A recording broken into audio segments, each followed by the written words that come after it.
And a wonderful good day, everyone. I hope you are ready for the first games of round number 1 of the Meta Plays Operation Torch season finals.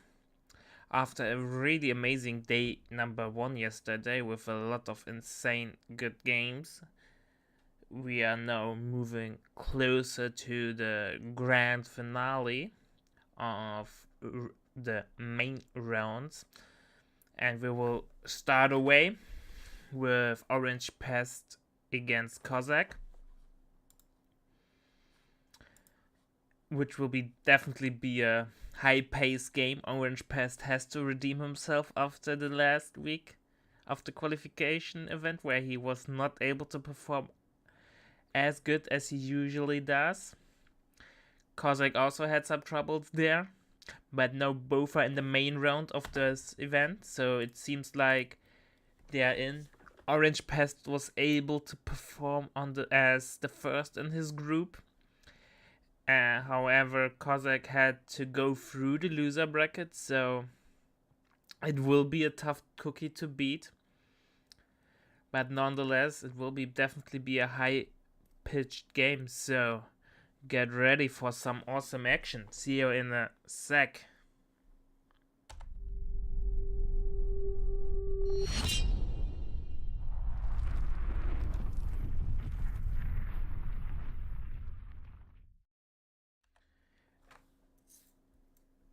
And here we go. It's time for game number 1 between Cossack and Orange Pest.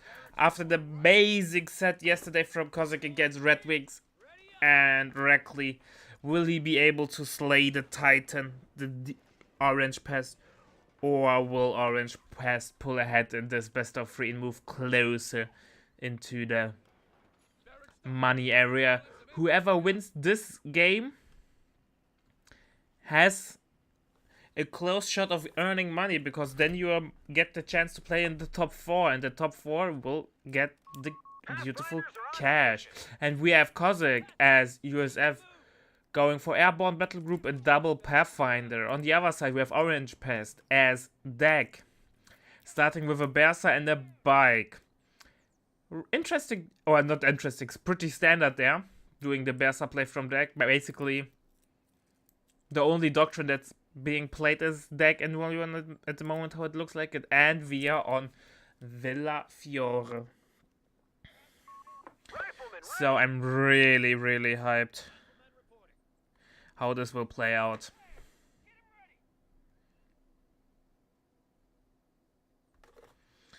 And so far, not much is going on.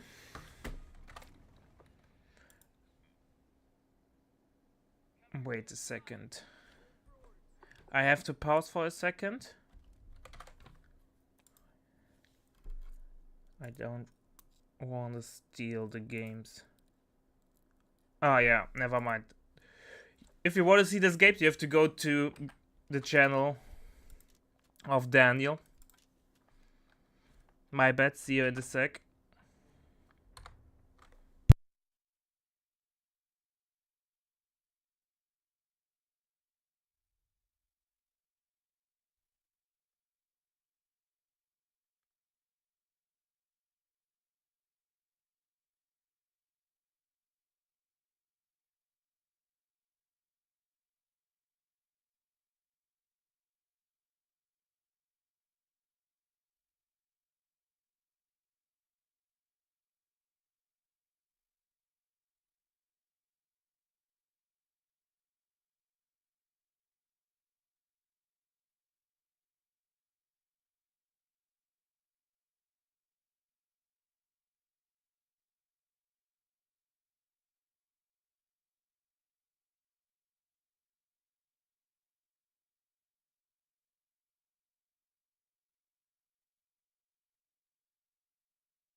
Alright, folks, now we are ready with the right game. Imagine reading messages correctly. I would never do things like that. But thankfully I realized that in time. So let's go straight into game number 1. And here we go, we are live in game number 1. With Fog of War on, let's turn this off first. And here we go, game number 1 between Aussie and Hulk Smash. We are on Fayman approach. Who will come on top? Who will go down? Exactly, who reads, man? We have Aussie as the USF, the Frenchman who plays USF. Going for Arbot Battle Group, starting with Pioneer and the 4x4, the infamous Jeep. On the other side, we have Hulk Smash with this beautiful left behind headquarters style. Going for Berser and the bike, so nothing unusual there. The bigger question is though, is Hulk Smash team resources or team VP rush? Looks like it, he is more of team resources, but let's see. Jeep is out. Obviously Jeep is a great tool to reduce the effectiveness of the bike. It can hunt it down. Obviously it's not fast enough to kill the bike, but still. It threatens the Jeep quite nicely, therefore it will definitely help with the Jeep, the terrorist unit Jeep, as Kozak would call it. Meanwhile, second Berser is now out. First Rifleman is on the way from Aussie. And Hulk Smash with the Jeep now, I don't think he can take this engagement. Obviously, the bike can't even really help. Yeah, here we go. Both squads are going home. Riflemen are ready. That's the first victory there for Aussie. Not denying the 10-pointer there from being kept, his home 10-pointer. Jeep also going for cap veterancy 1, not the combat veterancy 1, where it can self-repair while in combat and drop MGs and mortars. I think people are sleeping on the other veterancy, even though it's becoming more and more common. The Cap Jeep is still the most picked veterancy 1 there. To be fair though, against the Berser build with the bike, probably Capping Jeep is stronger, so you can deny the impact of the Berser swarming the map and you can keep up with the map control. Or at least pretend you're keeping up.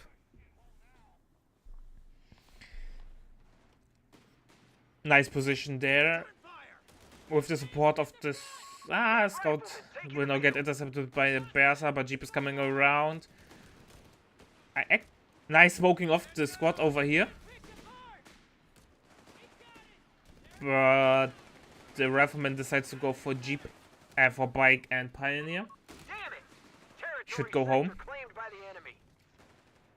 And looks like that Aussie was not able to get a nice assault going there. Hulk Smash was able to defend. And now he's turning up into a higher gear and doing the counter attack. However, the second Rifleman is coming in. He definitely want to deny that. And the Jeep is still on the field, so Hulk Smash can't be overly aggressive. Tier 1 in the meantime is coming up for Hulk Smash, so pretty much standard stuff. Probably Tier 1 to get the CP for 6th man, then call in the Berser immediately with its 6th man. You don't save much manpower, but better than nothing. Rifleman ready. Triple Rifleman is now out for Aussie.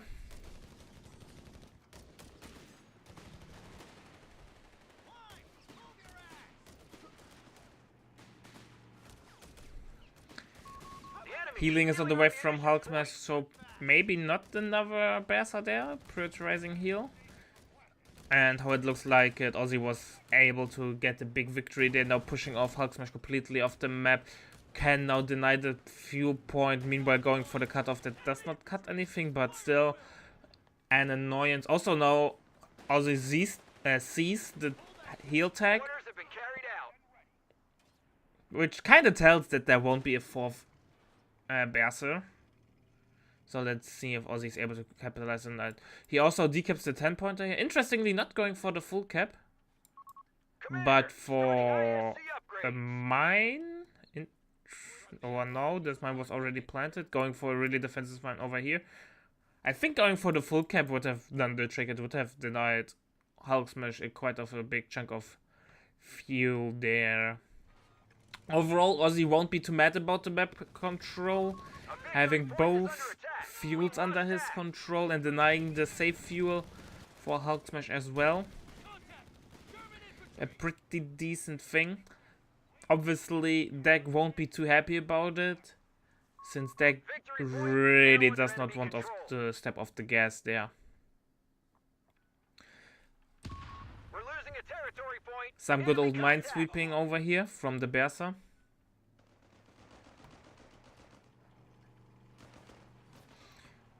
Bike has to run. The ISC's been upgraded. Nice mine coming down. So far, a lot of mines from Ozzy, and I like that. He has 30 ammo per minute, so 1 mine per minute ain't that shabby. However, Ozzy needs to keep in mind that he needs to bank up a little bit of ammo if he want to go for ground. Oh, it looks like it. Motorpool is already on the way. And for the bars down the line. USF is really ammo heavy if you go for certain tags. So every mine delays those. It's basically the trade-off you are doing, right? Defend our victory point. Manpower damage with mines, or potentially they get swept, or the weapon upgrades, which have obviously a bigger impact and have a more long-term investment. But mines can turn important engagements right away.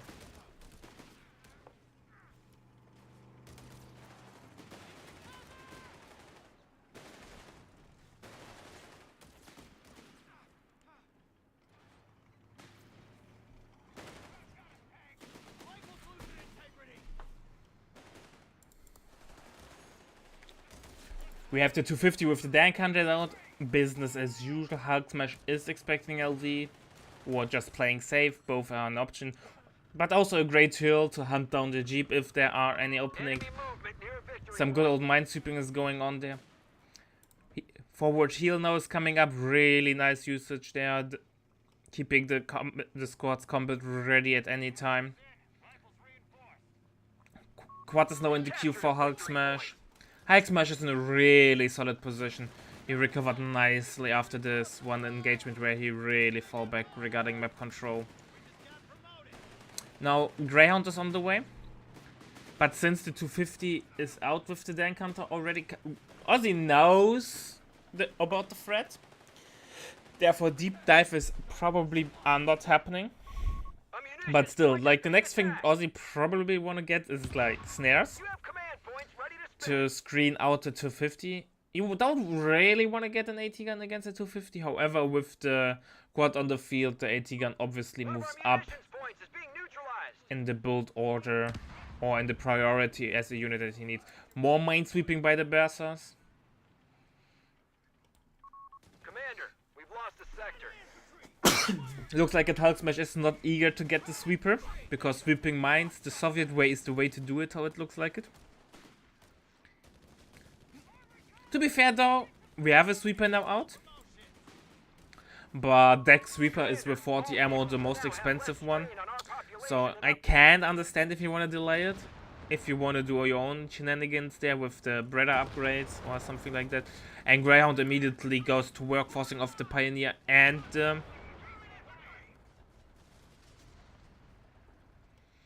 Berser. We have no upgrades in yet. I think we have side skirts, but I'm not 100% sure. We have an AT gun on the way from Ozzy and the AT gun from Hulk Smash.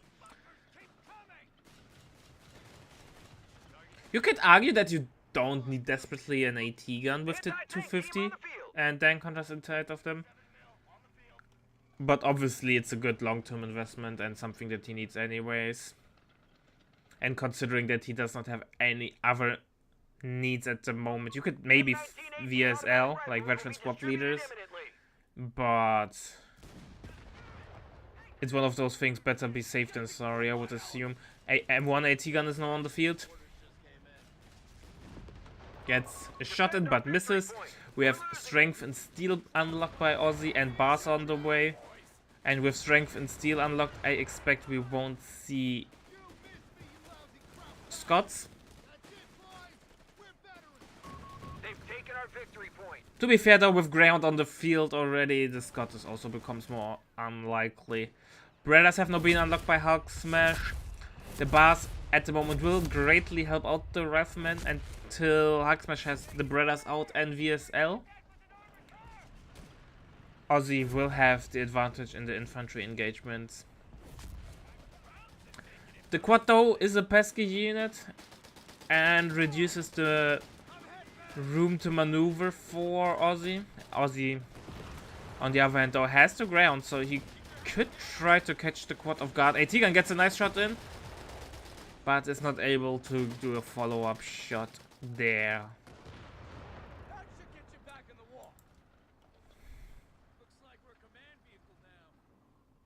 Oh, we got the map hack upgrade for the Jeep.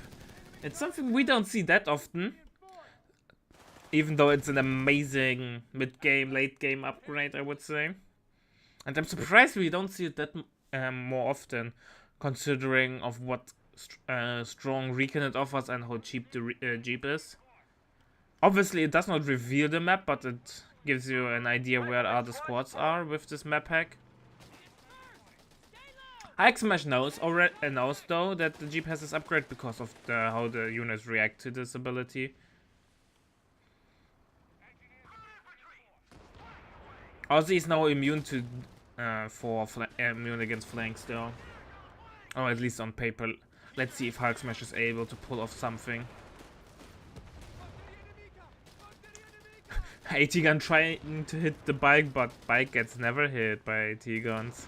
Target size says no. M8 howitzer carriages are available. Scott is now unlocked, so maybe we are going to see Scots. A victory point is under attack. We must act. Sadly, you can't have a look on how much CP it would have been. Because I think the Scott is cheaper than Seek and Destroy, so regardless if you want to get Scots or not, you will unlock it. And Seek and Destroy kind of got a big nerf, since speed bonuses don't stack anymore, and the overall speed bonus was reduced. So the zooming Chevys aren't a thing anymore. Scott has been called in though, so Aussie decides I need it. I need it! Great SpongeBob reference there. Scott with its Veterancy 1 with the White Phosphorus though will be a great tool against Hulk Smash. Hulk Smash has limited AT options, or rather limited anti-dive options. He has an AT-Gun and a Dank Hunter, which are great against the Greyhound, obviously, but the Scott is really nice there to like smoke them off with the White Phosphorus, and then the Greyhound could go in. Now a Snare Staff from the Berserkers, which make dives more likely. On the other hand though, in the tournament setting, all-in dives are not as common as on Automatch because of the risk of losing everything and then throwing the game. Meanwhile, Hulk Smash is investing his second call-in into a League. And as we all know, the League is great, so it makes sense to get it, especially in the call-in. You're saving quite a bit of manpower there, 275 in the call-in, compared to the 322 building a League. And a wonderful good day, Madhead. AT-Gun tries again to hit the bike, but target size says no.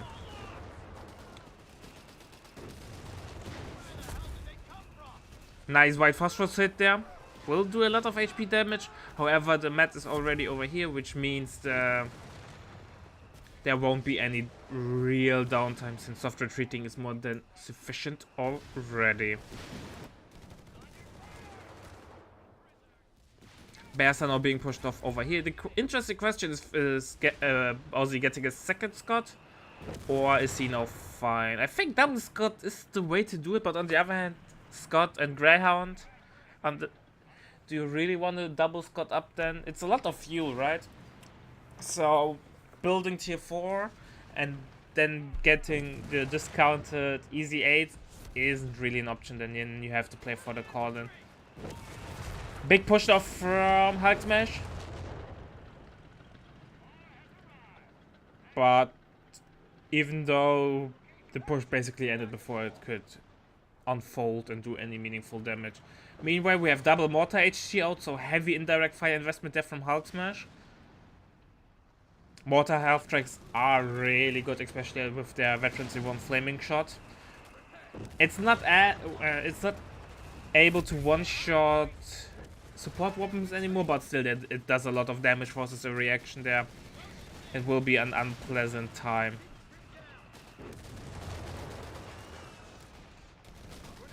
Rifleman is trying to chase down the AT gun, but is not able to. Too much firepower there, and the suppression from the quad denies any big pushes.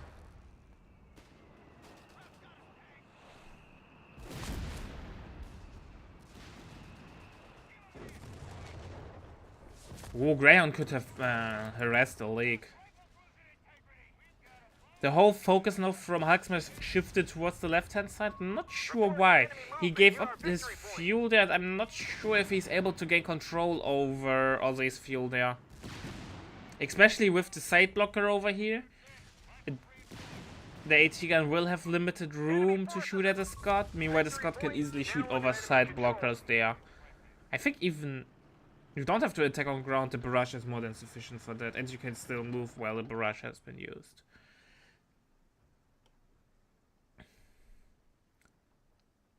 However, it looks like Hulk Smash is able to gain control over the 10-pointer.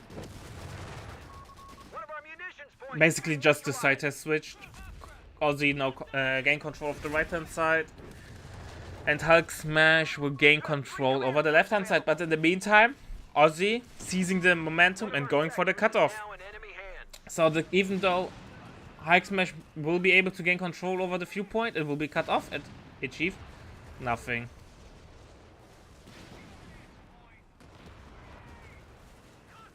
Great map awareness there from Ozzy. Second AT gun is now out. Ozzy is setting up for the late game.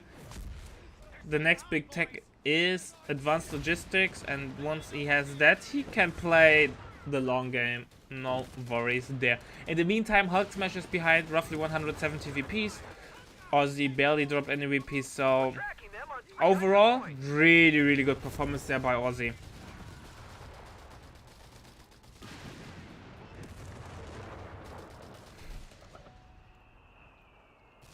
Hulk Smash in the meantime is able to regain the control of the cutoff, but he's missing out a lot of fuel considering that Ozzy is now regaining the control of his home fuel. Water pits, not the water pits, the water HTs though. Add the League.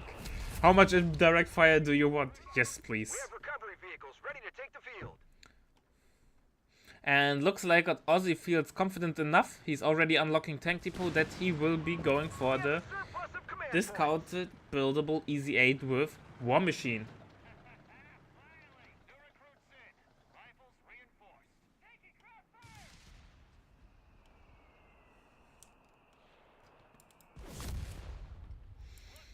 Dankard is trying to decap the fuel, but the Bar Rifleman will say nope, not on my watch.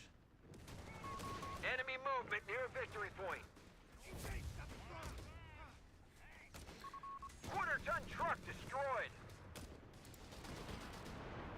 Jeep died, not Comrade Jeep. No map pack anymore there for Ozzy.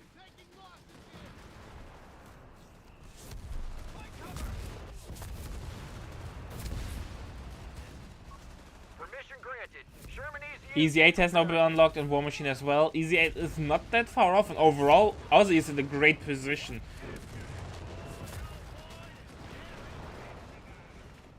No tier 4 tag yet from Hulk Smash. He also did not unlock the Kara Armata, which means he might not be interesting to go for it. He has a lot of resources in the bank. However, he is on the clock kinda with Dak. Keep in mind, Dak does not have a great late game there. The whole strategy with the Bears revolves around that you either gain an insane VP lead and bleed out the enemy before he can make any meaningful plays, or you get such a big resource advantage that your enemy never is able to recover from that. And Hulk Smash was not really able to do that.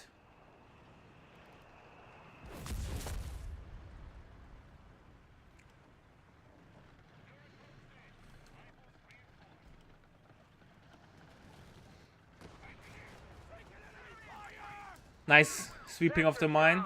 No Soviets way anymore.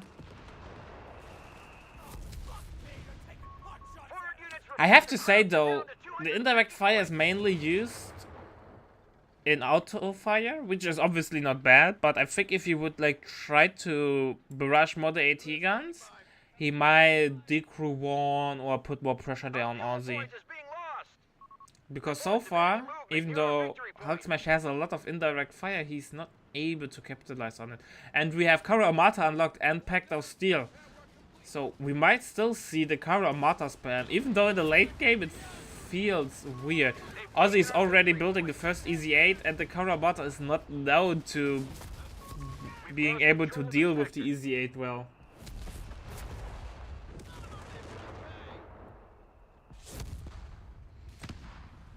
By the way, chat, if you don't own Co-Free and you are Defend our victory point. level 4 or higher subscriber on the website, you have you could claim a copy of Co-Free for free. Doesn't that sound amazing? There are also other games, Age Mythology Retold, I think are still to pick, A Sherman Easy-8 has arrived. and we are doing Hell. periodically giving away games to our level 4 and above subscribers, so something to check out. We've lost the territory sector. We've just lost our Greyhound. No, not Comrade Greyhound. He died like a hero. Enemy activity near our munitions point. It was already claimed. Alright. Ah yeah, Co-Free got claimed, never. But Conquest of EU is still a thing.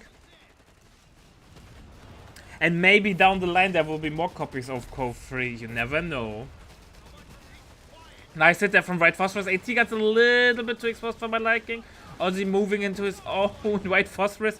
Easy 8 coming around. One AT gun is looking not particularly well. But Hulk Smash is able to cover there and no falling back. In the meantime, we know unlocking Panzer Armee Command. Ah, yeah, and Co-Free is at the sale at the moment. I think 50% off. So it's worth to checking out.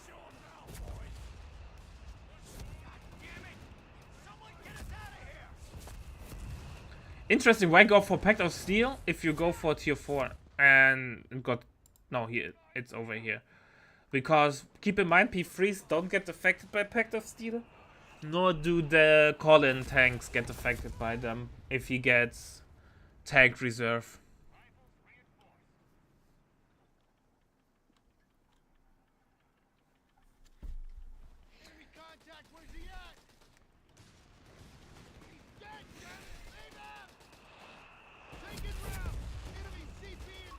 One of our munitions points is being neutralized.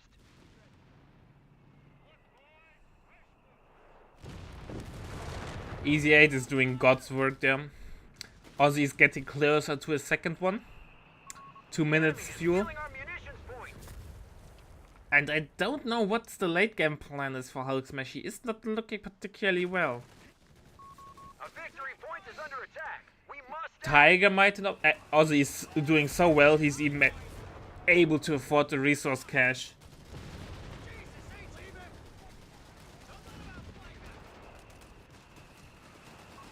territory point is no longer under Also, 80 pop cap for Hulk Smash, so there's not much room for spamming tanks.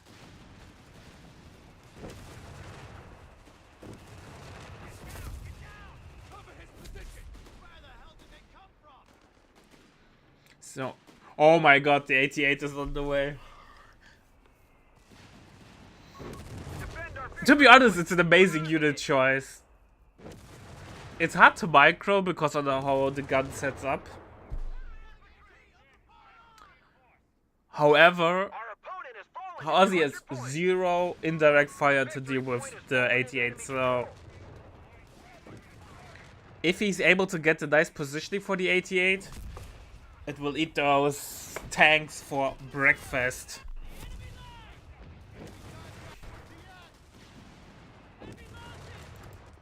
Here we go, boys.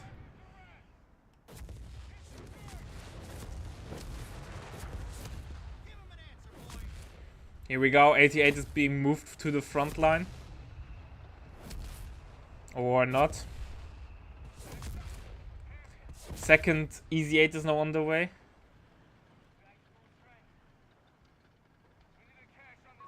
Territory lost.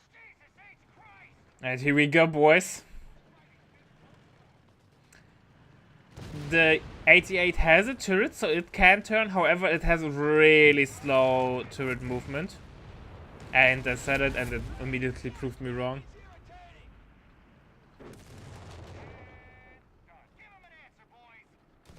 But 88 now has to run. A lot of units are coming over. Only one AT gun gets the hit on the truck, so 88 will get away easily. That's more like it. Sherman Easy 8 reporting in. The problem that I see at the moment for Hulk Smash is to make the 88 work, he needs to be able to maintain a stable front line, and it does not look like it.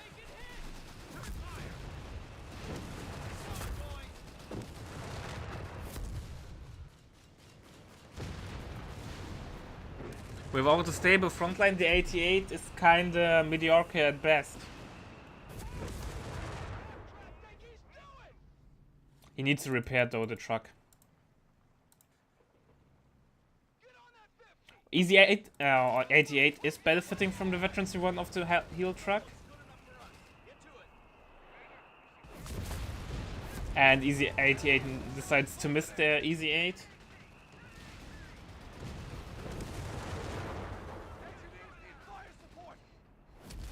Double. We've lost the Scott tank. Scott dies. That's actually a really important pickup there from Hulk Smash. Without the Scott, he does not have access to the White Phosphorus Barrage.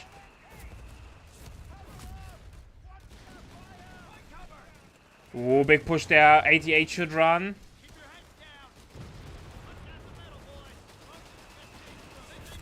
Here we go, but the indirect fire is just king. Damn, that's a lot of damage.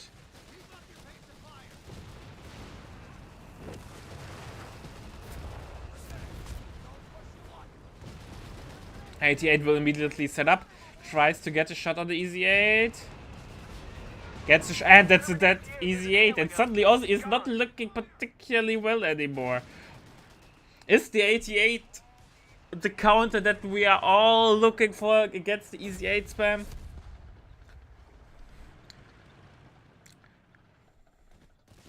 And for the first time in a really, really long time, Hulk Smash is able to contest the middle VP. Also, the 88 has an amazing veterancy one where it does an engine crit, if I remember correctly. Victory point. Why is the gun...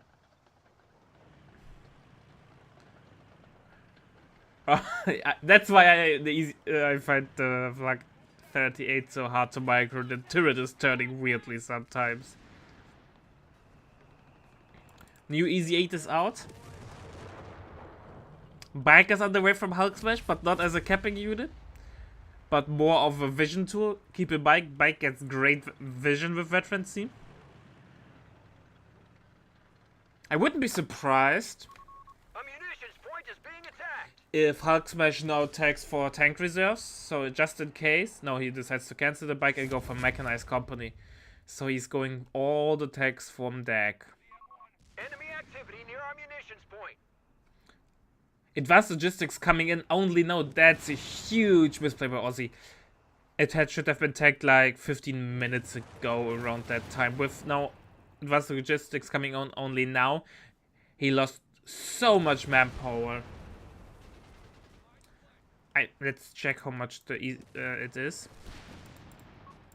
sector's been overrun. It's theirs now.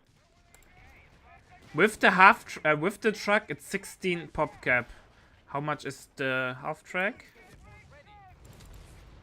5, so it's 11 pop cap.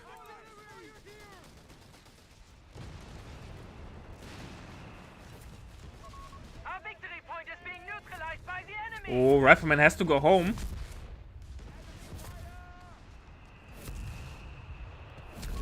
A victory point is being taken from us.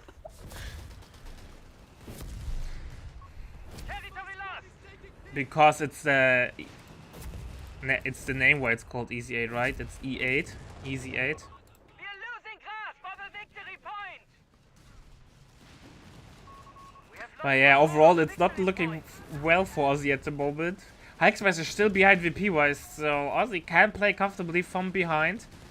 Staying still though while getting barraged by a leak and 2 water half tracks might not be healthy.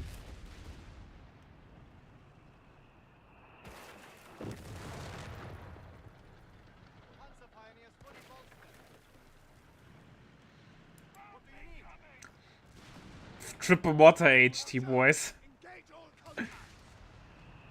Glorious. Oh, indirect fire. And it makes for a nice explosion, which in my opinion increases the watchability of games, but to play against that is such a pain. You have to be moving constantly. A moment where you stand still, things like this happen. Scout got wiped. Aussie is though pinned.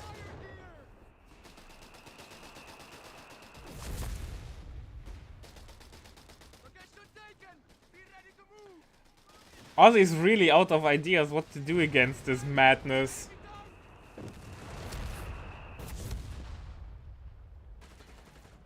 And thanks to the late tech of advanced logistics, he bled a lot of manpower there, and he really needs the manpower now.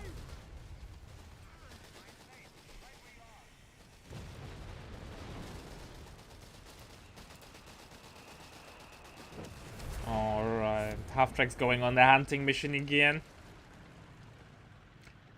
We don't see the half-tracks that often anymore, or the mortar half-track, even though it's a great unit. But it's not as common as it used to be.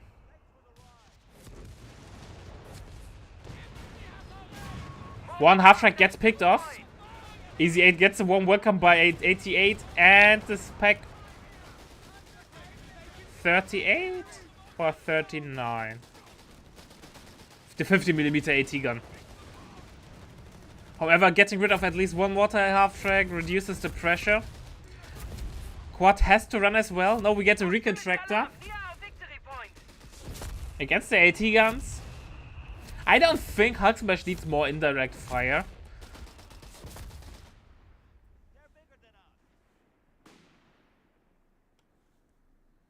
Wrong faction, Chandler. Jaeger spam is something that only Wehrmacht could do. And Jaegers are not that popular any moment because Pigrans just popped a couple of Pavatine pills and now they're going ballistic. And AT guns are just... They ate their rations and now they're really chunky and hard to kill.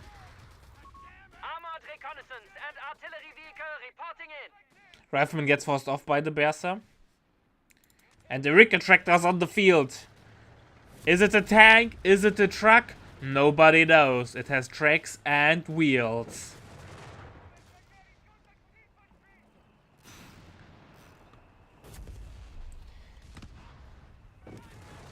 Look at the range of the map pack. It nearly covers the entire map. Hulksmash basically knows now every move that Aussie is doing. Attention, we have Tiger heavy tanks available to us. Tank reserves has no unlocked. Tiger is now an option, but Tiger's 20 pop caps, so unless Hulksmash decides to throw a large chunk of his army, he can't call it in. In the meantime, he decides to throw the half-track, because as we know, a suppression platform is not needed. And that's a huge pickup for Aussie. Now without a suppression platform, his infantry can be used more aggressively though. Nothing is stopping him. Second Easy 8 is on the way from Aussie.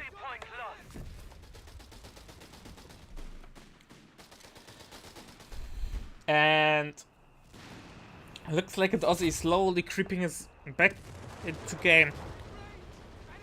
That's but the reasonable choice, or the right thing to do. Aussie's not panicking. He knows he has a lot of VPs in the bank. He had no need to make something happen. In the meantime, Hulksmash decides to rebuild the quad. And it's, I think, a reasonable idea to get it back on the field. It's, like I said, a really strong suppression platform, which really gives Hulk Smash the ability to manage those pesky vet free riflemen. In the meantime, Hulk Smash decides to throw a Berser, or even two. And Hulk Smash is slowly getting dwindled down there. Losing 2 infantry squads is a lot. And now he has enough pop cap for the Tiger. The victory point is being taken from us. Well, the game is open at the moment. Slight advantage for Aussie. And considering how strong the USF late game is, Aussie has the best shot at the moment, but you never know. The 88 patents have it killed 2 Easy 8s. However, Aussie was able to rebuild 2 Easy 8s now. 1 AT gun gets decrewed. Our light support company has sustained damage. 88 gets a good shot in. No veterancy vulnerability.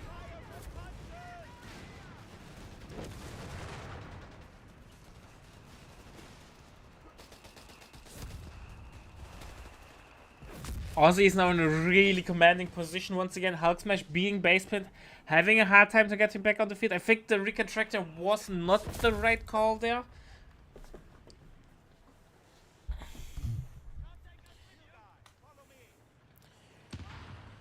The question though, can Hulk Smash now stall long enough for getting the Tiger out?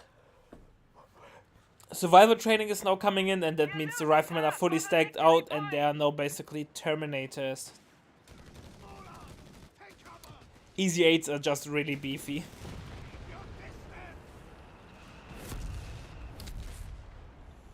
The enemy has taken a victory point. In the meantime, Hulk Smash was now able to creep back on the map, but with those heavy infantry losses, keeping up with the infantry hordes of Aussie, it's not that easy.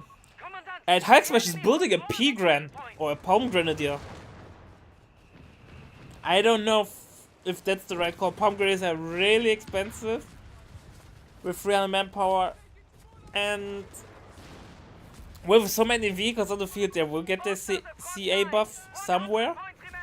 But Vet 0 against Veterancy 3 Rifleman with advanced logistics and survival training and double bars, I don't think that's the right call. And the other big mistake I think was Spectre Steel. He's not benefit, like, okay, the Quadno and the Recontractor were cheaper. However, Artillery Overwatch would have done so much more to deny pushes. And having a nice off map is always handy.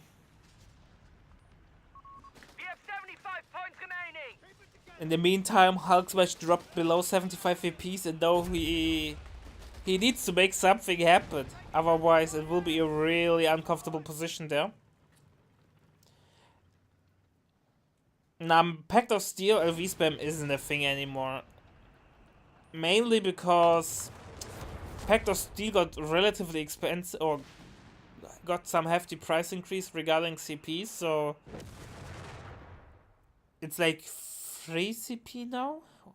Or 2 CP, something like that. So it's arrived relatively late. And due to the AT gun buffs that we saw over the period of the last year, AT guns now became a staple. And Mardas just suffer from AT guns. Obviously you should watch, because we are in for a really long and really good tournament there.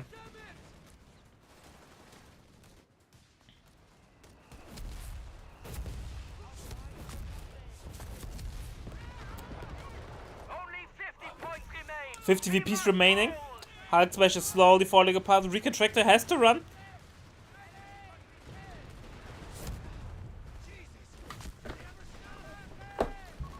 Aussie is really just going into overdrive. Double P-Grants are now built. Both got the LMG upgrade, but they're Vet 0 against Vet 3 rifles, man. They're not having fun. I think those 2 P-Grants would have been a Tiger, and with Tiger, he would have the ability to deal with all those infantry squads. And with the 88, he would be able to screen out the Easy 8s easily. And now he has a shit ton of AT, but he can't maintain the front line, therefore the AT is more running away from infantry than actually firing at tanks. Looks like it will be a 1-0 for Aussie unless Hulk Smash can make something happen, but with only 30 VPs in the bank, Now in enemy hands. not likely.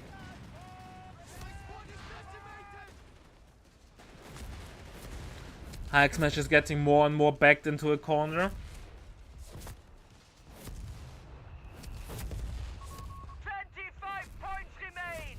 Fight to the last man. You heard it first, fight till the last man.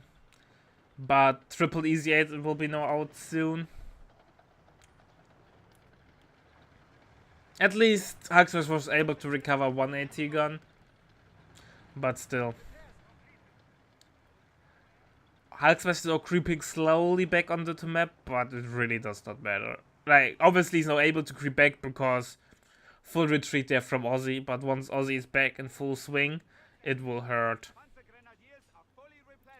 And now because of and Strength of Steel saves so much pop cap. All those tanks are each -3 in upkeep and pop cap, which is huge.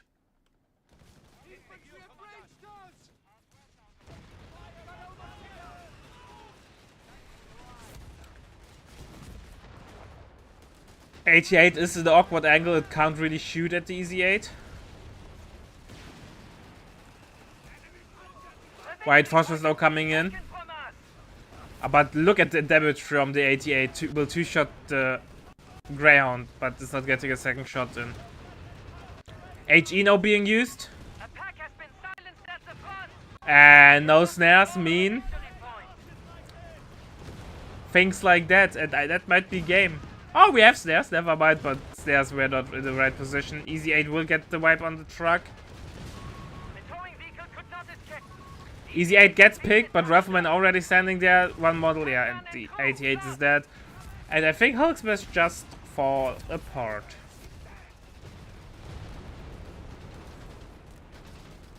And GG has been called. Ammunition.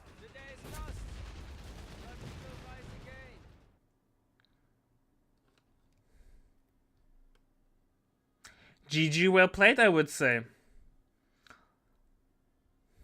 Aussie doing God's work there. I think Hulk Smash did the mistake by rebuilding both P-Grants instead of going for Tiger. Obviously he needed infantry and down the line he needed to rebuild some. But he should have went for Tiger and then infantry in combination. With the Tiger he would easily screen out the infantry, and with the Reconstructor he should be able to deal with the AT guns. I think in the end this one big slip up cost Hulk Smash the game there, or this build order mistake there. Anyways, I hope you're hyped for game number 2, because that will be fire as well, at least I expect. So see you in a sec.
And here we go, game number 2 between Ozzy and Hulk Smash after an amazing game number 1, where an 88 was sadly not enough for Hulk Smash to save the day. But now Hulk Smash as the USF, will he be able to win the war and go into a ace game, or will Ozzy show dominance and pull ahead there?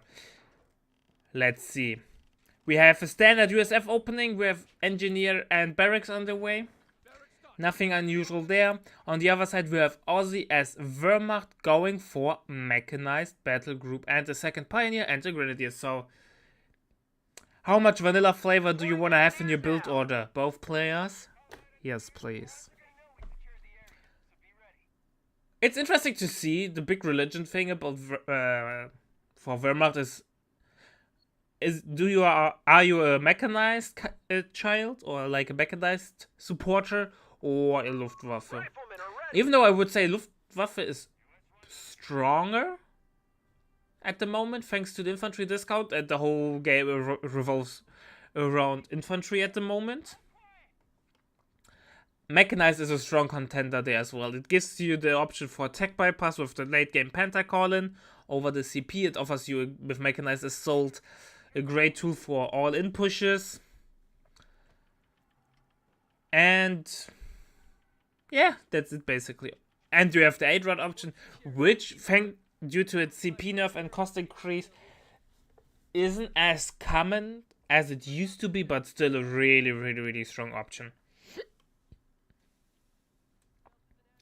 Meanwhile, it looks like Hulk Smash is not going for any early game doctrine pick with Armored or Spec Ops, which kind of tends me towards Armor, cause you only pick Spec Ops for the Weasel, and obviously you want to get out the Weasel ASAP. Slight build order deviation already from Ozzy, going Grenadier and then MG and not double Grenadier and then MG.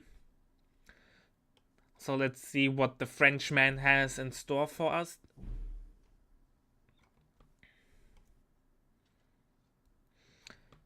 Really defensive cap order from both players. No players really interested in going for an assault there. I would say against MG Grenadier going... obviously, Ozzy needs to be defensive, right? MG Grenadier is not really aggressive. 1-0 for Ozzy. What's up, Tommy? I hope you're doing well.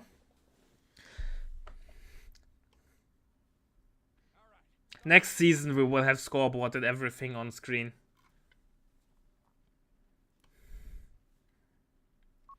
We have riflemen taking the field. So, yeah, MG Grenadier can't be really offensive, right? But now with a second Grenadier, obviously this changes. And looks like Hulk Smash gave Ozzy the time to build up his forces to be aggressive, which is weird considering that USF kind of want to be aggressive in the early game, getting its numerically superiority on the field ASAP. Nice flame up proc there, will force off the Refman out of cover. Victory point now under enemy control.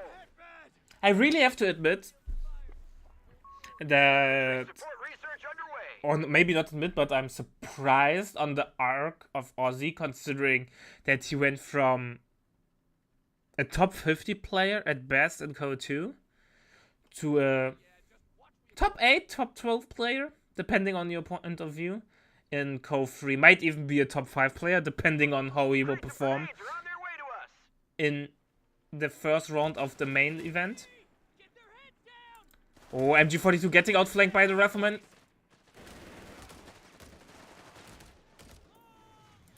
Flamer doing some good work there. Maybe a merge into the MG would do the trick. Here we go. MG gets merged. Will set up. Flamer also out from Hulk Smash. Hulk Smash also now getting grenades. Grenades are making their way to frontline forces. MG's now outflanked, and there will be a pineapple be tossed. Full retreat, no from Ozzy. Oh, MG nearly gets wiped, but there's no follow-up, and it immediately disappears the side blocker. And looks like the first engagement went mega well for Hulk Smash. Early grenade tech really paid off there. However, in the meantime, Ozzy was able to gain a decent chunk of map control, losing his home fielder, which puts him at the disadvantage. Orders have been carried out.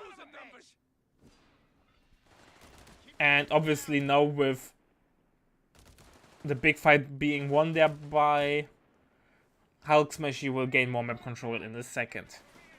MG now moving up though, and looks like Attack Smash decided to overstay his welcome in my opinion. Instead of going for capping after winning this big engagement, he decides to do nothing and stay around here and try to prolong this fight, but it costs a lot of manpower, and now he's retreating, giving Ozzy time to get back on the map. In the meantime, raid package has been unlocked, so 2 more CP and the A-Rod is an option. Mortano on the way from Hulk Smash, a sensible choice against the MG42. Third Grenadiers out, so we have the standard 4 infantry now on the field. Interestingly, no officer quarters, but straight rush for the 2-1. To be fair though, 2-1 really benefits from the from its timing, therefore rushing it makes a lot of sense.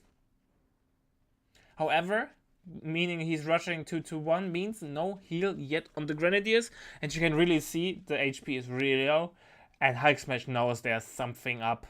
No, he veterancy 1 for the Grants with such a long tier, or with such a standard tier 1, he knows there's an LV coming for sure.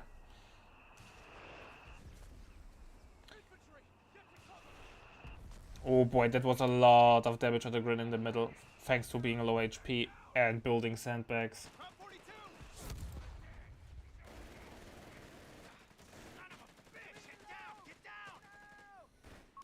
Damn it!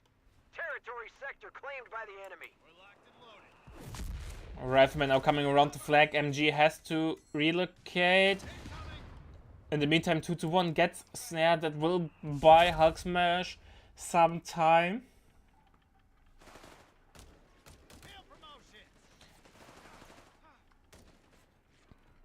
2-1 is still running, and that's actually really good for Hulk Smash, right? Denying the 2-1 there, the timing advantage because of the misplay there from Ozzy will give Hulk Smash a little bit of breathing space to either get an AT gun out from tier 3, which is he taking, or delay it as long till he can get the Greyhound out. But Olvari getting a Greyhound out won't 2-1 just only upgrade the Panzerbüchse and counter the Greyhound. Yeah, that's true. However, then it loses 100% of its anti-infantry capability. And I think in the current state of affairs, Ozzy does not want to sacrifice anti-infantry firepower. And also, no ammo because of med bunkers on the way.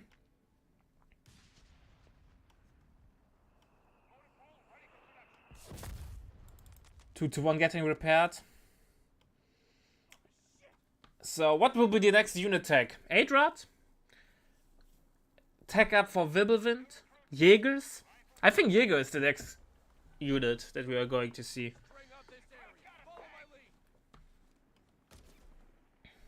Jägers are really good, and with 50 ammo per minute, no 40, he can get the upgrades out in a reasonable timing.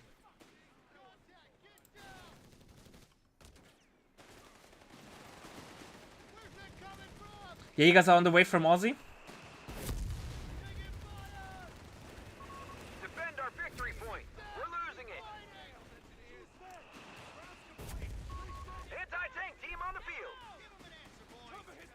Jäger number 1 is on the way, as expected. Some good old minesweeping there. Since Hulk Smash went for the Flamer, no Minesweeper is an option till the second Pioneer gets built.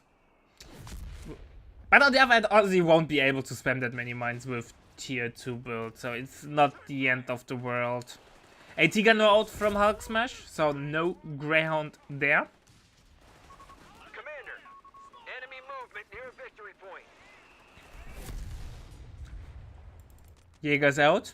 Maybe a 20 move flag next. With a mechanized battle group, you can play really long tier 1, tier 2 combo. They've captured a victory point. Because you can go for the Panther call-in, right? So you can tag up for Wirbelwind, you can get the 20 mil. There's like no inherent need to rush for P4s. This is bad. All victory points are under enemy control. So much for peace and quiet. 2-1 is just doing God's work there, harassing the Rifleman. Howitzer And here we go. Hulk Smash goes for Strength and Steel and Scott Colin thanks to Armored Battle Group. Looks like we are back on Armored Battle Group on Faymanville Approach. Fuel point.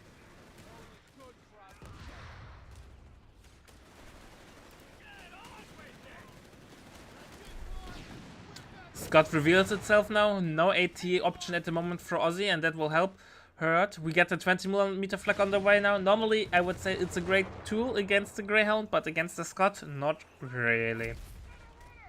Might also play into the favor of the Scott. Territory sector. The 20mm flag being a unit that draws fire on itself, or indirect fire like a moth is drawn towards light. Is indirect fire drawn to a 20mm flag?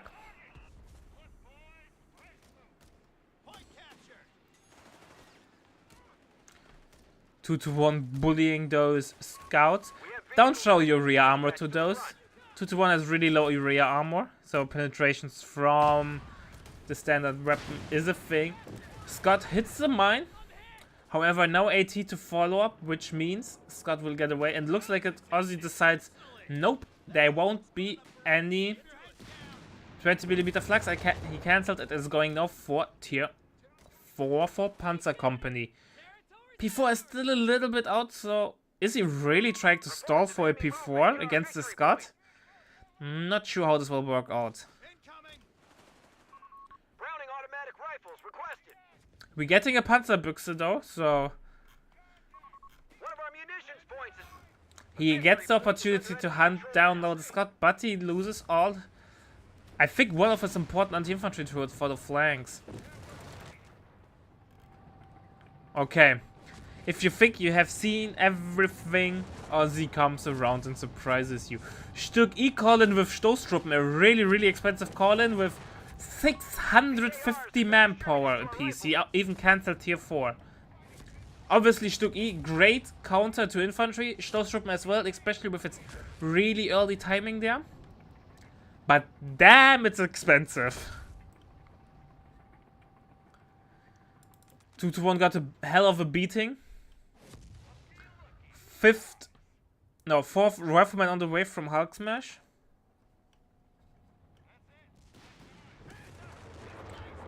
VP advantage so far for Ozzy, but not a really big one, so it's still anyone's game.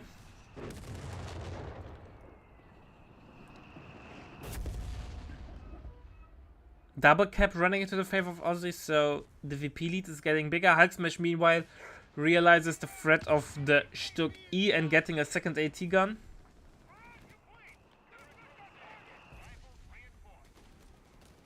Still no AT though. And I'm not sure if I like that. Unless Ozzy is able to capture an AT gun from Hulk Smash, which is highly unlikely in my opinion, he will be enemy movement. in a really awkward spot against the Scott. Because double AT guns are rendering the 2 to 1 basically useless. If both shots connect, it's dead. Commander, Or if a Scott shot and the victory point. half and the AT gun shots connect, then it's dead as well.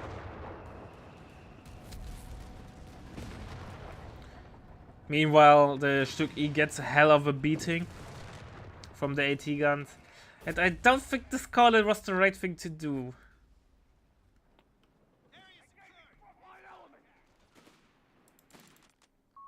Enemy activity near our munitions point. So, Ozzy is not doing particularly well. Panzer Company is now coming in.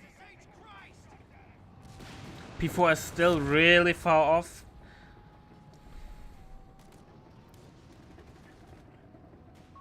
Commander, we should spend our munitions. A munitions point is being Oh attacked. boy.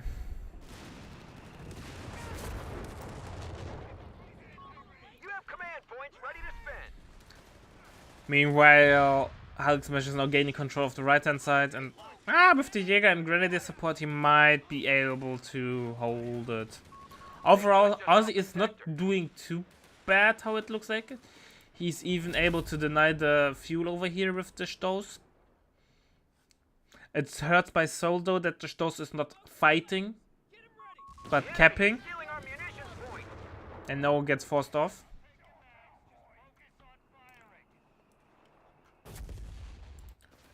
Double cap running into the favor of Hulk Smash, but it will change soon.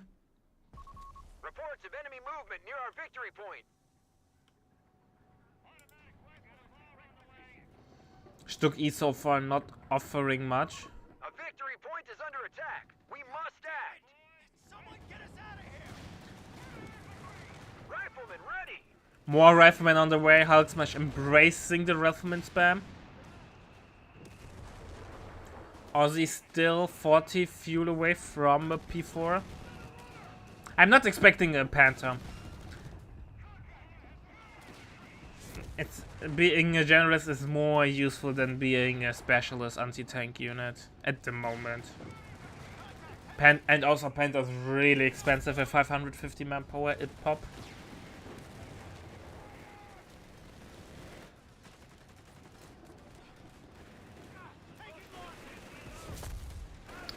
Stoßtruppen doing God's work though, especially in combination with a flamer. Without survival training and not having high veterancy, the Stoßtruppen really dominate the field there. Special route is on the way, but Stoßtruppen is coming around. Veterancy 1 is in, could use the special ability. Here we go, special ability is on the way.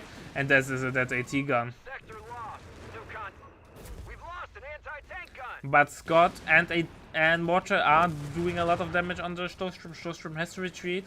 And the AT gun will stay in Hulk Smash territory. Meanwhile, more riflemen on the way.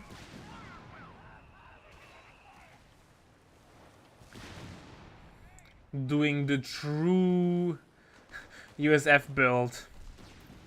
Second Stoßtruppen is on the way from Aussie. Aussie will now run into one problem though.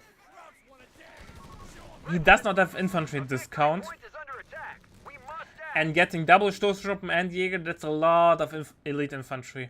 Obviously, if you have the micro, you could merge into the Stoßtruppen and Jägers to reduce your manpower upkeep there. Okay. Victory point now under enemy control. I'm checking.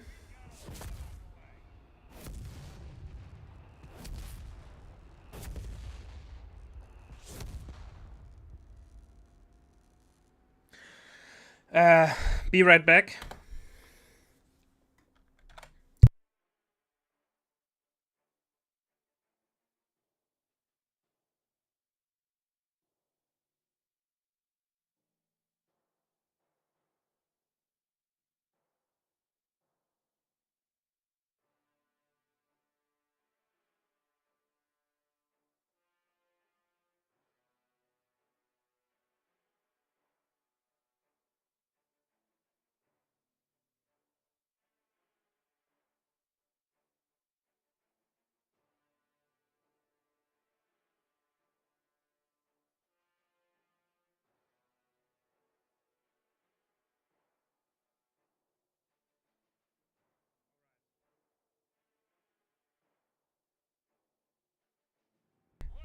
Here we go, back to the action.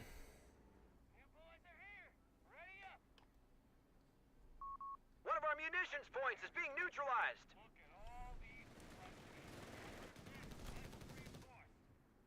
I need to change the barrel. At least I think it's solved.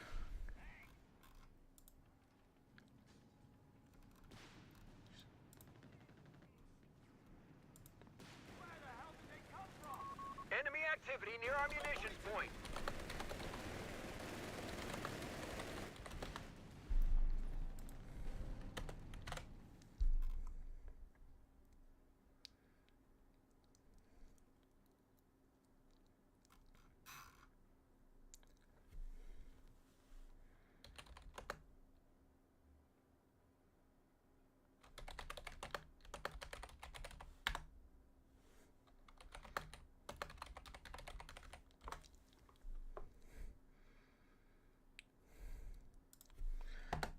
Alright. Now problem solved. At least I think. Yeah, that's when you make a rule that you think is 100 clear and then it's not clear.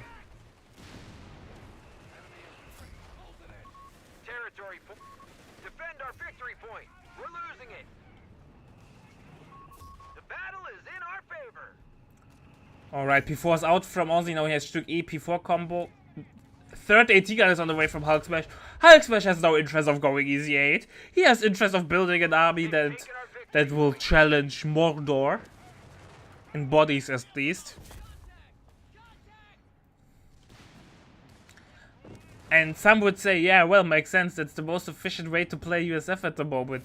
Just get the strongest infantry in the game on the field with the Riflemen. Stack all the advantages that you can get on them. You beat any infantry. And if not by pure fighting power, by number. And then get AT guns to back them up, because nobody can kill AT guns. Because they're like insanely tanky with over 100 health, with 110 health, and event 3 even 120 health. And I think AT guns are also affected by survival training, which gives it an additional 10 HP. 130 HP per bottle on an AT gun. Like, what on God's green earth is able to kill those AT guns? Nothing.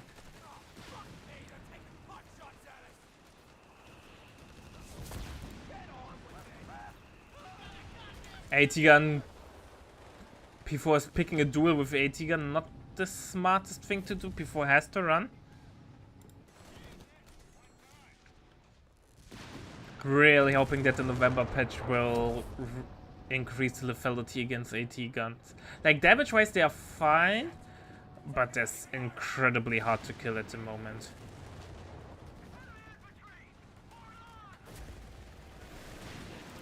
That Zero Rifleman should lose this engagement.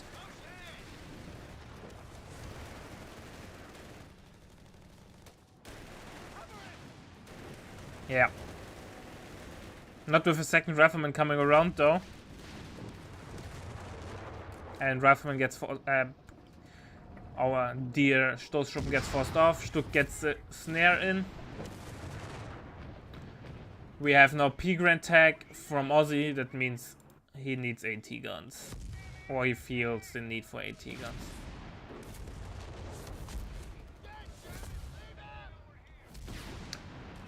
I hope you can't hear the football fans outside of my window.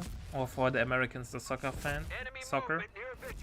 Looks like Braunschweig was able to win for once in a while again.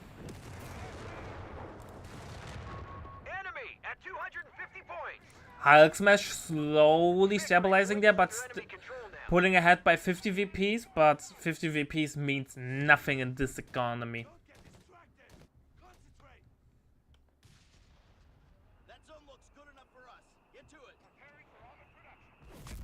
AT gun number 1 on the way from Aussie, definitely needed. And it's kind of the statement that he can't deal with the Scott otherwise. And also maybe the risk of an easy 8 call-in. Even though Hulk Smash is close to being pop capped. 1 easy 8 maximum.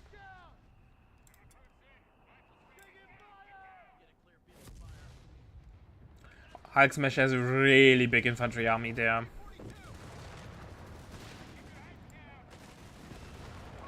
Reports of enemy movement near our victory point.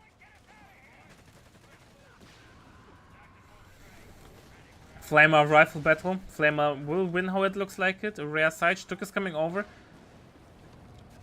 In the meantime, we have some attempts in the middle, but Scott with a dry phosphorus shuts down anything.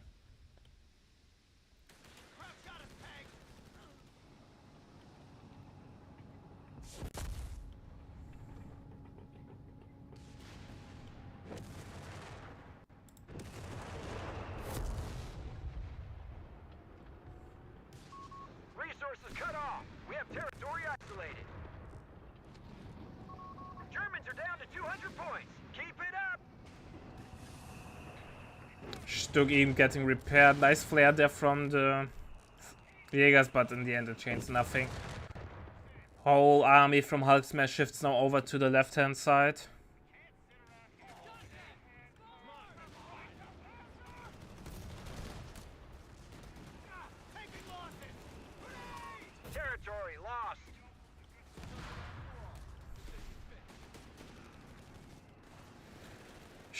P4 is doing its jobs on the flanks, and I think it's the only really use there. Stoßtruppen has to run. Stoßtruppen has to run. Here we go. P4 though struggles a lot against the AT guns. Aussie needs some sort of indirect fire. Without indirect fire, the AT gun deadlock won't be broken.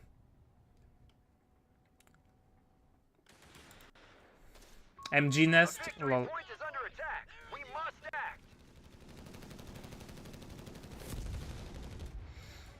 Yeah, that kind of tells the story how ahead Hulk Smash is. If he has the resources and if he's confident to afford an MG nest, yeah. I think Aussie is thinking about the Brumbear next, but he's bleeding so much manpower that he can't really afford it.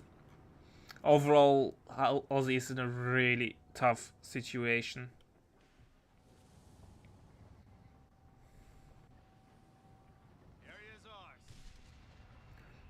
And Hulksmash is just comfortably sitting over. He's not even reinforcing fully the mortar, just sitting at 2 models at the minimum. Because he knows there's nothing that can damage my water, so it can't die. The enemy is stealing our munitions point.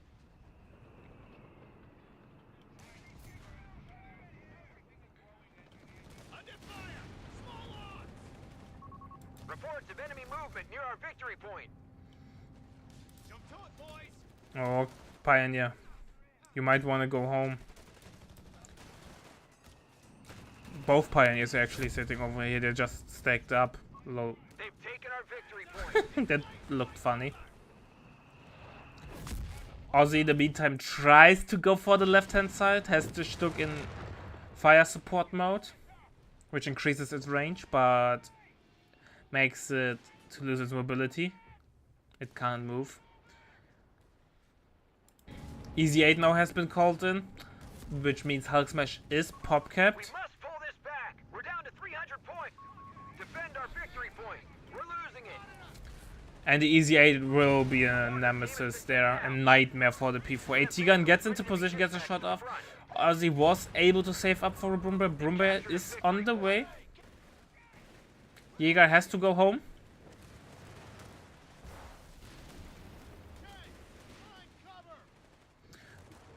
Aussie trying to get the double cap going, but nope, it won't work out. Overall, Hulk Smash is in such a commanding position. Unless Aussie can make a miracle happen there, he won't make it. Survival training is now coming in.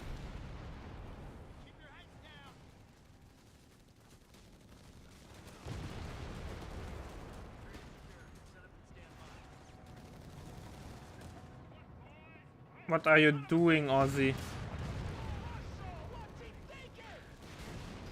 Well, that's something we didn't see. That was a big misplay there by Aussie.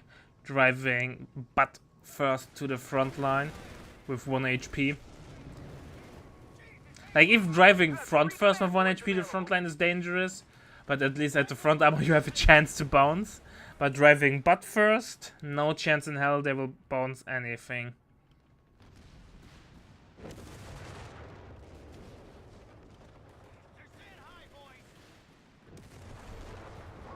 Enemy movement near victory point. P4 sitting over here having a nice day. The sector's been Oh, overrun. Brumbear has to run! No, that's a dead Brumbear. Enemy control now. Brumbear trading off for... no, it bounces the shot! Oh my god, he's so damn lucky. Victory point. Destroys the HMG. Now he can gain control over the middle. Will he be able to hold it? 180 gun got decrewed. Is that the miracle that Aussie needs? Nope, he's minesweeping. And he's not repairing the Brumbear. Destroy the AT gun.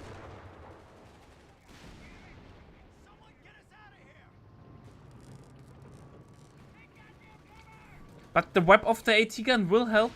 But Aussie decides not to destroy it. That's a huge misplay. Heat allocating. Stoß is really low and has to fall back.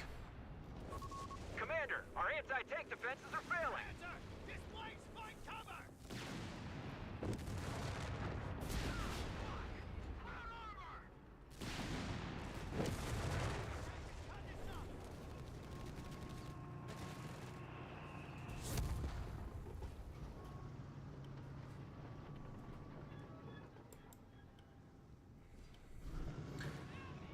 Brumber now hunting.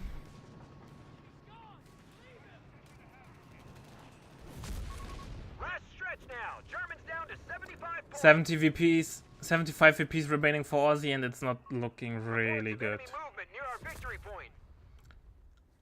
I would say it's safe to say that Aussie is pretty much dead. He has on paper a nice army, but he can't really compete with this A victory point is insanely fully large under army of control. Hulk Smash. Just the sheer amount of bodies and their ability to be everywhere and win every engagement.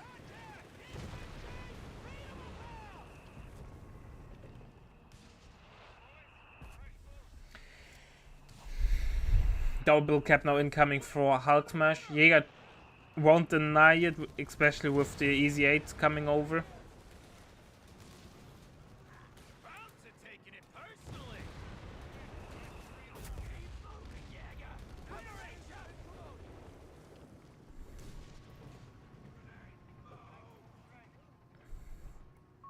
Enemy forces are converging on a fuel point. Nice try with the nade, but nothing will happen. Second AT gun is also for the problem though. I don't think AT is obviously is also a problem, but not the most pressing one. If you could screen out the AT guns, Aussie would be so much better off. But with what? Like, the obvious answer would be the Nabel, but is the Nabel the answer? The Nabel is not known for its shock damage, like AT guns could move out if Hulk Smash has the micro for that. And side tacking into a Nabel now is really expensive.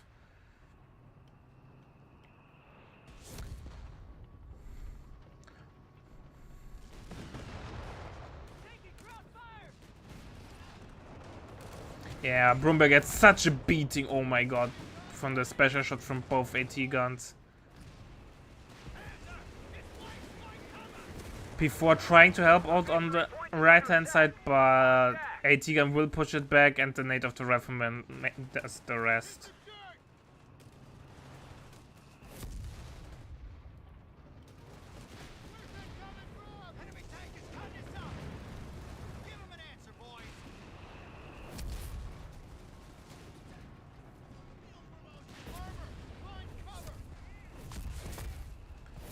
AT gun now moving forward. Yeah, Aussie is pretty much dead. The interesting question was though, who got the VP lead so you can pick faction?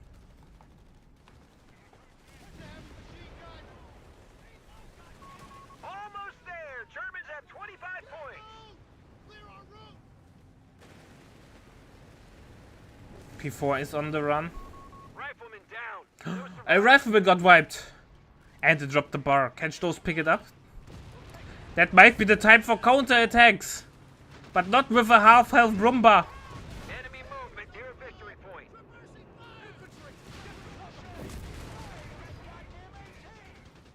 No snare, because no ammo. Krauts are securing our capture point. 14 VPs remaining. Aussie needs to throw everything in, but even then it won't be enough. Being so behind. He gets the Scott, We've lost our front but line those wipes are a engineers. little too late to matter. We've lost control of a sector. Stoß veteran C2 though, doing a good amount of damage. Tank crew killed in action. One AT gun goes down. But Brumber is really low and needs repair ASAP, but Pioneers are busy capping on top. Middle will now be lost. No heal for the Stoß.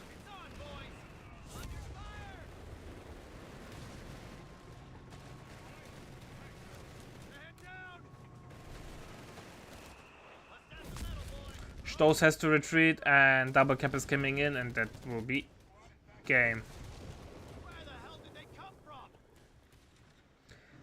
And that's, kids, is the strength of late game USF. The never ending tide of riflemen.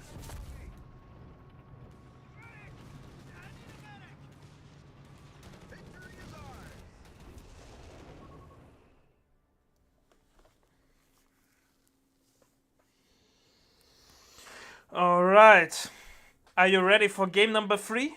Because I am, but we have to wait a little bit because I don't have a replay yet, so grab something to eat, grab a beer, and see you in a bit.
Alright, chat, it's time for the Ace game. But I had to download that maybe first before I clicked load in. But that's fine, because while we are waiting for the game to be ready, I hope that you are really enjoying this tournament and might consider supporting us, because if you want to see more Meta Plays Cove free action in the future, any support is greatly appreciated. And if it's only a follow on Twitch or a sub on YouTube, both will already help us out greatly. So don't forget, and also I can't stress that out enough, if you will be a website sub up, I think starting at tier 4 and up, you will be able to join the future game key giveaways. We from time to time give away game keys from different games, sometimes modern, sometimes a little bit older, mainly RTS. For example, this time we were able to give away the Cove franchise, like Code 1, Code 2 as its own key, and then Code 3 as a key, Age of Mythology Retold, and Spellforce Conquest for EO. So if you're in for those games, it's worth to be a website subscriber, because there will be definitely more in the future. Maybe even some more modern games. Even though Age of Mythology being released only a couple of months back is a really good game, and a modern one as well. So consider this if you have the spare change, obviously only. So let's get ready for game number 3. And here we go. Game number 3 between Ozzy and Hulk Smash. After a staggering fight between those players in game number 1 and game number 2, we are up into the Ace game. Can Ozzy win and make the comeback and move into the semi-finals, or will Hulk Smash smash him like he did in the last game and move into the semi-finals? We are on road to Tunis. We have Hulk Smash as the USF going for Spec Ops and starting with a Weasel, then Weasel by name, Weasel by nature. On the other side, we have Ozzy playing as the Wehrmacht, going for Luftwaffe battle group and starting with a second Pioneer and a Grenadier. So nothing unusual there.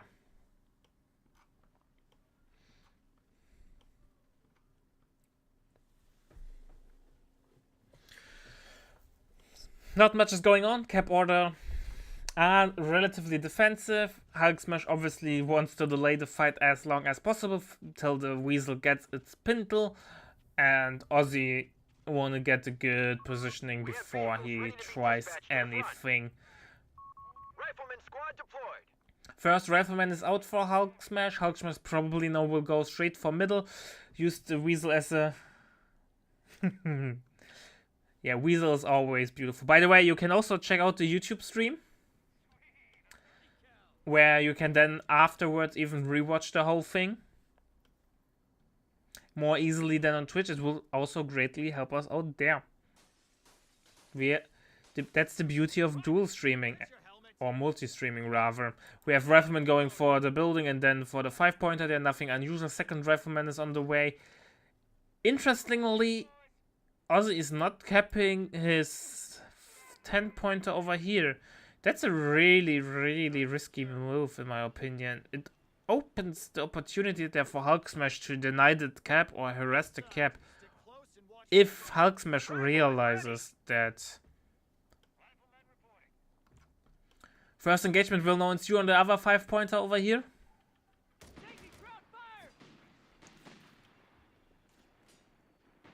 Forcing off the scouts. Was expected. Third Grenadiers on the way, so Ozzy is doing the more standard or the old standard build, however you want to call it. With triple Grenadier, probably infantry quarters next. Weasel in the meantime is trying to harass the 10-pointer ammo down here, and it will succeed because there's no squad to deny that. In the meantime, both players are trying to move into position for an attack on the VP. Hulk Smash already capping it, so he will have a better time defending it. So far, not much is going on though. We have a Flamer Pioneer out for for Aussie, which means he could try to push the building with the support of the Grenadier, but it looks like he's trying to harass or deny the harass from the Weasel.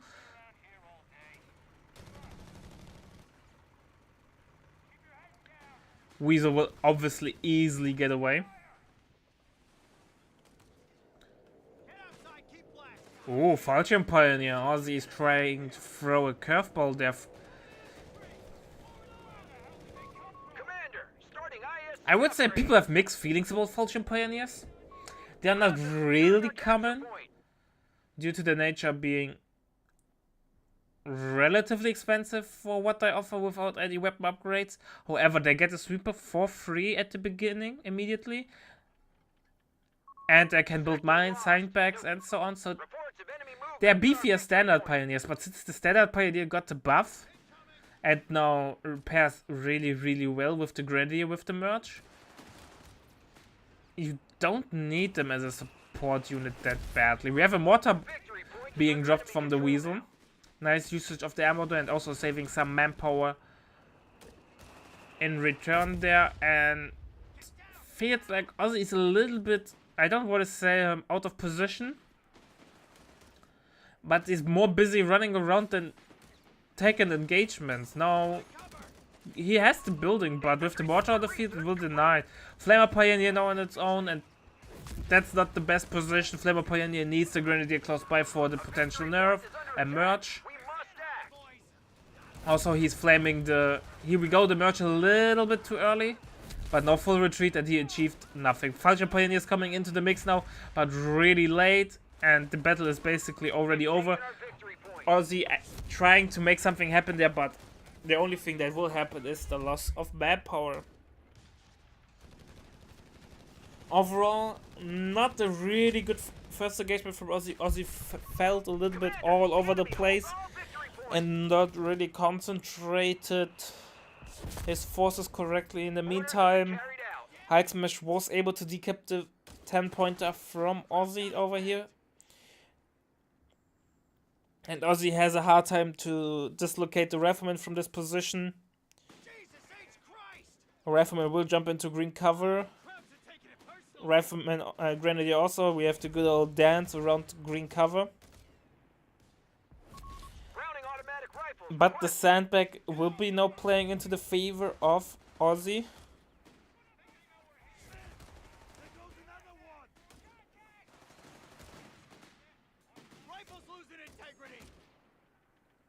Oh, Rifleman has to retreat. Vet 0 Rifleman against Vet 1 Grenadier is not the most ideal fight, especially if you charge over the open field. He's waiting for the bar pop, but it will take way too long. It was a really big miscalculation there from Hulk Smash. That was a lot of manpower down the drain for nothing. In the meantime, Aussie was able to gain control over the middle and the other 5 points next to the building. Overall, it feels like Aussie was able to recover from his questionable first engagement there. Was able to force back Hulk Smash. Let's see if he's able to hold it. In the meantime, Motorpool is coming up for Hulk Smash, which means Greyhound is not that far off. We have a P-Gren now out from Aussie. Bars got cancelled, get cancelled again. So it looks like Hulk Smash is not convinced what to do there. Motorpool is finished, so he decides, I want to get the Greyhound instead of Bars. Here we go, Greyhound is already in the queue.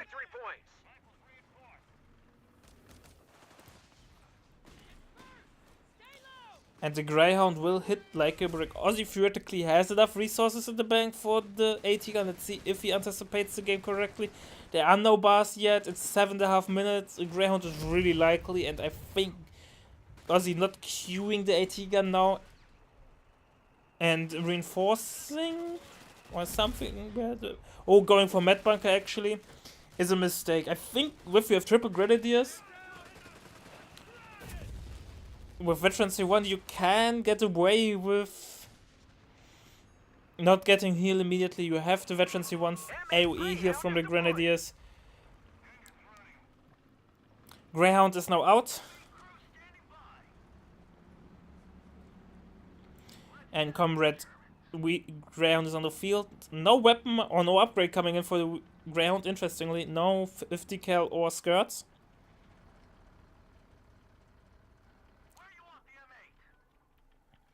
AT gun is now in the queue from Aussie. Maybe he saw that because it's he crushed something, or it's just it was in his build order anyways. We have, by the way, the LMG upgrade on the Falchion Pioneers, which makes him to a really good squad.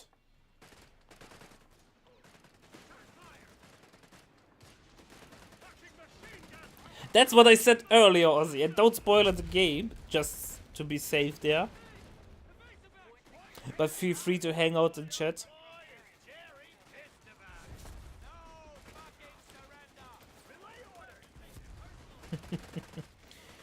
P-Grant's now moving into position. Reports of enemy movement near our victory point. What's up, Fred? How are you doing? I hope you had a wonderful day. Nice bundle there. And I'm telling you, boys, obviously I have no idea about 1v1, but against buildings, the grenade launcher upgrade is amazing. A victory point has fallen into enemy control. Flares will light up the battle. Falchion Pioneers with the LMG upgrade, they're just bonkers. I'm doing well. We have an amazing set going on at the moment. Ozzy trying to show why we are calling him now a top 12 player. They pushed us off a sector. Well, we are only in the third game, so amazing. 1-1. A fuel point is being lost. And that's dang amazing.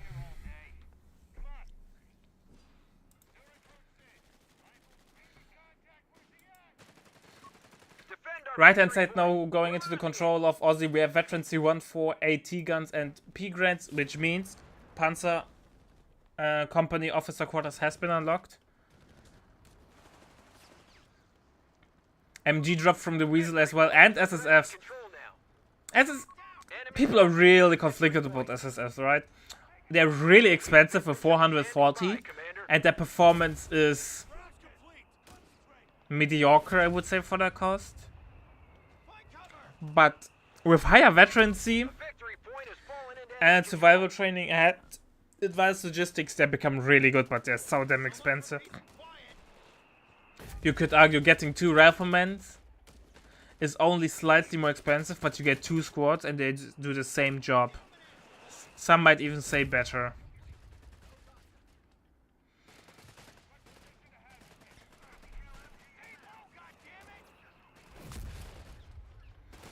SSF jumping into the building. No bundle. P-Grant's now going home. They have seen enough and heard enough. MG is dropped by Weasel. Exactly. We have no back tech.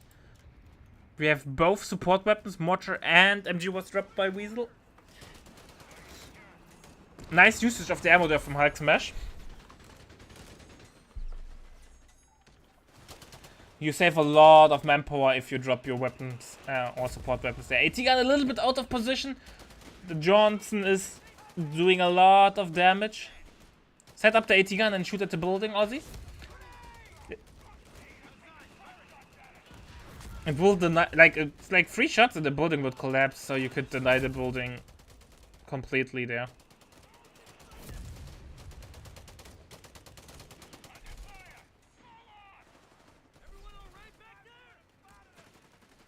The Pioneer gang is joining the fray. Victory point is under attack. We must act.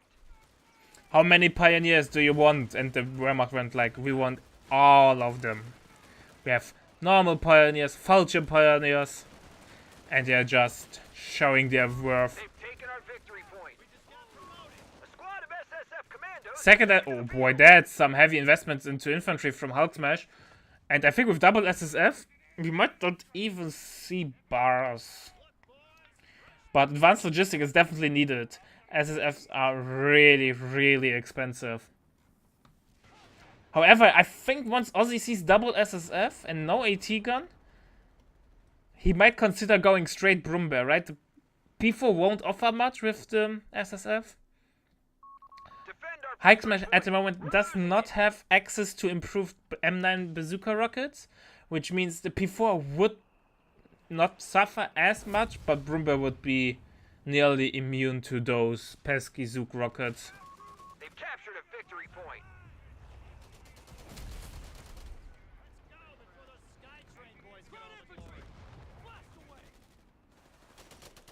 Oh, Falchion Pioneer has to go home. SSF comes around and says, howdy, partner. Commander.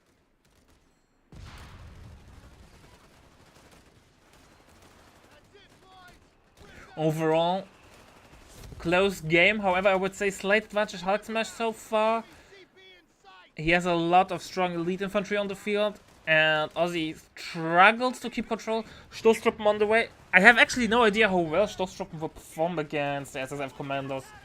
Like I said, SSF are such a rare unit to see that this matchup is really hard to judge.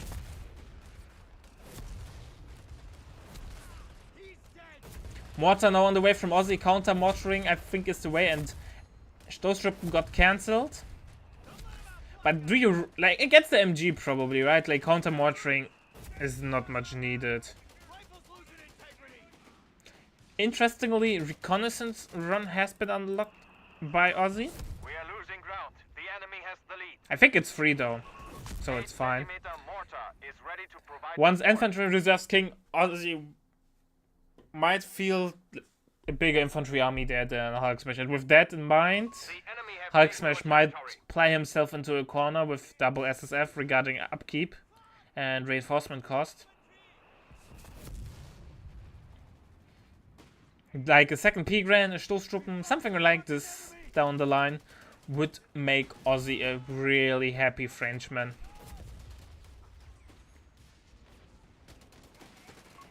Territory sector lost. AT guns should shoot at it, because then he would be able to kill the squad. If both AT guns get their shot off, this building is dead immediately. But Ozzy decides not to do that. That's the code 2 brain, I would say. It's one of the things that people really forgot about or are not able to adapt right now, is how much damage AT guns do to Enemy buildings. remains stubborn. We are down to 300 points. If that would have been the AT guns, the building would be dead as well. No ammo would have been wasted, and the scout would be dead. Nice mine hit there by the Greyhound, taking out of the equation, and AT guns are busy moving around instead of being in position. Maybe a recon run to spot the Greyhound and get a couple of shots in. Not likely, but it would be a nice thing to do.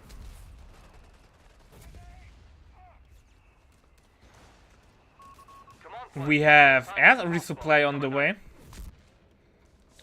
It's the first time that I see this thing. It's so incredibly expensive. Luftwaffe ground forces available as reinforcements. 40 fuel, AT gun and MG has been dropped. Even though mainly for the AT gun, I assume. One of our mortars has been destroyed. Let's check if Hulk Smash has any upgrades. No advanced logistics, survival training, so those SSF are really expensive. Let's wait till this SSF retreats. Nah, it's way too far away, so let's focus on the game. Yeah, but really expensive to reinforce.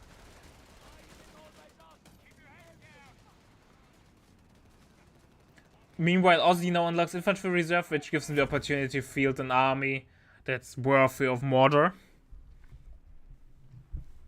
His personal Urukais are now moving up. AT guns are really blocked. You don't want to do that. One grenade could take out both AT guns. Victory point.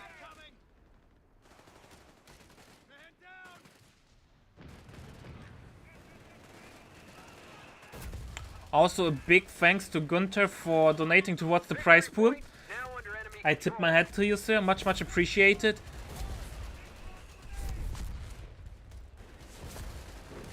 Nice try with the nade there, but should have been slightly more to the middle, then the whole squad would have retreated through it. Oh, that might be a dead rifleman. But no chase. Ah, MG would have denied it anyways. Brumbears are away from Ozzy as expected. Ozzy is slightly behind the VPs, roughly 100, but that early into the game, that means nothing. AT guns so far are not really useful. Obviously, Ozzy needs them because the Greyhound would otherwise break his damn back.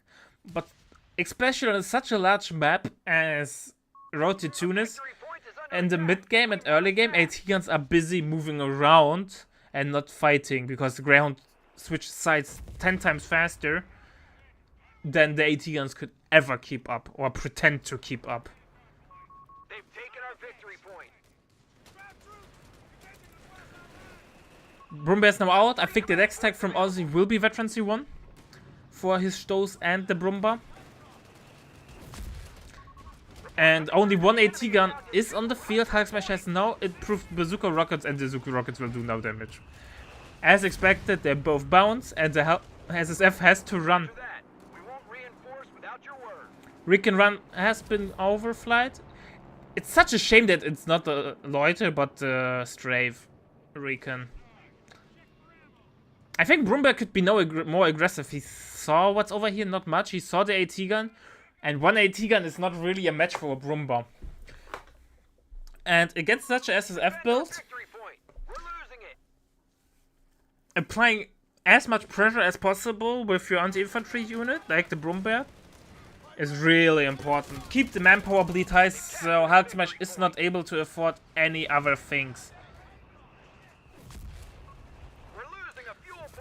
But on the other hand, being more aggressive can easily backfire, and then the game will be lost. And in an ace game and a knockout stage of a tournament, is risk-taking is probably not the right thing to do. But sometimes you have to take risks.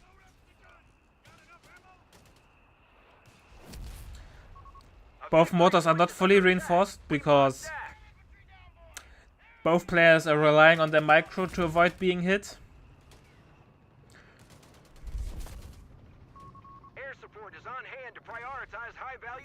Here we go, nice hit from the Brumbear. Oh, a lot of manpower damage. Yeah, the Zook is literally useless. We have now Mark Target unlocked from Hulk Smash and Hellcat on the way, but double AT guns should be more than sufficient to zone out the Hellcat, especially with a nice lineup of 3 Grenadiers as a snare shield.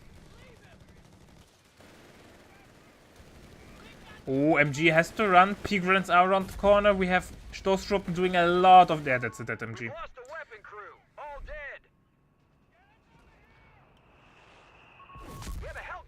Steal the MG or destroy it, but don't give Hulk Smash the opportunity to recapture it. To be honest, capture the MG, park it over here. Or use it more offensively, and Hulk Smash won't have a nice time. Advanced Logistics finally coming in for Hulk Smash. Should have been way earlier. I would even say before he got the second SSF. No bars. On paper, Ozzy should be so much more ahead.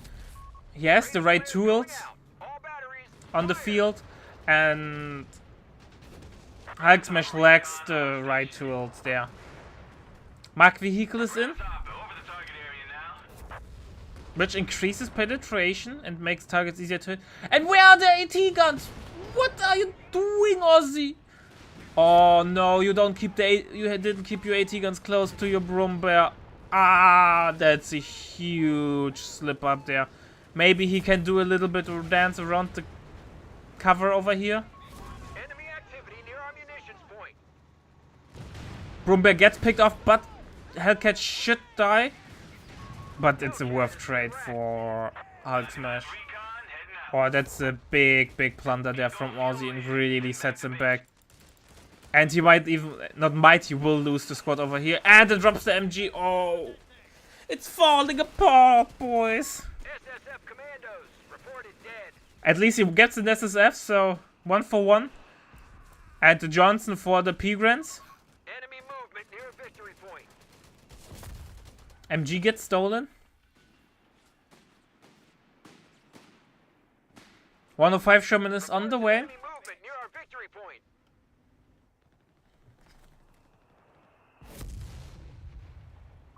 Commander, we have Sherman. A victory point is under enemy control now. 105 Sherman One of our will not soldiers be is a now in pleasant enemy hands. surprise. Double AT gun is out and we have the loiter, so Ozzy can screen off the 105 Sherman. But for so far his AT gun micro wasn't really good.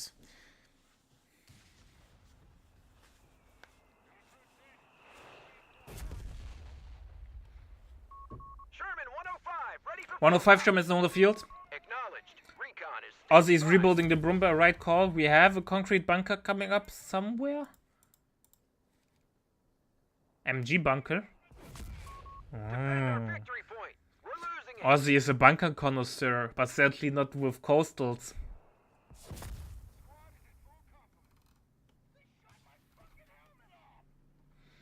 We have the Whizbang being able to be called in. Interesting that you went for call-in Whizbang and not the buildable one. Obviously it does not matter, there are no cost differences.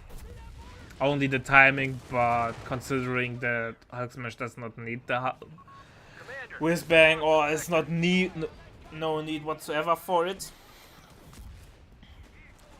It does not matter if it's buildable or call, and call it is at least immediately on the field.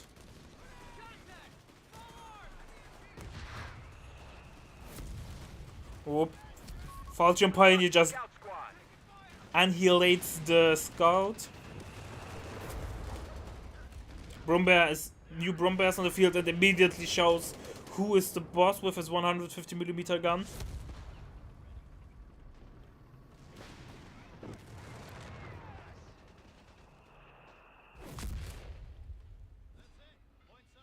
P4 next, and I think Ozzy will be more than set. But I still have to say, I'm surprised that Ozzy is not able to gain control over the middle A that victory well, point is under attack. considering there are no bars. One SSF got wiped. But now with the stolen MG in the middle, it should help. Oh, it's a repair bunker. Makes sense. Even though you have 3 repair squads. But maybe he feels the need for the Pioneers to being used as a combat squad / capping squad.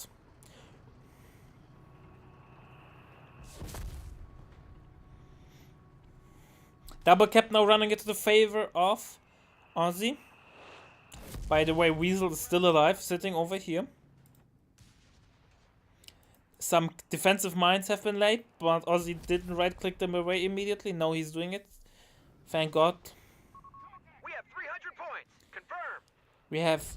I think we have a sweeper squad there. At least in theory. We have a cache coming up, an ammo cache. Ammo cache is a really good call.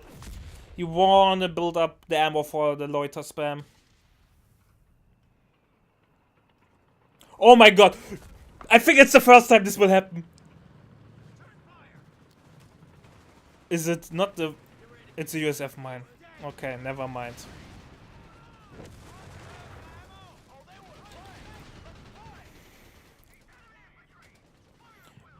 I was so hyped to see the Dozer Blade sweeping mines. Reports of enemy movement near our victory point. Grasshopper reporting in. Mark target is on the way, but AT guns are up, set up better this time. No, Hellcat is on the field, but Hellcat can't really go in. And we have the panic loiter for an emergency strafe.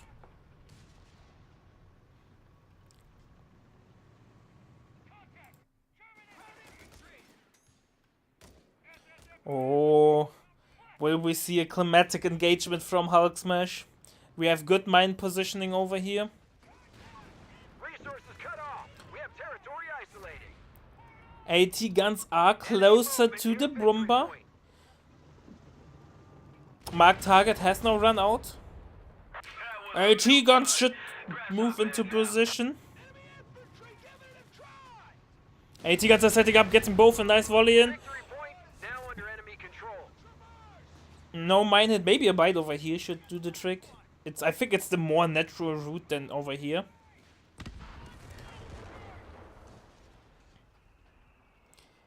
Oh, repairing too close to the front might cost you models. Nope. Raiding flares going out. All batteries, fire. Oh, Oh, the Johnson should benefit greatly from the Veterancy 1 buff.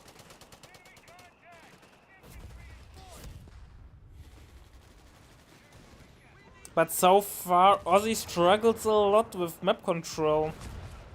Or Hulk Smash is doing a great job playing around the flanks.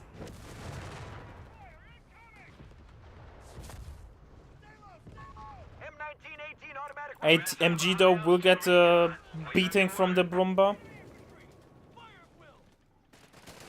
And Weasel will be dead.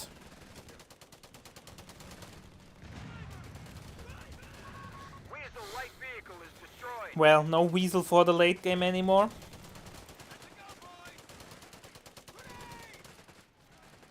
Nade out but gets dodged by retreating. Bars are finally coming in from Hulk Smash and then nades. Finally in. We have marked target again against this Brumbear. Oh, Brumbear is really low. Brumbear has to run. Hellcat is coming in, but might be too late. We have planes there, but I think it's panic planes not nicely set. Brumbear should be fine though. Brumbear will get repaired there already from the bunker, and then the Pioneers coming over. Shouldn't be a big problem.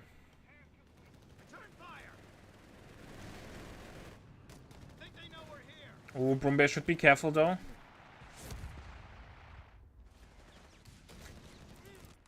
MG is retreating. A victory point is under attack. We must act. I think both players are... I don't think Hulk Smash can get much anymore. Maybe a second AT gun is a thing, but it does not feel like he wants to get one. Meanwhile, we get no survival training, so Hulk Smash is set. Captured a victory point. Acknowledged. Recon is standing by. Yeah, the planes did nothing. They were really panic click, which granted him nothing. 180 ammo down the drain for nothing. P4 is out. With the P4, he should be able to hold the flank.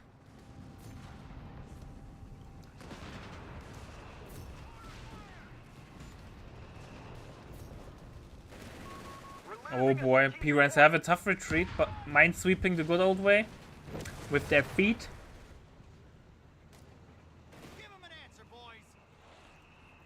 Oz is slowly bleeding out VP-wise, even though he, army-wise, he should be doing well better.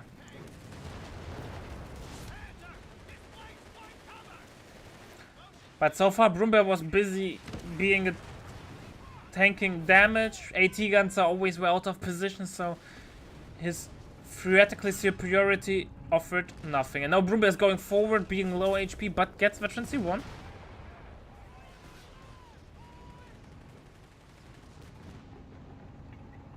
Side skirts now coming in. Interestingly, before Veterancy 1. Even though I would say Veterancy 1 is way strong, and I don't think Brumbear gets affected by the side skirts. Sadly, no Brumbear with skirts, unlike in Code 2. Sad. Oh, never mind, we get side skirts. Noobvaldi does not know the game.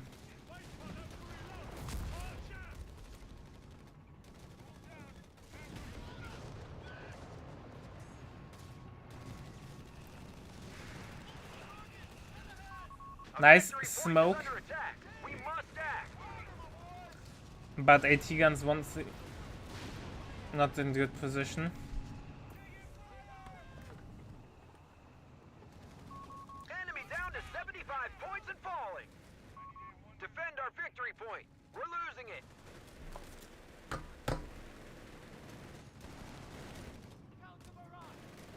Oh, Brumbear is now coming forward. Will hurt. Second Hellcat's on the way. And Hulk Smash is slowly pulling away with his army composition. Hellcat being such a nuisance, not being able to kill it, is really hurting Ozzy, and that might be a dead Grenadier. But Greyhound decides not to follow. Hulk Smash is playing amazing with his tanks. It's not like that Ozzy's doing an awful job. He tries his best. It's just Hulk Smash is always gone before the AT guns are in position, and therefore the AT guns are just running around. Nice hit.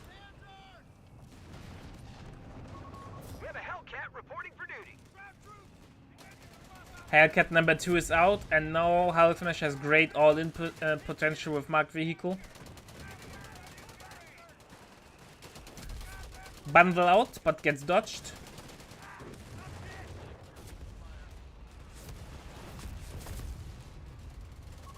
Defend our victory point.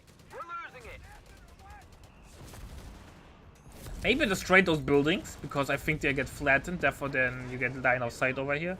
So you can have better vision into the compound. And Hellcats are hungry! And AT guns are not set up! No! No ammo for marked targets, so that's something. A victory point is under And attack. split firing! Stack. Or at least he could have gotten one Hellcat there if he didn't split fire.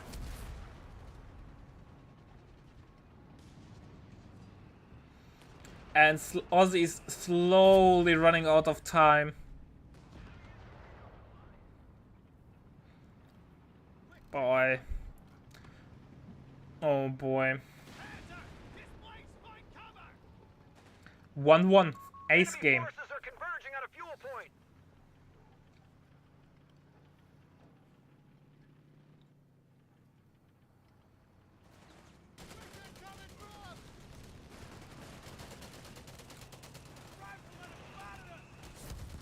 Mortar doing... The mortar from Hulk Smash is doing so much damage. Their line's breaking. Only 50 VPs remaining from Ozzy. Acknowledged. Recon is standing by.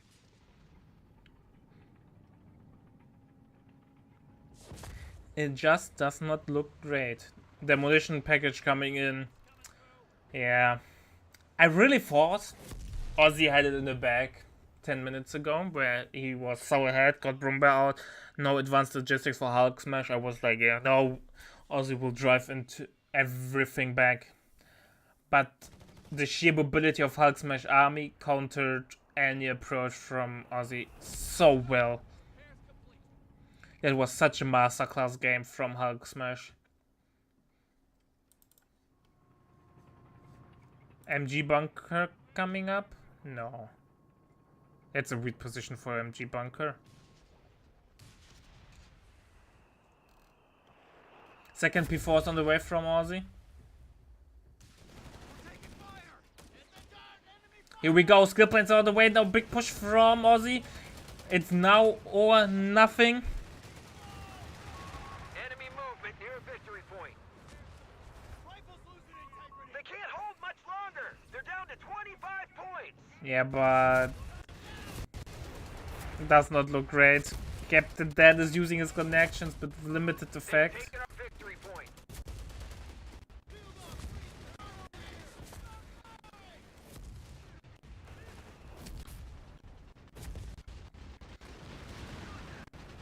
Oh, no cover for the AT guns. Sector gone. 22 VPs remaining. Brumba is coming over to save the day.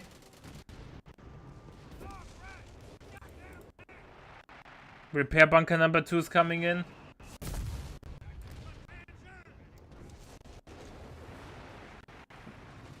Ozzy is not covering his Brumba. AT guns are God knows where. He tries to cover his P4 over here. Triple cap incoming though for Ozzy. Was that the breakpoint that he needed? Is that enough to even out the game? Ozzy still not able to cope with the mobility of the army. No important wipes yet.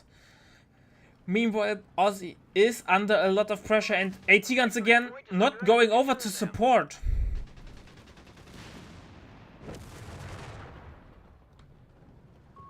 Rating flares going out. All batteries, fire. Enemy won't let up. We're down to 250 points.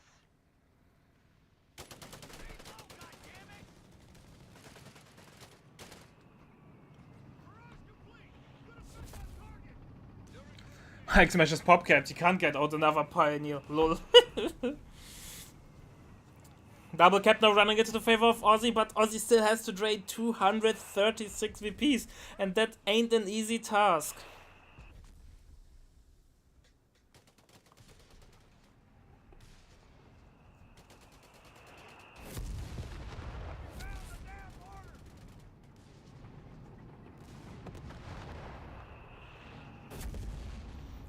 Oh boy. Grasshopper reporting in. And now we have a big all in. Lording over your target. Hulk Smash does not need to kill anything, he just needs to damage it so it can't support Engineers on the field. Ozzy. And the AT guns once again are out of position.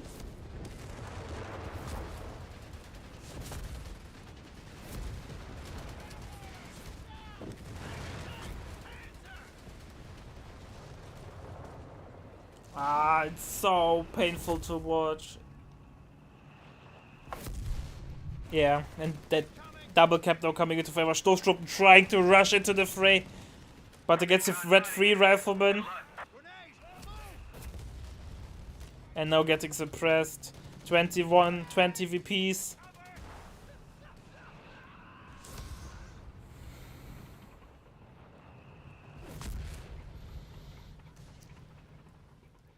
Oh boy. The mobility of Hulk Smash army just broke Ozzy's back. Acknowledged. Recon is standing by.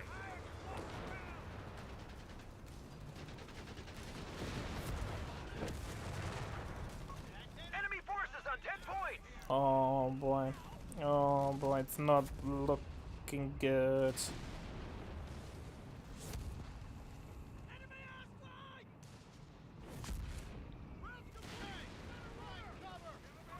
The enemy is stealing our munitions point. Brumbear going in. Grasshopper, ready to make another run. Brumbear's really low. Gets a nice hit though. Middle will get the... That does not matter. GG well played. And 2-1 for Hulk Smash. Hulk Smash moves into the next round, into the semi-finals. And Ozzy, sadly, so close to greatness, was not able to break into the top 4. Maybe next season, but overall, Ozzy is getting so good that if he keeps playing, keeps practicing, he will definitely be able to get into those sweet spots. So guys, are you ready for the semifinals? Because I am. So grab something to eat, grab something to drink, and see you in a sec.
And here we go, chat. Time for game number 1 in the first semifinals between Ray and Hulk Smash.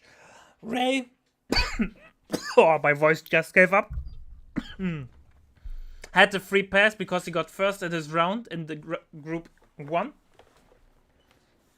And Hulk Smash had to fight his way through and now is able to make it as well into the semifinals. Both players are in the money area. Top 4 will get paid. Now it just matters how much. We are on Famenville and we have Ray as USF. Hulk Smash as USF, sorry about that. Starting Pioneer, Rifleman. On the other side we have Ray as Wehrmacht. AFKing as Grenadier for a couple of seconds. Here we go. No waypoints. We see everything, right, chat? Pioneer now capping the 10-pointer over here.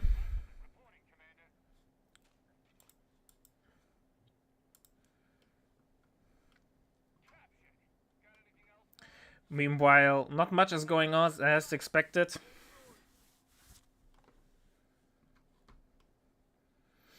MG42 on the way from Ray, Grenadier MG.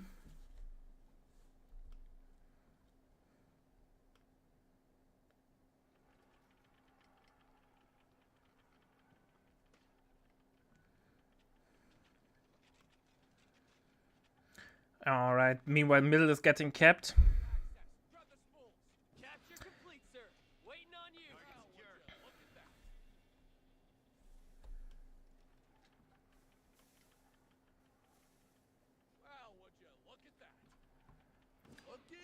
Not much is going on. Looks like Hulk Smash is more focused on the left-hand side while Ray is trying to gain control on the right-hand side. So basically both players are walking away from each other. A victory point is under attack. We must act.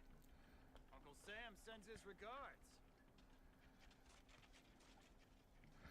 10-pointer now getting kept in the middle. Or middle right. Grenadier sitting over here. Point is under enemy control and now. Both players know what is up because they see that nothing is going on. 2 minutes and no engagement or no real engagement. Pioneer got forced off by the engineer. So basically Hulk Smash won the first engagement, but it was not the most important one.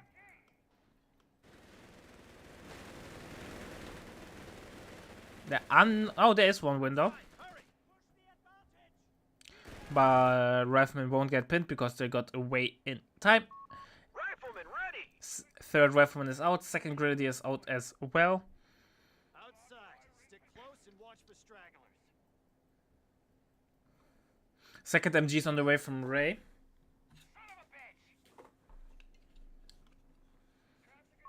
Infantry support research underway.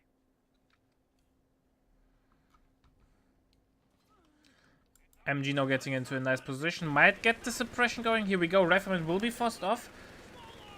Forcing off one Rifleman is really, really helpful there.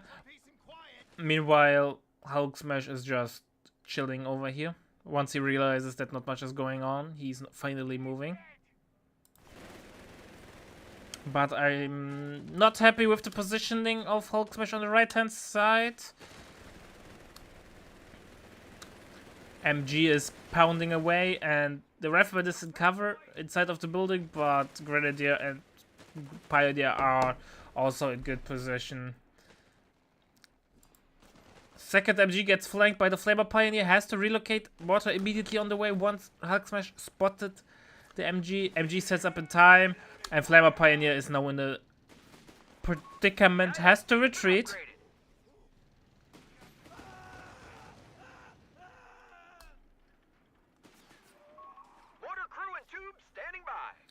Oh, MG setting up.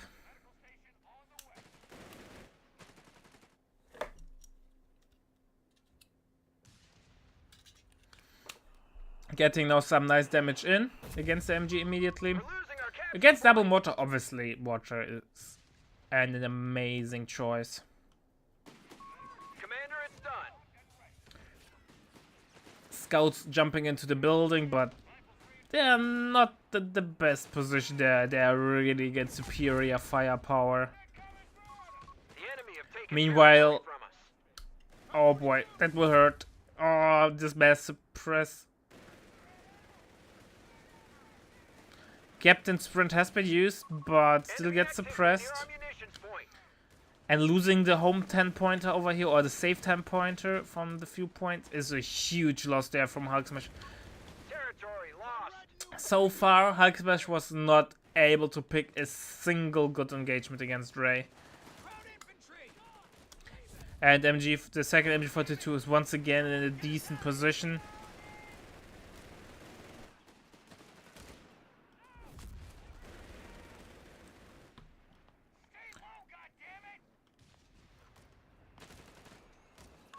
They pushed us off a sector. Oh, that will hurt this Nate.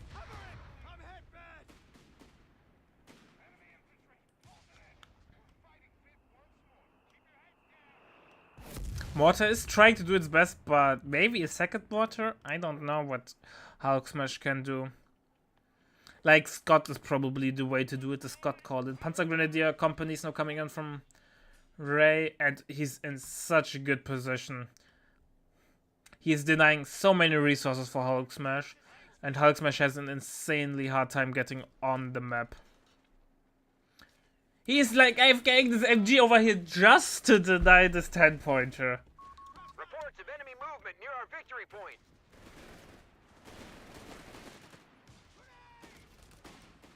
Return fire. Rounds are taking it personally. Victory Oh, Hulk Smash has an insanely hard time leaving the base. He is not happy with that. I can tell you that much. And more riflemen, or the third rifleman is on the way, but I'm not sure if that will help. Panzer Grenadier is already the queue. We have at least healers out, but still.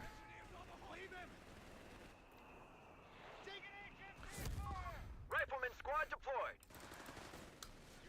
Oh, he can't get the cap, even with smoke. Ah! Oh, that hurts so much to watch that.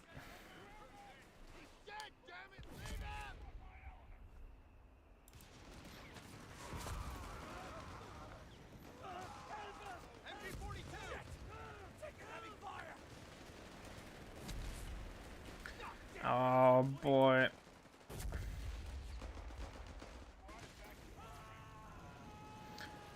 Nice use of veterans you won there with the flamer burst.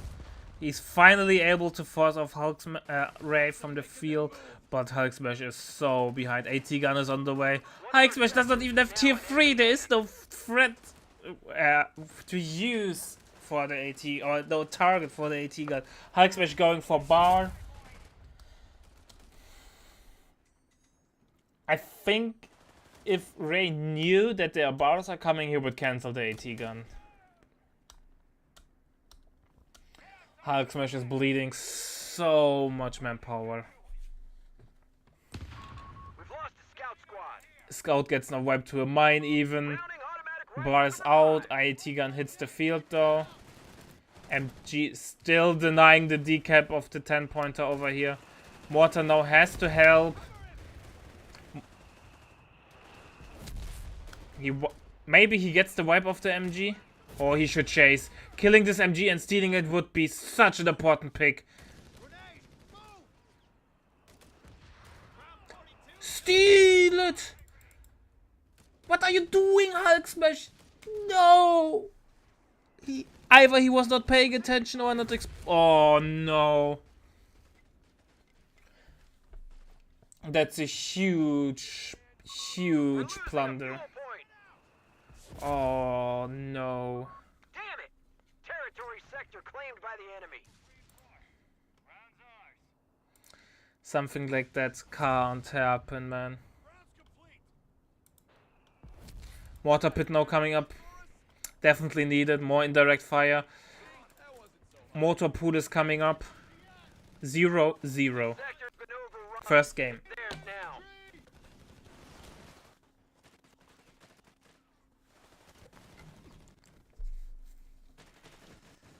He might be afraid, but there was... I think if he moved up the second rifleman, like... Yeah, he wouldn't have kept the 10-pointer in time, but still... Stealing this MG... Omega important. They've captured a victory point. MG42 working away now in middle.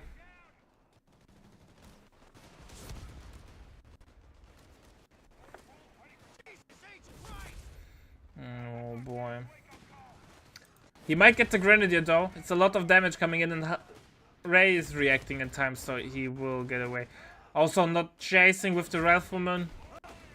High Smash feels a little bit sluggish.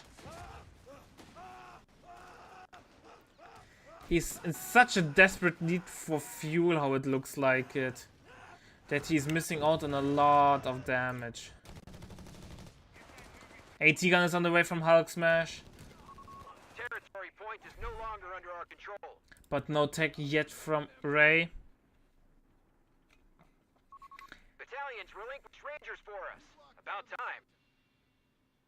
Okay. Anti-tank team on the field. I was expecting a lot of things, but not Ranger. So I think it's the first time in the tournament, maybe in the whole season, that we see Ranger Doctrine being picked for the infantry assault. After its cost increase and time nerf, or the overall nerf of it, it's not as common as it used to be. And I'm not sure if it's really good against double MG.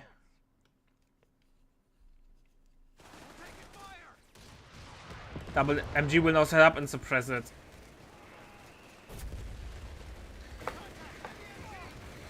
Both MGs now opening up, and the Horde is pinned. Now a bundle for some extra XP. And 125 manpower down the drain, and they achieved nothing. Movement near a victory point.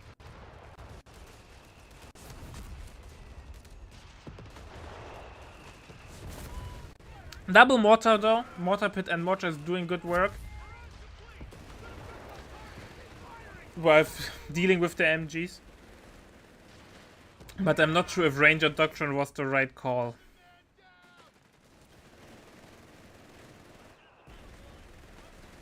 He smoked, yeah, even if you smoked him off.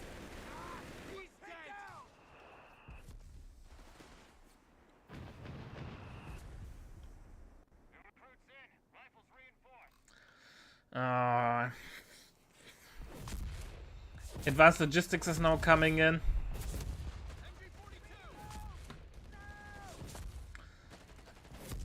Hulk Smash recovered, but I'm not sure if it's enough. No, we have 8 rod out from Ray. At least we have an AT gun from Hulk Smash. But his hopes to play around the flanks to avoid the MG are now shattered. There is no chance in hell that he can do that.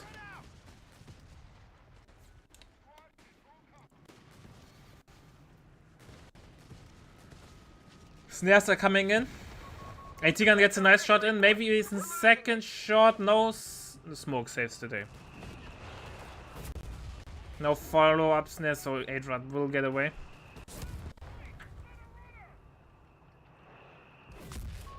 A victory point has fallen into enemy control.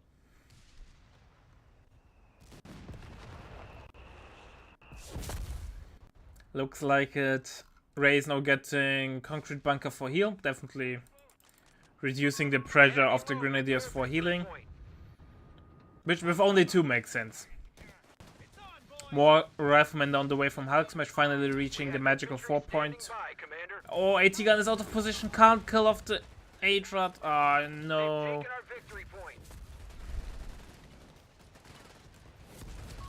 Riflemen are ready. Pioneer boy, you're trying your best. We've lost the territory sector. But your best is certainly not enough against those Terminators with those STGs 44s. We must pull this back. We're down to 300 points.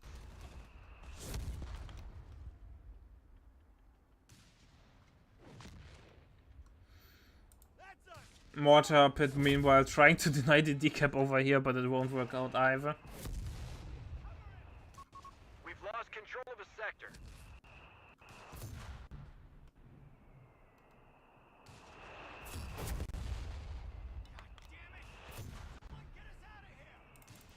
Water pit meanwhile is working away there.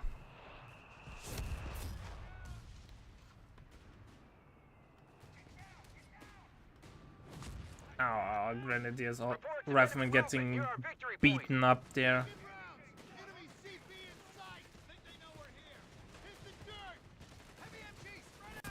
MG42 now getting a nice suppression there. Rifleman will get around the flank.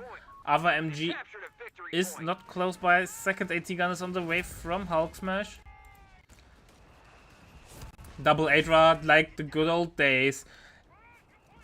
People might not be able to tell the difference between this game and a game in the previous patch. Ranger blob against 8-rods. Does this sound familiar? Ranger or the Horde is running down the middle. Gets pinned. 250 VPs will remain for Hulk Smash, and Raid barely lost any VPs. 8-rod even going for the base inspection. Will get snared though. And paths around a little bit. Gets a hit from the mortar. One more shot from the AT gun. One if pathing your worst enemy.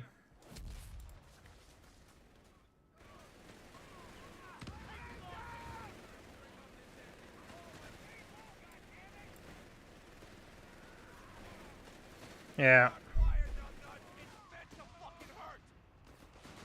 Hulk is just out of options, I think. And especially with this weird Doctrine pick, he has nothing to offer. I think if he went for Armored, it might be still looking grim. However, he could have got Scots out and now stalling for easy 8s. Meanwhile, now he has Ranger Doctrine with Infantry Assault, which gets hard counted by the double MG.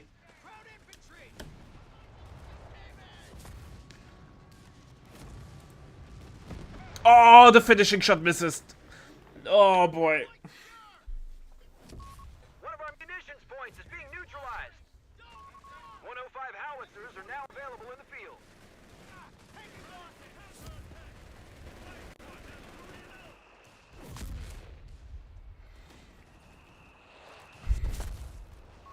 A munitions point is being attacked. Oh man, I don't know what Hulk Smash can do. He has all the upgrades. He has advanced logistics, survival training just finished. But he's still losing the infantry engagements so damn hard. Enemy movement near victory point. And we'll lose a rifleman. And he drops a bar. Of course. If insult to injury is not already enough. Commander.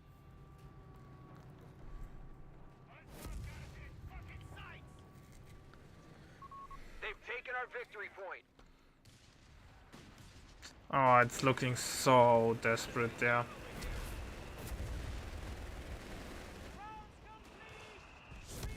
Maybe the best of 3 against Ozzy was so draining that Hulk has problems to focus on the game or being able to use all his skill, but it's not looking well. Into enemy control.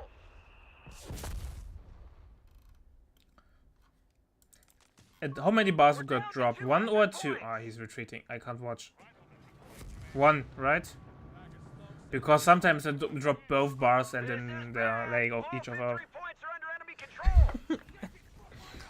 Well, are you really playing USF if you don't drop your weapons like pinatas? At least nowadays in Cove 3 you only drop weapons when the squad gets wiped and not randomly like you did in Cove 2 or Cove 1.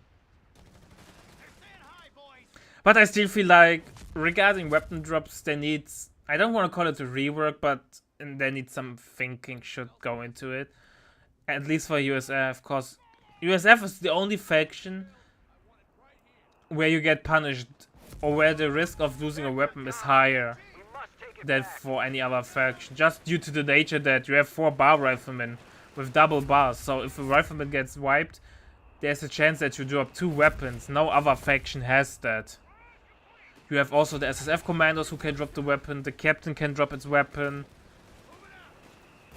For Wehrmacht, only the Stoßtruppen can drop it. We have a surplus of command points. So the chance of getting punished by a wipe is for USF even far worse. New battle group ability ready. Where is it coming? Enemy forces are Will it win the war? Only God knows.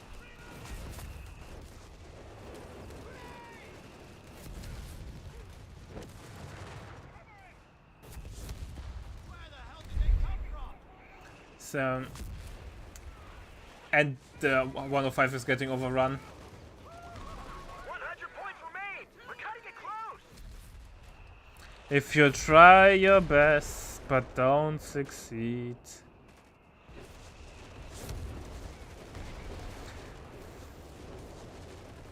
$400 manpower and 50 fuel down the drain for nothing. Reconnect with it. Asher will be happy and Hulk Smash will be really, really mad.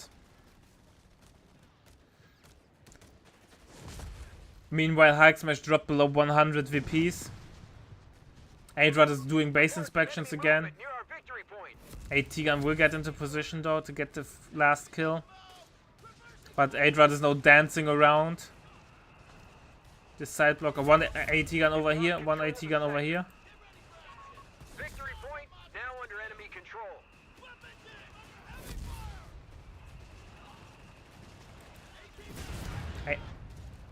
Adrad gets destroyed.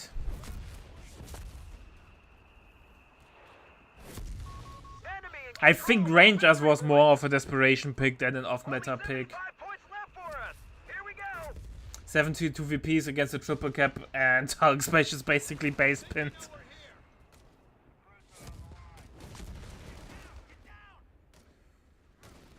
It's looking really, really tough. Rifleman down. And thanks for the raid, Grey Shot. Welcome to game number 1 in this first semi-final between Ray and Hulk Smash. I hope the game that you casted was Out of there. Down to omega good. points. We've lost a squad of riflemen at the front. Rifleman gets nuked. And big thank you for casting this event with us. I hope you had great fun.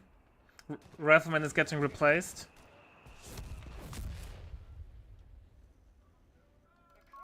Only 25 points left. Taking it personally. Oh boy.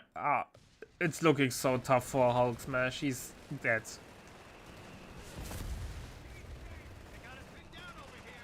Hopefully we will have you in future events as well in Reinforcements. We're down to 10 points. it's always fun to work with you, Grey Shot. 3 VP and it's over.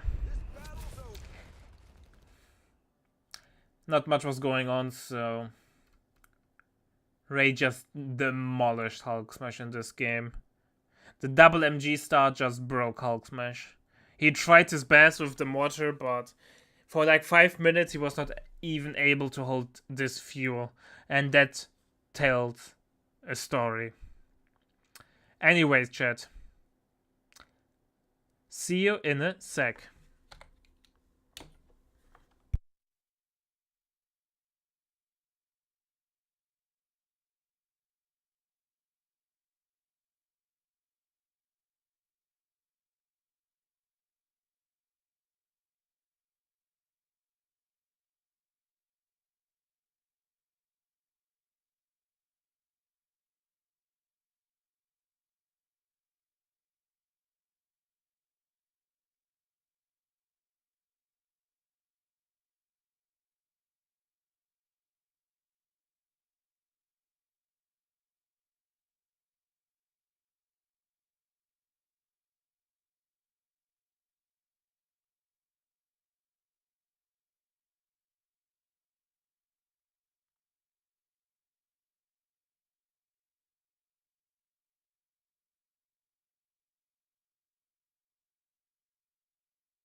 Alright, Mike was muted, so let's go. Game number 2 between Ray and Hulk Smash. Can Hulk Smash redeem himself, or will Ray crush him once again? We are once again on Faymonville. We have Ray as Brits, starting with a second Royal Engineer and an MG. On the other side, we have Hulk Smash as Dak doing off-meta shenanigans with double Pioneer and a bike start.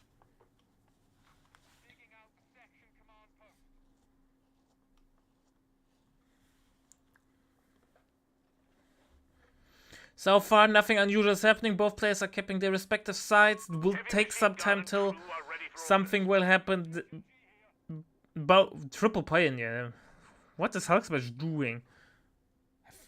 We saw that yesterday already, so it will be really, really interesting to see.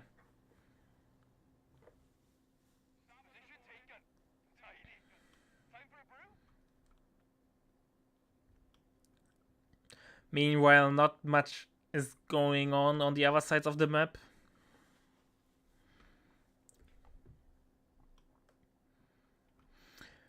Cutoff not being kept there. MG is moving to the left-hand side.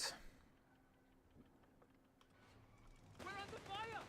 Wait, cover you, Ghost! Bike in the meantime will run. First infantry section is on the way. Fourth Pioneers on the way. Good old Pioneer spam, what is this? Are we playing early 2022 meta or something like that?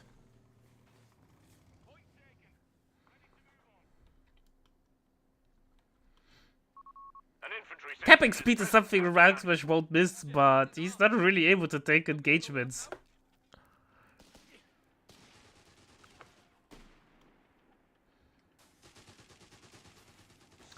Panzer Pioneer is not eager to take this engagement over here, which makes sense. Now he's going home.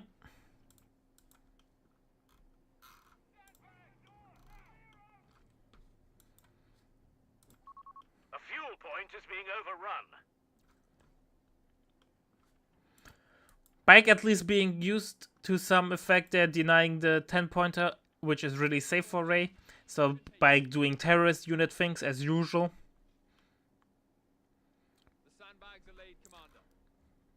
Middle now under control of Ray. Meanwhile, Ray is doing the same thing as the game number 1, using a really aggressive MG to deny the 10-pointer over here. Hulk Smash has nearly 0 infantry fighting power. He has tier 1 now up, so he could get an Assault Grenadier. At least I think that's his game plan.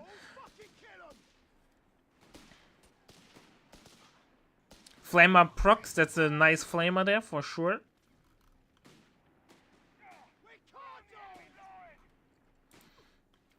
Bike has to run.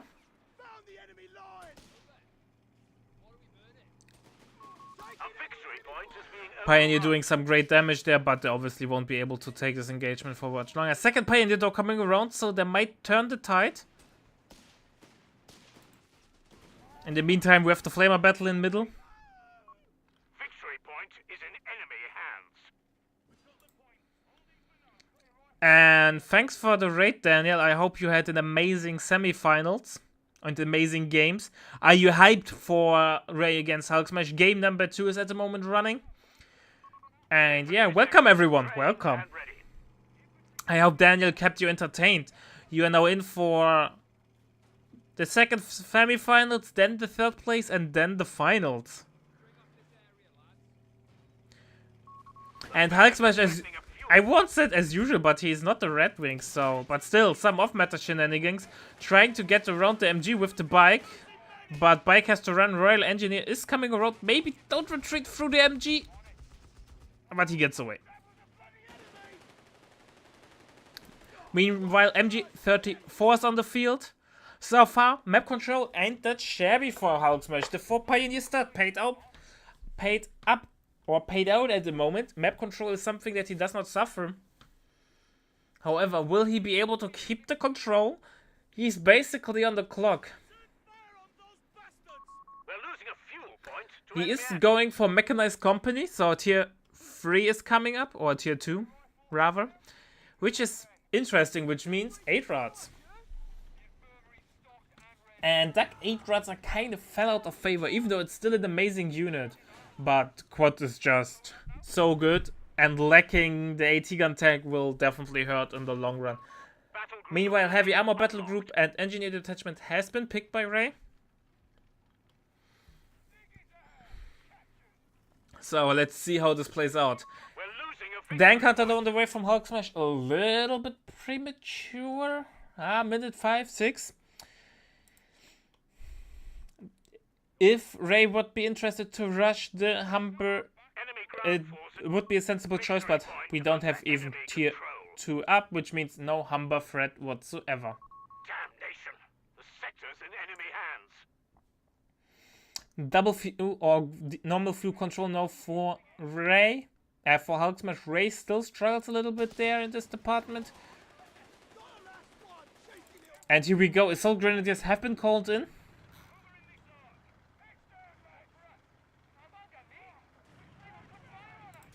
Big push now though from Ray on the other side.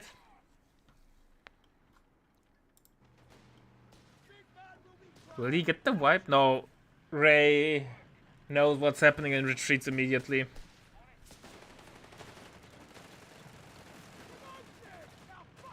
More infantry sections on the way. Ray is playing a really big tier 1 there.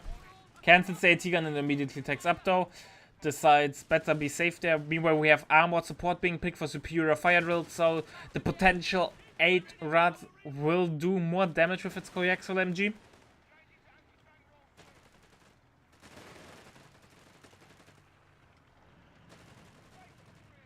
So far, Hulk Smash is not doing too bad.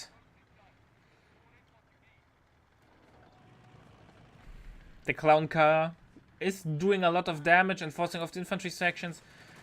Since Brits rarely tech for snares, Ray won't. There's no threat for Hulk Smash really. Infantry training is coming in, so Ray is like, I don't care that you have the clown car on the field. I don't need AT. I will win by boys AT rifle.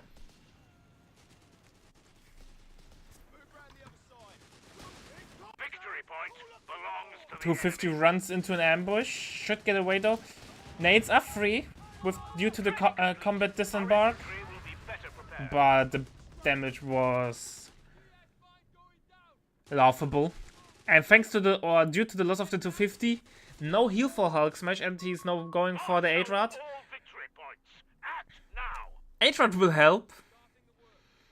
But I always was conflicted about 8-Rad against Brits, because the boys are decent against that. The quad is way better equipped to deal with the boys upgrade.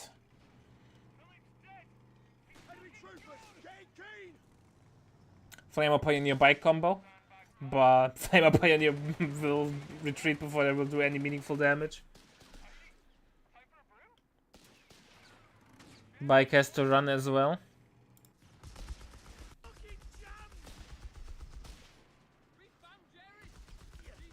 8-Rad is now out.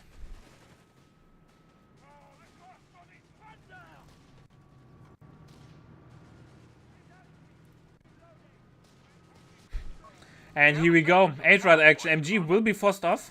Might even get wiped. That would be a nice pickup for sure. Here we go.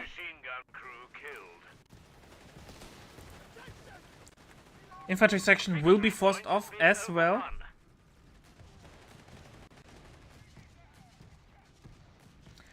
And now Ray is kinda in the pickle. He has an AT gun on the way. He will be able though to defend the MG, but MG is setting up over here. If he gets the suppression in time, nope. MG gets recaptured. Martyr's on the way. Are we playing the right doctrine? Is that not Pact of Steel worthy? Oh man, I love tier 2 from Dirk. Sadly, we don't see it that often anymore. Let's see if Hulk Smash can make it happen, that we see more tier 2 from Dirk.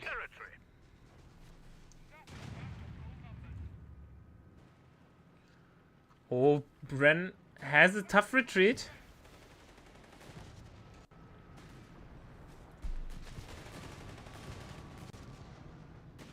Look at the HP from the Pioneer. If infantry section sneezes at them, they will all fall apart. Losing a victory point. Marder's on the field, but there is no tank. However, if Ray decides to go for the Crusader A column, which is highly likely, the Marder will help a lot. Point lost. The enemy has control.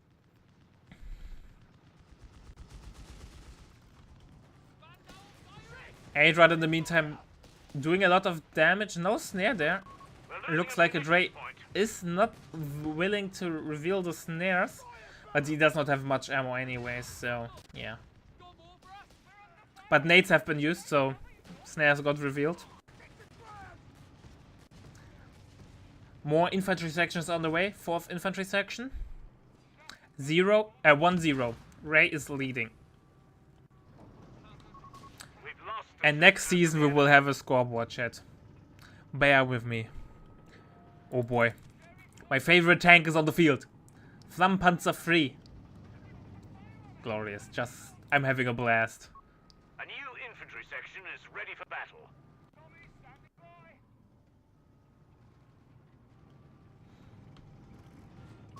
We're losing Flammenpanzer 3 obviously amazing against boys or AT guns.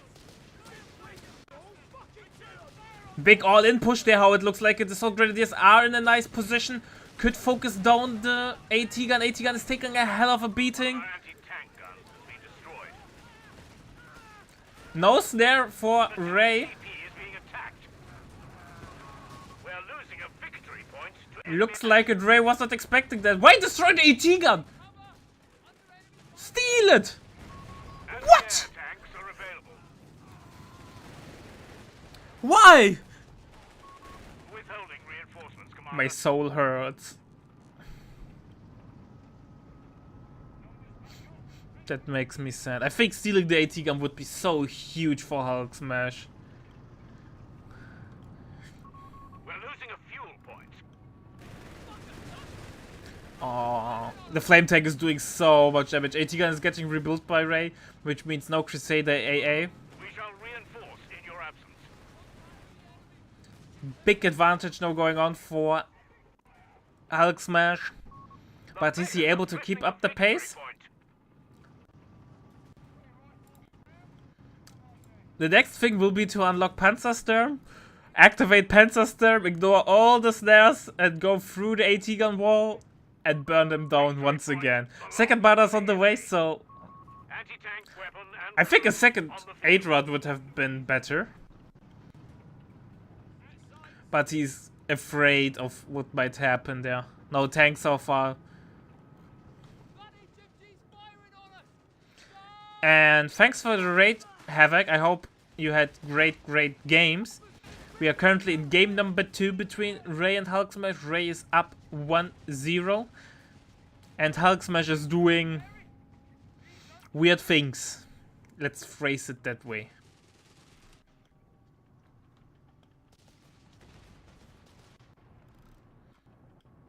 In the meantime, what is Ray's long-term plan? Crusader A, maybe? In combination with the AT gun? He could zone out, but I don't think anti-infantry firepower is what he needs. Like, anti-tank firepower would be better, and Bike just got smoked. Second AT gun is on the way, yeah.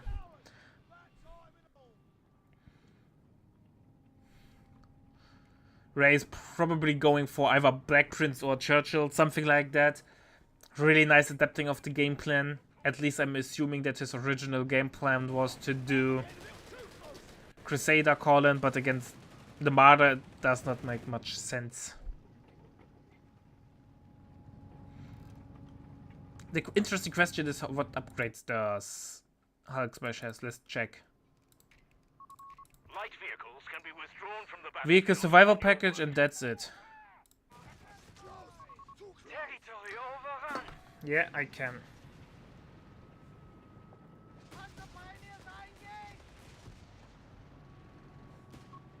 Flammenpanzer 3 is reporting in.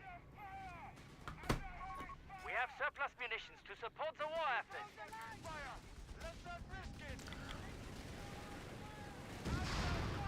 Flame P3 gets an engine damage.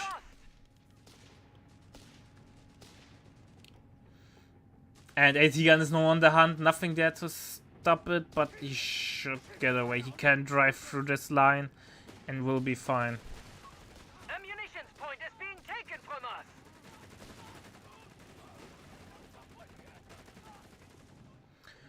Second Flame P3 is on the field. Oh, one more CP and we have Panzer Storm. And Panzer Storm with all-in pushes is the most fun ever. To support the war effort. Oh, I'm so hyped. Meanwhile, Ray branches out on the other side. It looks like he's going for We have off-map vehicles available artillery, in recon artillery. I don't know. Let's see.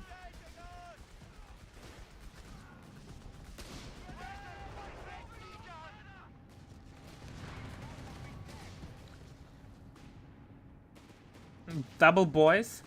It's a sensible choice. Still no heal. Look at those Panzer Pioneers, man. They're so low.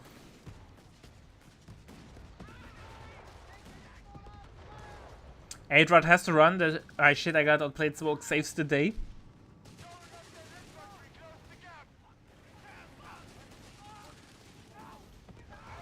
Nice try with the attack on ground frame, but now Cigar. Panzer Pioneers lost. And the first Panzer Pioneer dies because... Oh, here we go. The button has clicked. For the cost. Sadly, it's not as strong as it used to be. Only 20% more speed and acceleration.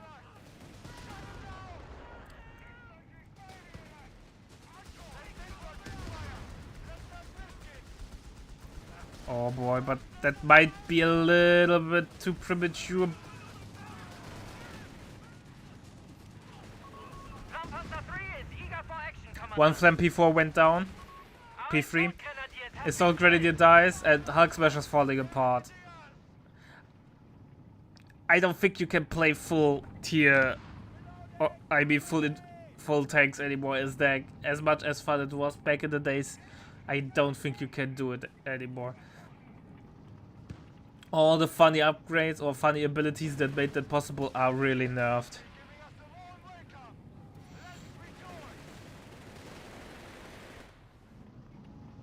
Do you like your infantry section well done or medium rare, chat?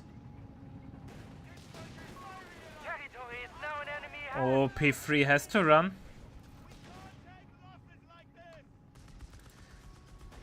The Hulk Smash will be slowly grinded down.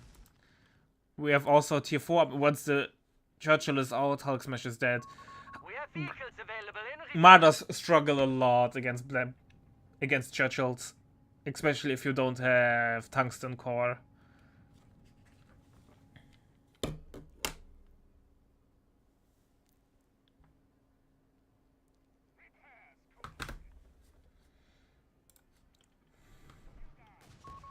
enemy has dropped to 300 points. The fight continues. All right, Pioneer is falling back. A victory point is being taken from us. We have a Crusader on the way. That's interesting. On the other hand, though, there's no a double Martyr should deal easily with the Crusader, though. On the other side, double AT gun should offer enough of a screen for or against the double Martyr. So not sure how this plays out. I think Churchill would have been the better call. It would have hard countered all Hulk Smash units. Neutralized by the enemy.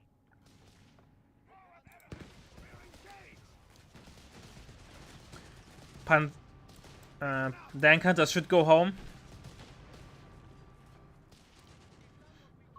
Our victory point is being neutralized by the enemy. Daniel has a valid point. If Ray knows about the veteran's vulnerability of the flame tank, which is a Territory sector long snare or a long, yeah, snare basically. Crusader hits a mine though. The enemy has taken a victory point.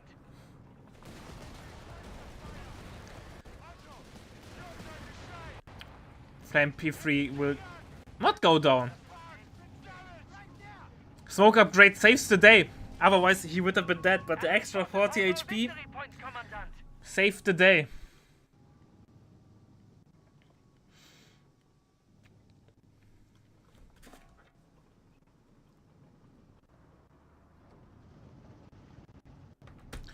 But still not looking good. Enemy forces have claimed our sector.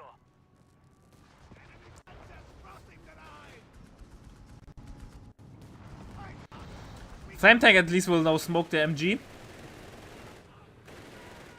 And now we have a Churchill on the way. And Hulk Smash has nothing to counter the Churchill. So, Command Panzer available. I wanted to ask if you go for the Stuka Dive Bomb or for the Loiter. But it's Command Our sector P4. point is being neutralized by the enemy. Some sandbag and wires coming up. But it won't be much use, I feel like.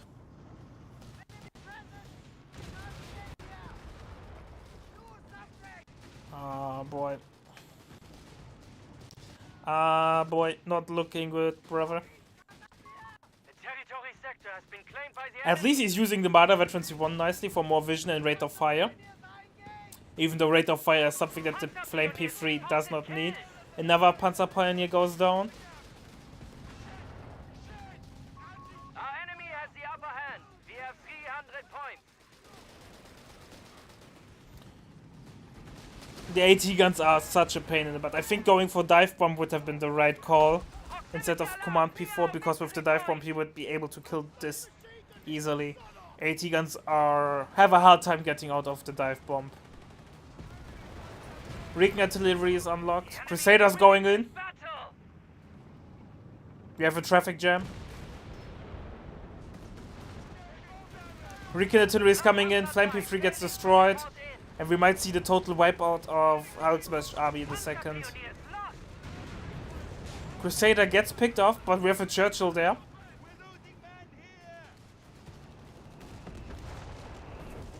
And the Marders can't do nothing about it. Hulk Smash meanwhile lost nearly all his infantry. Command P4 is on the field. Damage, more armor, 20%. But it's not like that the Marder will have bouncing chances with that. Marder tank destroyer knocked out. And I think Victory Ray point should just lost. drive into the base, like right click over here, and have a nice day. Drink some soju and call it a day. He's even destroying tier 1. Commandant, the enemy holds all victory points. I think Hulk Smash is dead. But you might feel to prove me wrong. We have only 250 points remaining. Territory lost. Hulk Smash needs a miracle to make a comeback, and I don't see that happen. Oh, it's looking really, really tough.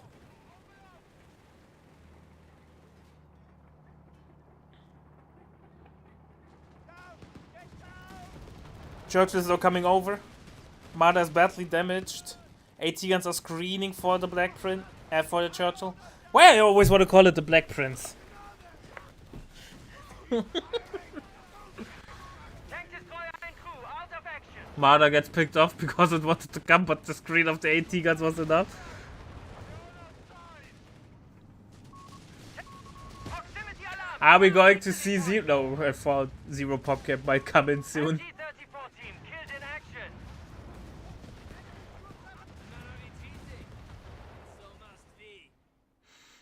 I think Hulk Smash build order did not work out. But you might want to say something different about it, but I will fight you on that. Alright, chat. A quick question. Because third place is still going on, and it looks like the replay will come a little bit late in because they started late. Are you fine if we start with the finals first? Because I already have the replay there. Or do you want to see third place first? Even though I doubt that. Because you'd want to have as little downtime as possible.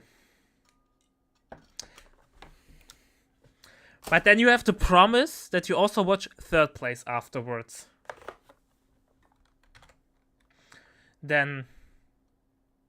See you in 1 minute 30 till the ads is over.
Alright, ladies and gentlemen, it's time for the season's finals. Weasels ready to deploy. After a long season with 2 qualification events and a group stage in the main event, we are finally arrived at the main course. We have Ray as USF going for Weasel by name, Weasel by nature. On the other side, we have Orange Pest, who wants to redeem himself after his poor performance in the first qualifier. Finally, he is now able to join us in the finals as Vermont, going double Pioneer and a Grenadier. We are on road to Tunis, so let's see how this will play out. So far, nothing unusual is happening. I expect high meta strategies, little to no non-deviation from the standard that we have seen in the earlier rounds from both players. So let's see what will happen. So far, nothing unusual is happening as predicted. Rifleman ready. We have a Rifleman out, a Grenadier out. Is Orange Pest double Grenadier MG or is he triple Grenadier MG? Let's see. He's so far double MGing, double Grenadiering up. Weasel is now getting the Pintle. Both players are focusing on their respective sides, which means there won't be an action for quite some time. Enemy infantry! Fire at will! Ray is controlling the middle, but Orange Pest doesn't care about that. Second Rifleman is on the way. It's really quiet at the moment. Both players are not interested to go all in. By the way, if we have a mod in chat, do a poll. Riflemen are ready. Second Rifleman is now out. Weasel is trying to harass the right hand side, but I'm not sure if that's the right idea there from Ray. He spots the mine though. But no Minesweeper, which means Ray has to remember it and to dance around it. Contact! German infantry! Pioneer and Grenadier are coming over to bully the Weasel. But also a Rifleman is coming over, so the first major engagement is coming to be. Or coming up. Grenadier versus Rifleman. Rifleman should win this, but the second Grenadier is coming around. Weasel gets pushed off by the Pioneer, and I don't think Ray will be too happy about it here. He needs to retreat. Here's on the field. No, mines are amazing. Mines win games. 30 ammo for a guaranteed model wipe, or even an LV kill, or denying a push. Any day of the week. We have now a sweeper on the field. So Ray will be able to sweep the other mine, but remember kids, a sweeper can't be everywhere. And since Wehrmacht barely has any ammo investments, there will be a shit ton of mines, especially with double Pioneer.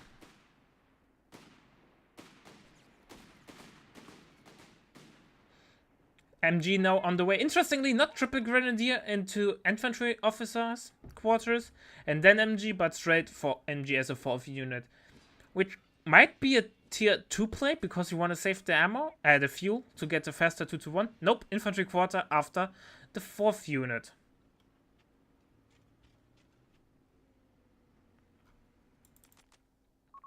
Do we have nades? I might have missed it. No nades. Just getting beating up. Just getting the hands ass handed over. Met 1-0 for Weasel.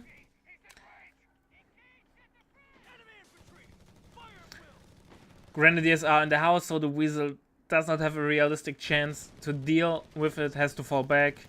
In the meantime, MG42 covered the fuel point, repositioning is on the way, no retreat from Ray, 2nd engineer is on the way there, probably a flamer. USF flamer is really strong, with a baseline of 100 HP per model. The USF Pioneer is really good, and then paired up with a flamer you have a really potent early game unit, especially against those pesky grants.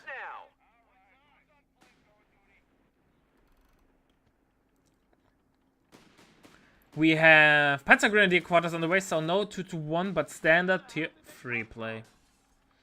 Rifleman jumps into the building, but the nade is out. No reaction from Ray, takes 1 model down and some HP damage, no jumps back into the building. Probably he reacted to the nade, but the squad didn't react in time, and then something weird like that happened. No flamer from Orange Pass, even though he could get one, he has 2 Pioneers. And considering how strong Wehrmacht Pioneer with merch can be, I'm expecting to see one. We have Concrete Bunker coming up though, which means heal. Fast heal. So maybe no Flamer Pioneer? I think that's a mistake there. Especially on Road to Tunis with the big building over here. You kind of want to have the tool to deal with buildings. Concrete Bunker is up. And especially with Triple Grenadier, you can delay your heal. At the moment, 3 of his units have self-heal with AoE. Which in return means you don't need heal ASAP, you can delay it till you have more units and the micro gets tougher. Big push now, we have white phosphor bullets being loaded.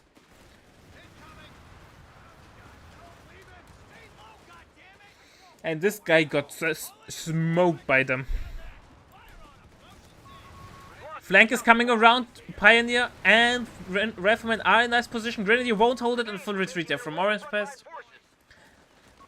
Just the threat of a nade makes them go home.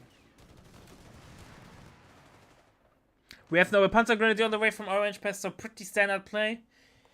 I wish we would see a Stummel, but that would be non-standard. It's Imagine doing non-standard stuff in the finals.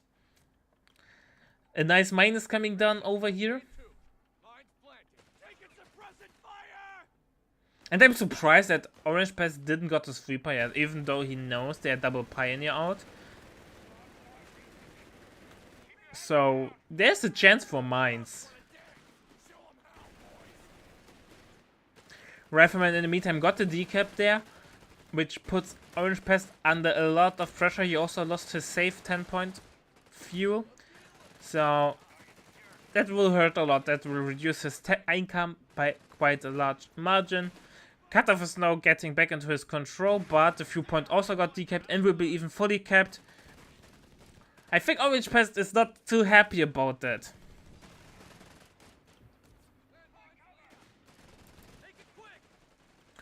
Nice nade.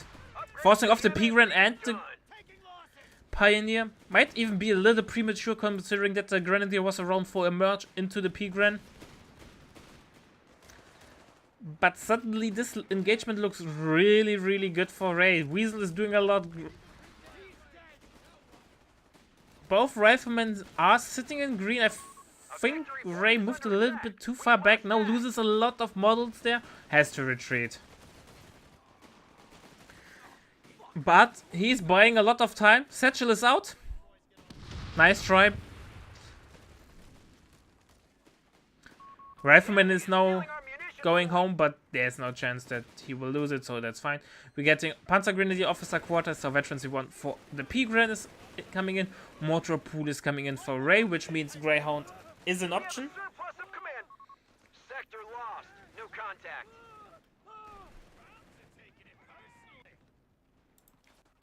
Nice try nading, Defend our but We're ain't losing it. no chance in hell that would have connected.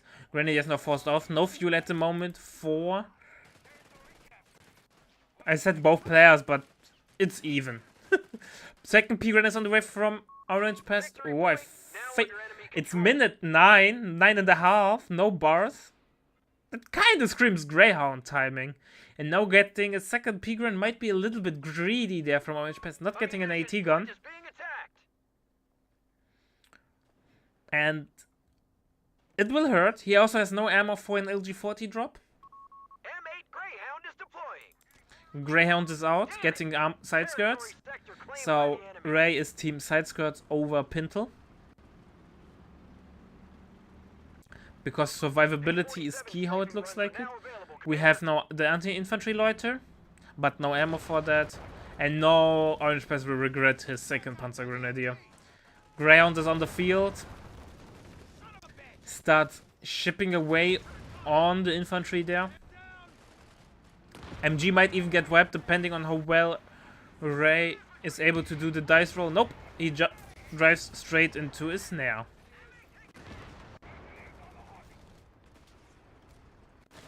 In the meantime, we have a little major engagement going on in the middle. Ray trying to break in this area, but he's not really able. Meanwhile, Orange Pest decides to soft retreat, which gives Ray enough room to get in. Ray tried to cap on the right hand side as well, but Grenadier and another Grenadier were able to defend it. So in the end, Orange Pest is doing better than I expected, but it will oh boy. Rearm and refit. Not IC, but mechanized support center. Shotgun Greyhound. AT gun is on the way and definitely needed.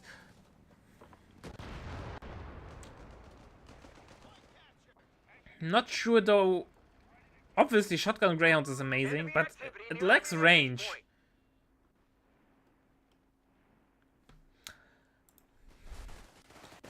If you play the other hour of the game, you figure out things out, and since the pace or the rough idea is the same as in Code 2, and I have Report to 5,000 enemy hours movement in near our Code victory 2, point. I might know the one or the other things about the game. At least on paper. The sector's been overrun. It's theirs now. It's always easier to be a caster. Everyone is shooting at the wire, but they do no damage. Point is under enemy control now. Yeah. Glow. AT gun is on the field. Second Greyhound is on the way. Are we going to see an all-in push with the Greyhounds? Enemy movement Oh near boy. victory point. Ray is making ready a treat for us to watch. And damn, I'm hyped for that.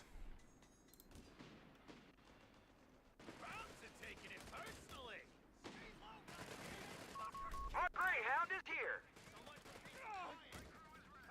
Second Greyhound is out. Victory point. No armored skirts coming in because of the lack of ammo. So far, Orange Pest does not know there are armored skirts.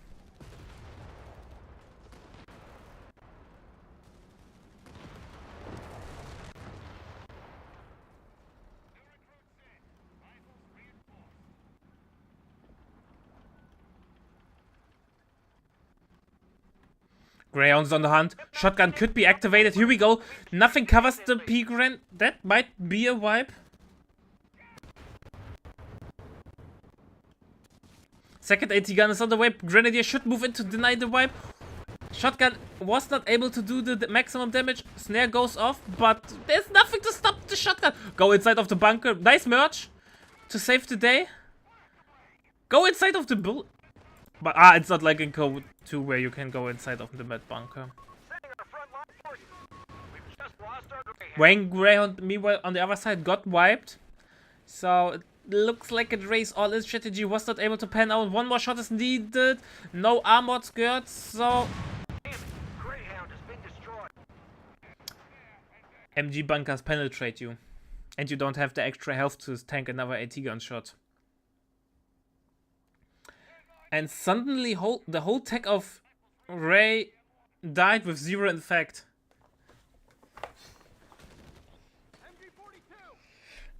The thing with mechanized, at least in my opinion, you're sacrificing USF late game firepower with advanced logistics for a mid game power spike with the shotgun Greyhounds. But if this backfires, you have nothing. Well, you could get the 76 Sherman, which is really, really strong. But I'm not sure if that's enough against Wehrmacht. Especially against Luftwaffe Wehrmacht with infantry reserves. New Greyhound is on the way. Ray is going full Greyhounds. I think that's a huge plunder. Orange Pass is probably already thinking ahead about tier 4, about P4s. Map control has stabilized more or less. Nice mine coming down over here. Nice try. A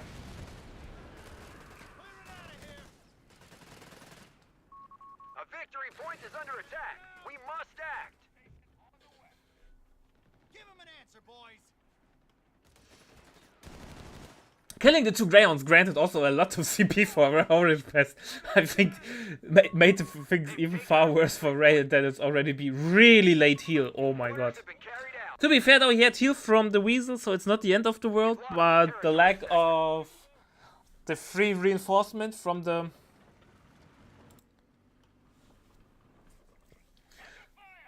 tent will hurt. Especially without advanced logistics.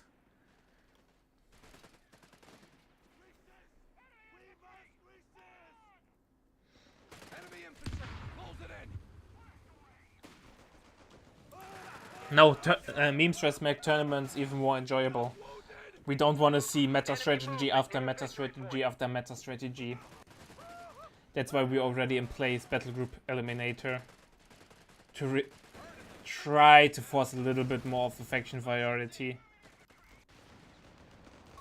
They've captured a victory point. Oh, double bar Rathman coming around the corner. Pioneers there as well. MG has to retreat.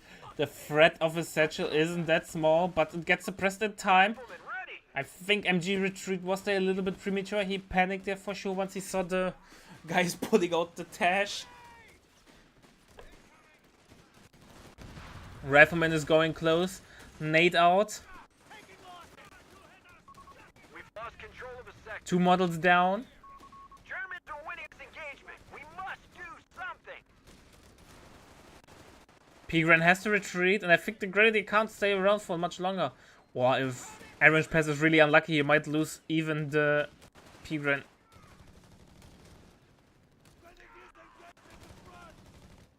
Run! Run, Hunt! Run like you never have run before! And he gets away. He will have to tell some war stories after the war to his grandchildren there. P4 now on the field for Orange Pass. And damn will it hit hard. We have reports of enemy movement near our victory P4 is now point. out. And with the P4, the Greyhound shotgun is useless. And no AT gun yet from Orange Pass, from Ray. Orange Pass is looking mighty fine. Roger that. We won't reinforce without your word. Enemy movement near a victory point. The P4 though, looked at the amazing Fallen Leaf skin there. Pintle is out as well. The victory point is under enemy control now. Greyhound is trying to gain control on the flanks, but I'm not sure if that will do anything. Second MG is on the way from Orange Pest. AT gun now on the way from Ray. Weasel will get away with 1 HP. Green light to reinforce nearby squads.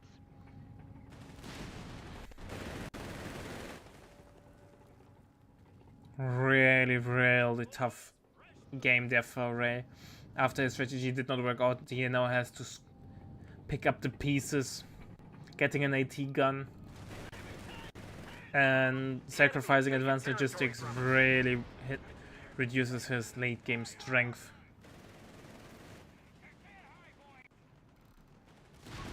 We have anti-tank crews reporting in. Changed my mind, but I don't think manpower cheat is the problem. Maybe the amount. Territory lost.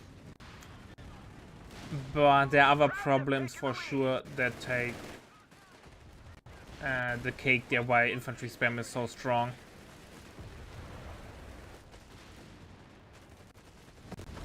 AT guns trying to destroy the building over there, forcing the MG to retreat. Feels like a panic retreat. I think a soft retreat would have been more than fine. AT gun is now moving over. Oh, 2 support weapons on their own. Not a big fan of that. That kinda screams flank me and kill me. Victory point. Especially with the AT gun. Like, AT gun can't self-spot. And though the rifleman is coming over and we have the light on the way. Always pass with a huge miss micro there. Down to 300 points. If they move, you'll know. 99, begin to loiter. Set up the AT gun. All victory points. Like, I think you will die anyway, so at least try to get the Greyhound. Lost sector. Other MGs coming over. AT gun is really low. No, gets recruit. Rifleman at least gets forced off. Anti-tank team on the field.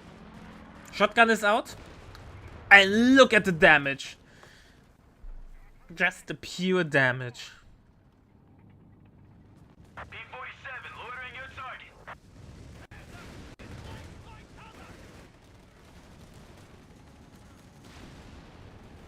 Birds in the sky, monitoring your target. AT gun will set up. Might get a shot in. Gets a nice shot in. P4 is coming over to that ground. Fly. Cut us off. From a worst case scenario for Orange Pass, it went to a best case scenario. He was able to recover the MG, the AT gun, and destroy the Greyhound. And suddenly, the bad situation from Ray has just worsened. VP wise, it's not ideal. 100 piece. Ray's 100 piece behind, but Ray calls it GG. Any more losses? Retreat. 1-0 for Orange Pest. That was a quick game. It was even that quick that I don't have game number 2 already. So, short break, but that's fine because then, interestingly, all the games that I casted were Allies domination. So before obviously we have to wait till we get the next game, so we will do a little of an ad time for the project, and then we will go on a break till the next replay is in. So chat, you have to cope with me now. And while I set up everything, it worked this time for the first time. And here we go. As you can see, the amazing website that we have for not only for Company of Heroes 3, but also for Age of Mythology, where they got a huge sponsorship deal from World's Edge, the developers of Age of Mythology. Obviously, we can't compete with them, but we can compete with those pesky Halo Wars 2 guys. We had a better RTS, right? Better squad-based RTS. So, if you want to support the project, you can either donate directly for the prize pool that will go 100% into the prize pool. So, all the league's prize pool boost will go straight into the pockets of the player, basically. But it also shows your appreciation for the tournament. And if you want to do more, you can also drop a website subscription, which greatly helps us with the long-term run of the project, where you get different benefits. For example, starting at tier 4, you get the you can get keys, game keys. We are every once in a while we are giving away keys that we got. For example, this time we were able to give away Company of Heroes 3 keys. Obviously, you have one already, but like Spellforce Conquest of Io was a key that we were giving away, and Age of Mythology. So if you feel like that's something you wanna get maybe in the future, and you have the spare change, feel free to drop a website subscription. That will greatly help us to not only increase production quality in the long term run, but also would help us later on to increase the overall price pool and make us more sustainable. So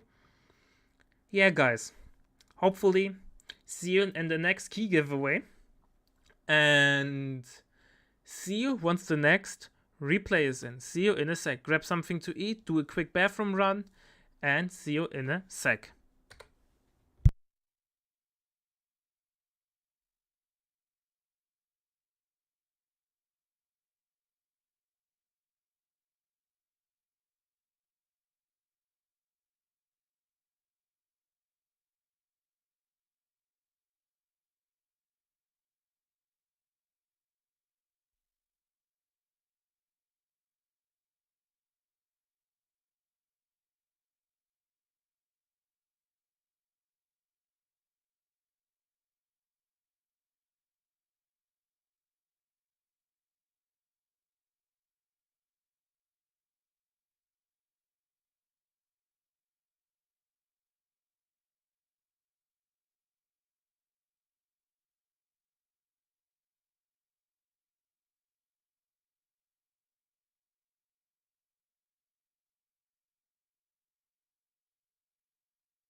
And here we go, ladies and gentlemen. Game number 2 between Ray and Orange Pest.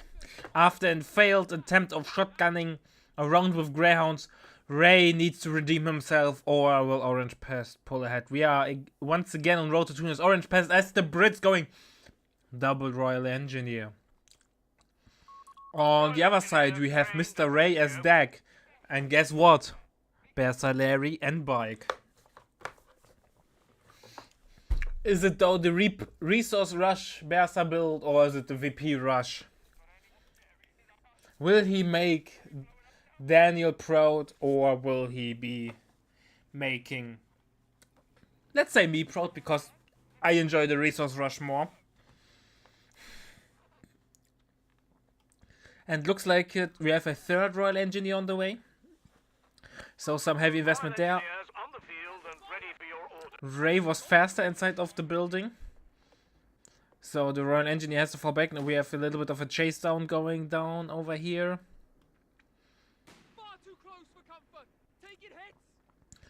The Panzerpioneer gets some nice shots in, but ultimately he stops the chase.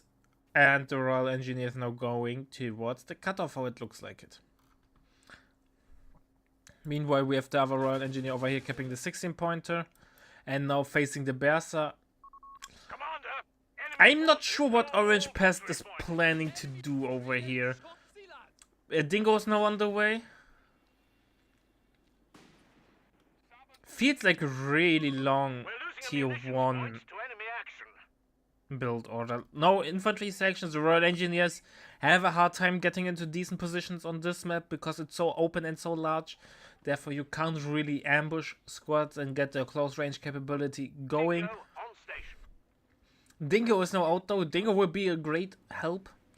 Keep in mind though, Dingo is not as strong as it used to be thanks to the armor nerf that all ultralight vehicles got in the last patch. So maybe driving into melee range is not the right thing to do, but in combination with the Royal Engineer, he's able to force them off, and they did no damage on the Dingo. I'm surprised actually.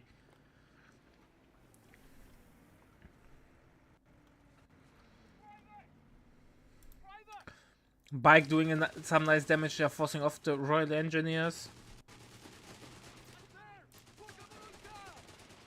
Oh, Royal Engineer will force off the Bertha. He will get the cutoff. Dingo now coming over. Dingo will reduce the mobility of the bike greatly. However, obviously Dingo won't be able to kill the bike unless Ray has a big micro slip up. An infantry section of Tommies has been trained. But might even need a bigger micro slip up there. Decapping the cutoff over here is greatly appreciated by Orange Pest, especially since he has not the control over his own viewpoint. Dingo under enemy fire.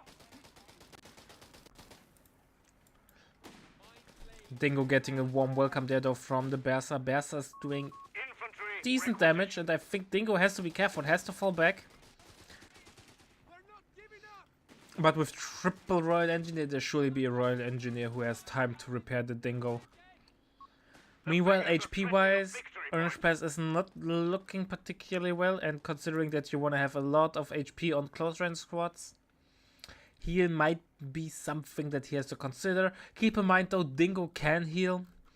It has an AoE heal like the Grenadier has, just right away, and does not need Veteran Z1 for that. We have heal though coming in from Orange Pest. Second infantry section is out. Section reporting. Back at full strength. No tech yet from Orange Pest. Scout car here. Dingo getting combat ready. And we have Australian light infantry. Even though I don't expect to see one, but I think Numbers back to full numbers. it's 2-pounder time. Let's get 2-pounded. I think that's actually a good idea there. Orange Pest playing is a really long tier 1. And the risk now of getting bum rushed by an LV is really, really high. And considering that the 2-pounder is really good against Dag, especially in the early game, due to its high mobility, high rate of fire, and Dag light vehicles don't have much armor. Therefore, the less penetration does not matter that much. It looks like that Orange Pass has a really thought through build order. Meanwhile, Ray is doing standard Bersaleri stuff. 4 Bersas on the field. No VP drop yet by Ray. So he's applying enough pressure there. But I think that nice hit there from the on-map artillery due to the Dingo. Picking off 5 models there was definitely a lucky shot, and Orange Pass won't complain about that. Sometimes the RNG god is the merciful god. Meanwhile, Orange Pass tries to get the double cap, but abandoned his plan to fight off the Bersa. An infantry section is present. Here we go, now he can cap it comfortably. Dingo's now coming over, but there's nothing to do for him anymore. So far though, slight advantage Ray, I would say. The early game worked out in the favor of Berser, but Orange Pass made it also really easy with his build order for that.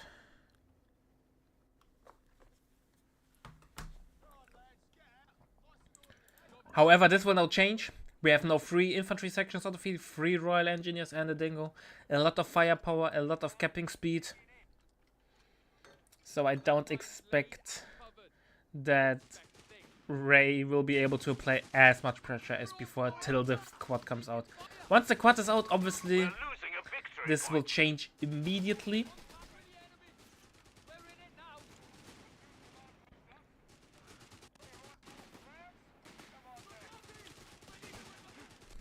Dingo is doing God's work though. The enemy has our victory points now. Infantry's open fire, lads. Infantry sections have to jump into cover. Nice mine though. Really good mine. Makes wins the engagement immediately for Orange Pass. No. Quad though. Quad is only the fire support element only now unlocked. Like we've got additional light AT. Orange Pass won't complain about that. Looks like the investment in the 4th Bersa might be a mistake there. Giving Orange Pass plenty of time to get his own tag running.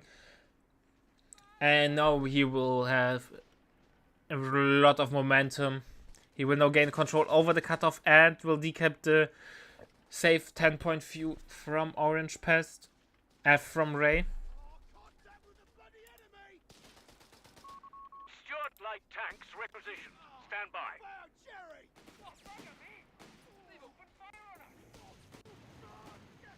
Infantry section gets forced off, so no decap on the safe 10-pointer there, so at least something. And Stuart! Stuart is something you don't see that often. Nope, game number 2. It's 1-0 for When needed. Orange Pass. Too close for comfort. Taking hits. We can now all nearby. First brothers are coming now in. Commander. I think Orange Pass needs to get Brent soon, so he can compete with the Bersas and infantry training. Meanwhile, Ray feels so comfortable he's even getting the league call in instead of the Encounters, and I think that's a huge gamble and a misplay there. Stuart is already in queue.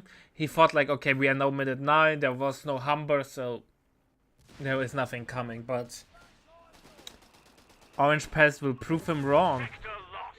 Repeat. Sector lost. Especially if you play something you're not experienced to play against, and I would say this build order is not common on the ladder. I don't know how much Ray and Orange Pass trained together for this tournament, but if you don't know what's going to happen, playing safer than usual might do the trick. We have the first Brennan and Snares now on the way from Orange Pass. Stuart is on the field, no upgrade though, no tank commander or self-repair. Technically, Ray could still queue a tank hunter and build it, Victory point lost. but he decides to go for an AT gun. And I think an AT gun is the safer bet, but it will cost a lot of map control. Now the Stuart will dominate the flanks and the AT gun on such a large match will never be in place.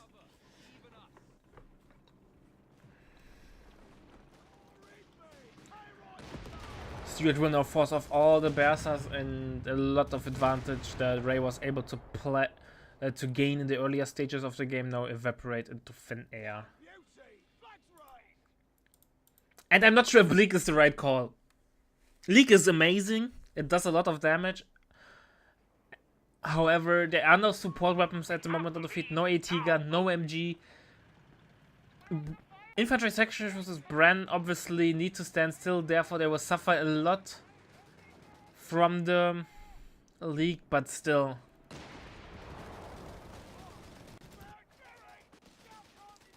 Meanwhile, we have a bigger engagement going on over here as well as here, so both flanks are under pressure. AT gun gets his first connecting shot in, but Stuart will get away easily. We're losing a victory point. And Ray is finally able to regain the control on the right hand side. In the meantime, Orange Pass was able to secure the left hand side.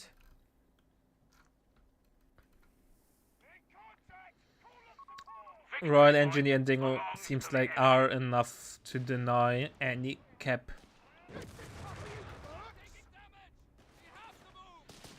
Snares out, 250 is dead. Obviously not a big loss considering that the 250 was part of a call-in, but still. It's a CP that Orange Pass gains. We have already 4 CP, which could unlock vehicle over repair, and vehicle over repair is just amazing.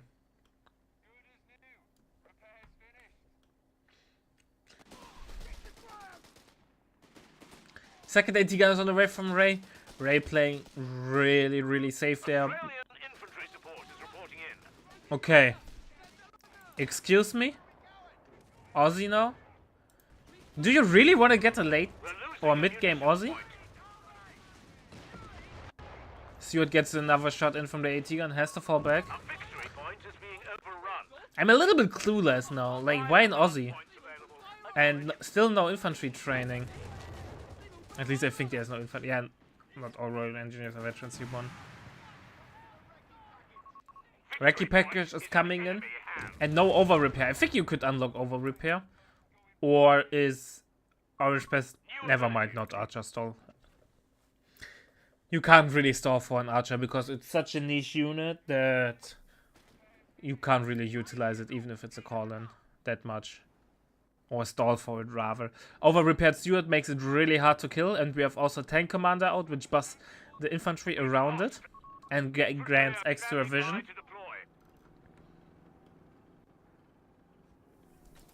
Ray's already moving over his 2 AT guns because he kind of anticipates the Stuart coming around. MG now on the way from Ray. Stuart is not going towards the bottom side. AT guns now a little bit out of position. Might get shot in against the Dingo. Nope. Aussies provide extra vision though, so he probably spotted the AT guns, which give him plenty of time to reposition. Tier 4 is now up.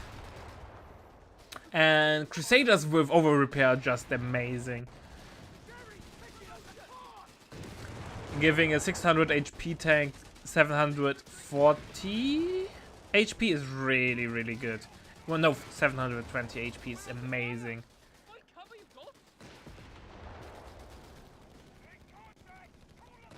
AT guns now moving into position. Will get the volley in. Nope. Stuart runs in time. Triple cap incoming. Ray won't be too happy about it. Underway, Commander. We're losing a victory point to enemy action. The question is, what is Ray's game plan now? He could Kara Martyr spam, but I'm not sure if that's the right call against over repair. Double AT and gets the connecting shot, but only 50% HP is gone. But anti-micro, over repair does not save you from anti-micro. He could have gone long time, but he's decided to stay, so both AT gun gets another volley in, and that's a dead Stuart. So King Stuart won't make it home. We're in it now. I think it's a tech up from Ray, right? Like tier 4, and then... But what else then from tier 4? Obviously, P3s are considered to be garbage, so unlikely we are going to see them.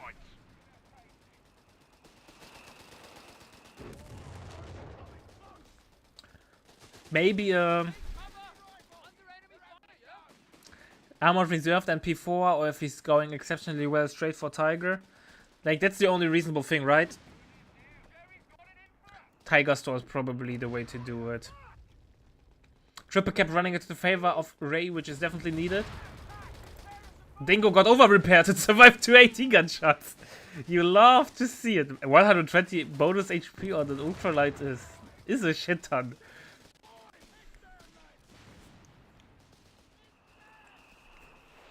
Oh. What is going on, Orange Pest? That's a huge miss micro there. Could have just retreated. Oh boy. Losing an infantry section like that. Not the most ideal thing. At least he will be able to recover the Bren. Contact with the bloody enemy! Hold on here. So the league apparently paid out. Even though I was not a big fan out of it. But well, if it works, it ain't stupid. Imagine it would have been the old league, pre-nerf league. MG34 getting into position. We're down to 300 points.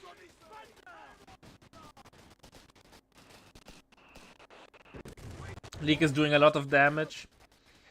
We're losing a victory point. Orange Pest has 800 manpower in the bank. Do something with it. Crusaders now on the way. You still add foot guard?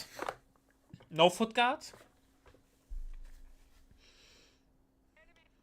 Meanwhile, Panzer Army Command is coming up for Ray. Being overrun.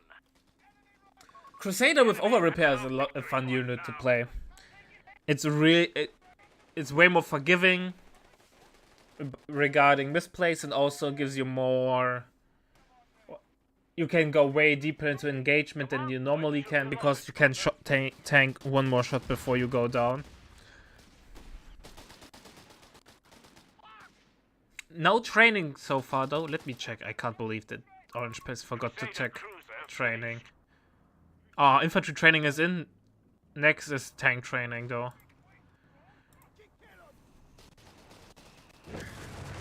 Meanwhile, we have no foot guard on the way. So we waited basically until the Crusaders finished and then took you the foot guard.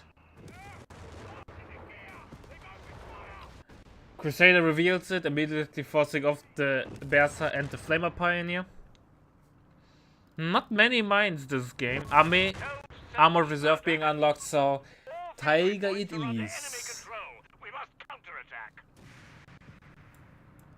I just said there are not many mines, and then immediately there's a mine on screen. Noobvaldi. Castus Curse, Kerper. So let's quickly check what upgrades Ray has.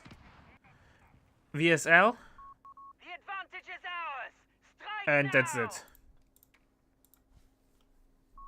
A victory point is being taken from us. Over repaired Crusader.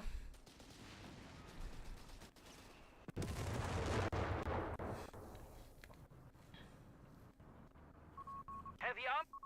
Enemy forces have captured a victory point.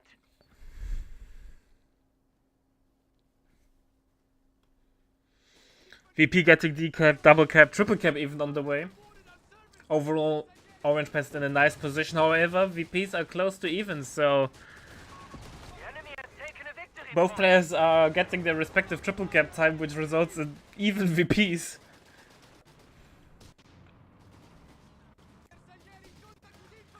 I really hope we see Tiger versus Archer. That would be hilarious. Commandant, the enemy holds all victory points. Triple cap now running into the favor of Orange Pest. We are falling behind. We must push back. This falling behind always sounds like you have like 10 VPs remaining. By the enemy.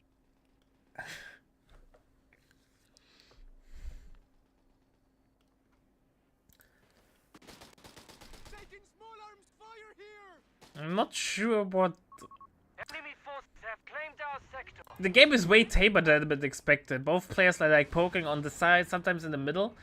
But there are no like insane big pushes going on. Really defensive play from both players.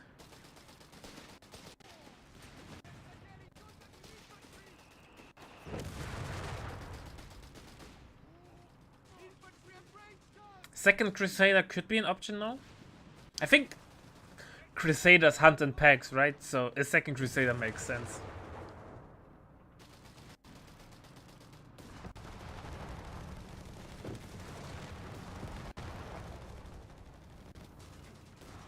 Crusaders will also be a double nemesis or a nuisance due to the nature that Ray has 0 snare options. Proximity alarm near our victory point. Meanwhile, no middle stays in firm control of Victory point is being neutralized Orange by the Pest. enemy.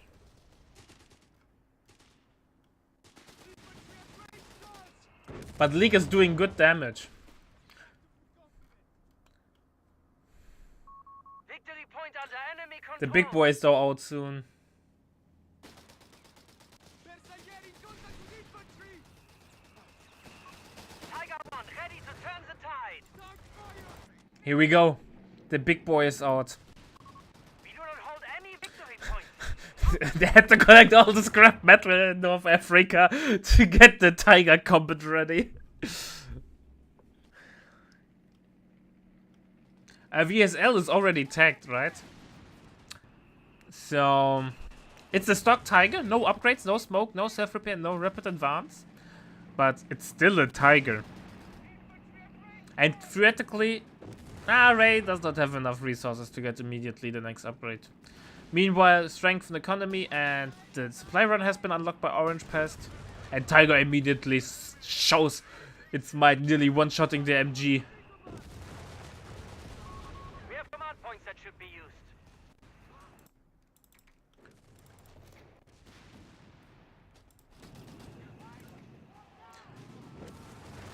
VSL sadly has no icon, if I remember correctly. If it's tagged or not.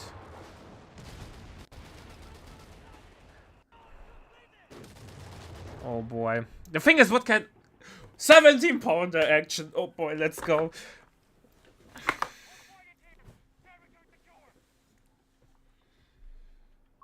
Commandant, Stuka fighters are on standby. We have now, I think 17 pounder is a display against artillery cover.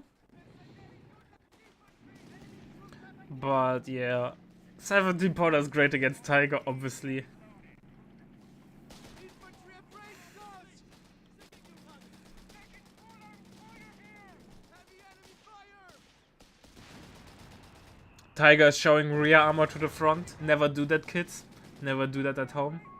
We are losing grasp of a victory point. Unless you like that, obviously. No kink shame there. Enemy forces are dwindling. Crusader gets a warm welcome there by the double AT guns, gets forced off, but over repair saves the day. Victory point lost.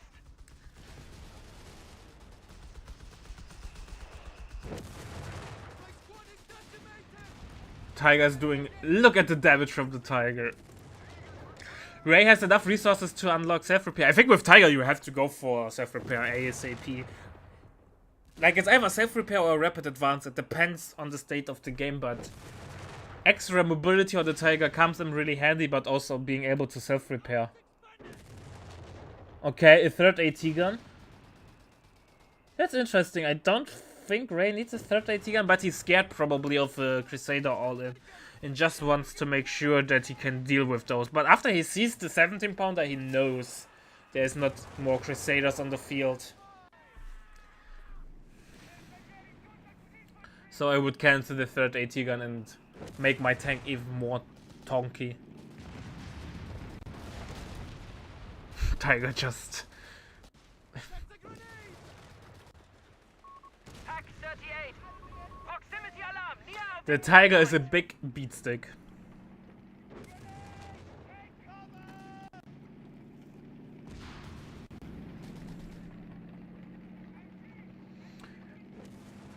We have lost control Infantry of section, victory you won't point. have fun now. You have to go home. He might get the cap, but he's... The thing with Tiger, it can readily one-shot you there. We're losing grasp of a victory point. In the meantime, Crusader gets a Berserk, Claimed our Italian rifleman. and over repair saves the day once again. Victory point under enemy control. Artillery Overwatch wipes the 17-pounder. Mad Truck, your time to shine. Steal the 17-pounder.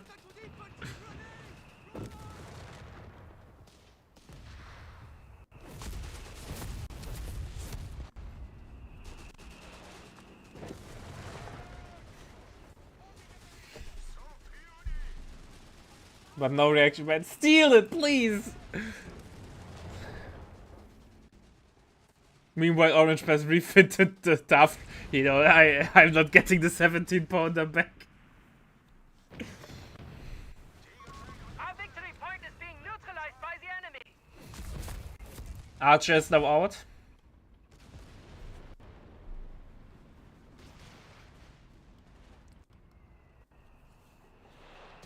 The enemy has I think the 17-pounder did not work out whatsoever.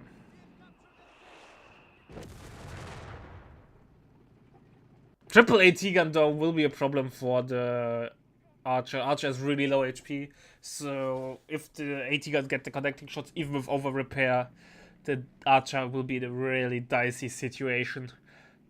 I'm not sure what Orange Pass can do. He's in really awkward spot. He needs probably indirect fire.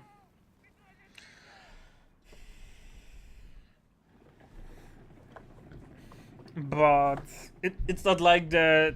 Obviously, Brits have access to indirect fire with the Bishop, but the Bishop tag and the Bishop itself is not the definition of cheap. And as we know, the Bishop, artillery batteries. one are Bishop on is standby. not doing the Every trick. orders. Units that have cooldown are always off that pop cap. A victory point is being taken from us. Maybe if he can draw out the Tiger into a ambush, then he can get it, but otherwise the Tiger is super safe. Nate did nothing.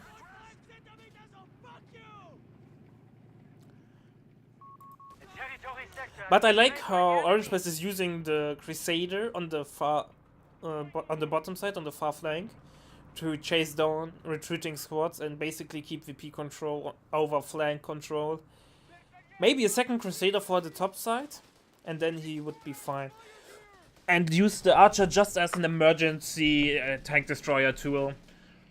To, if something goes wrong, you have something to deal with the Tiger.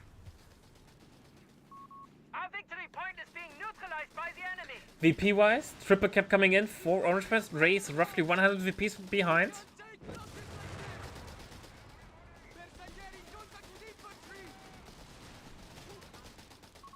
Enemy forces have captured a victory point.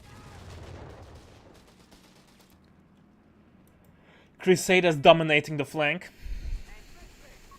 Confirmed. We have 100 Tigers of points Fun remaining. did not offer that much, or at least not that what Ray was expecting it would do. I'm telling you, rapid advance with Tiger for the extra mobility.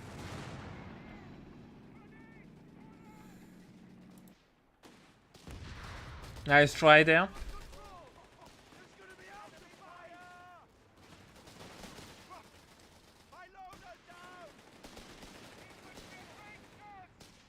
The Aussie is doing God's work, especially after getting the improved sniper ability at that 2.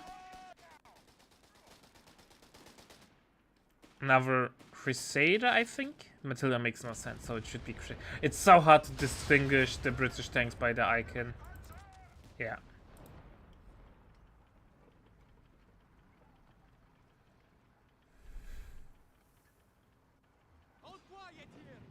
Double cap now in favor of Ray. Ray needs to make something happen.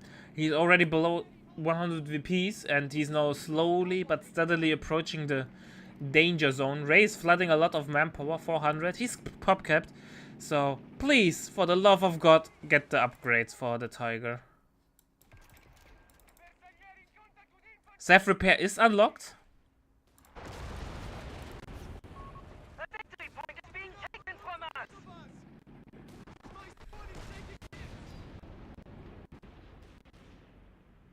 Crusaders get a beating from the Tiger, but will fall back in time. Archers now coming over. Sadly, no tank training yet. I think, at least.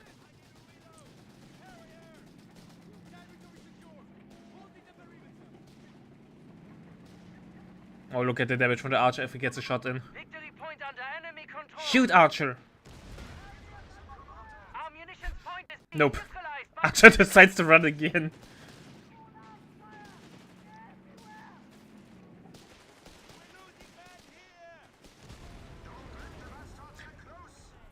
Oh, Ray has to be careful. He is overextended. Tiger gets a beating from behind. Bazookas from the foot guards are using their special ability. Tiger is slowed. There's nothing to save the Tiger. No smoke ability. silence at the front.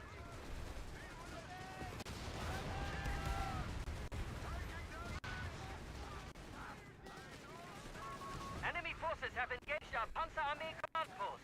Crusader B-Boy doing a base inspection. Panzer IV standing by. Foot guard will go down. Tiger is barely breathing. Anti-tank crew lost. Both AT guns got decrewed. Over repaired. Crusaders coming in. But will it penetrate? One more shot. Tiger goes down. Missing in action.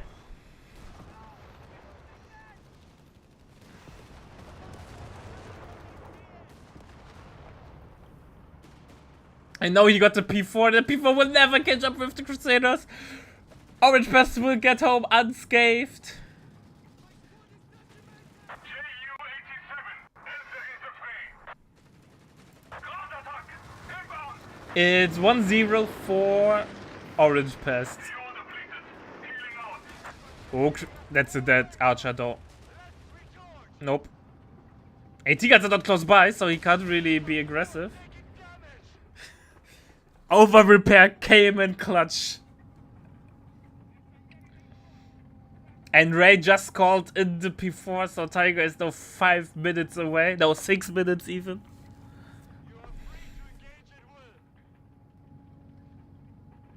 P3s? What do you get now? You need tanks, right? Cause over repaired Crusaders without the snare option will just ooga booga you. You think you can keep up?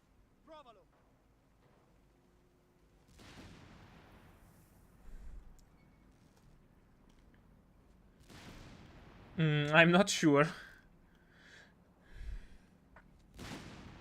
Well, Dak rarely suffers from fuel problems in the late game. It's always manpower that's the bottleneck.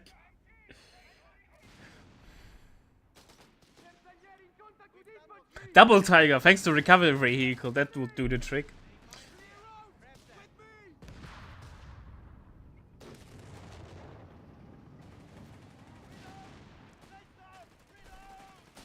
Stuka reporting in. Ready for orders. Infantry section going suicidal. Gets the snare out, but is it worth it?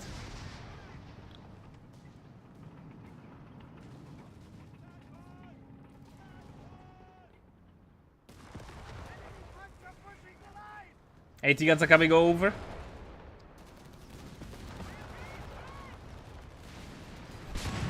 Half track gets Mad Truck gets destroyed, and Crusader will easily get away.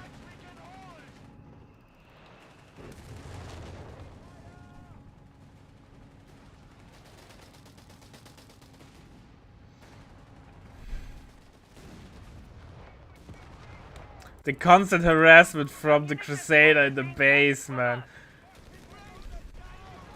The Crusaders, man. The Swarm. MG-34 team killed in action. Enemy forces have captured a victory point. Crusader will get away thanks to over repair. Nope. We are losing grasp of the I was victory wrong. point.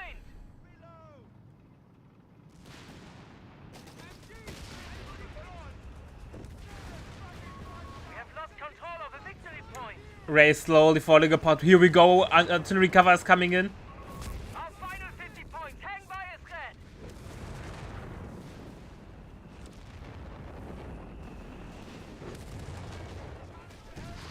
To be fair though, against over repair, snares also not that helpful because you need to drop below 50% with the snare to get the engine damage. So otherwise it's just the crew shock, which is obviously already helpful, but not the ideal thing.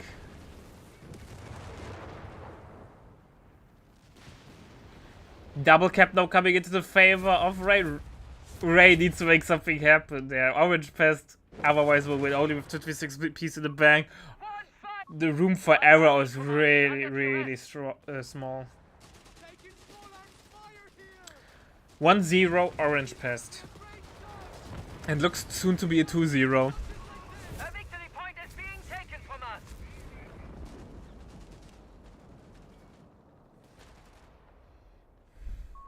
Enemy forces have If he loses the building, he can't call in a new Tiger.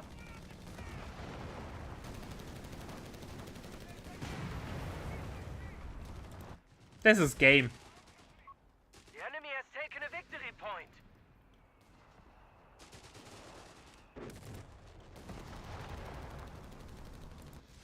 Yeah, this game is over.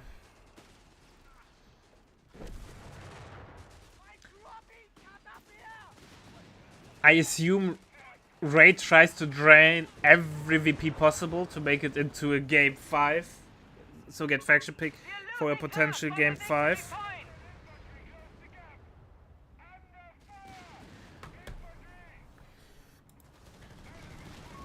Victory point lost. Artillery batteries are on standby. They request orders. Our forces 10 VPs remaining. taking enemy fire. Triple cap. P4 will go down. Unit lost. The day is lost. He will rise again. 2-0. Will Ray get dethroned? Or will he make a reverse sweep happen? 2-0. One more win for Orange Pest. And he will start counting money. Or will Ray make a reverse sweep and start counting money?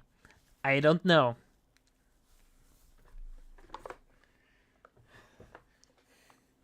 So, see you in a sec.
Black screen, go away.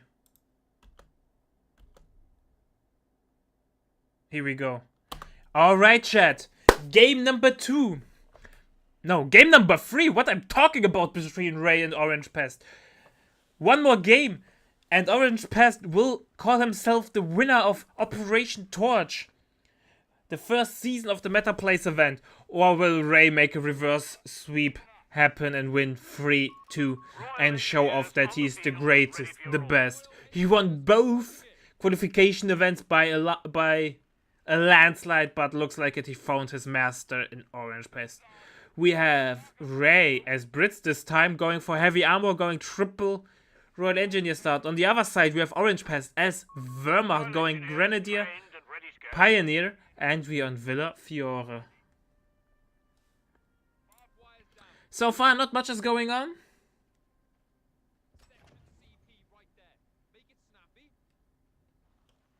Yes, there are rules around.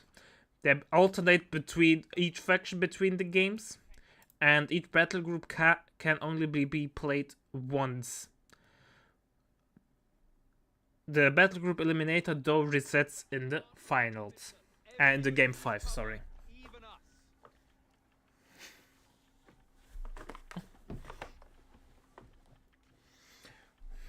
So, what are we expecting?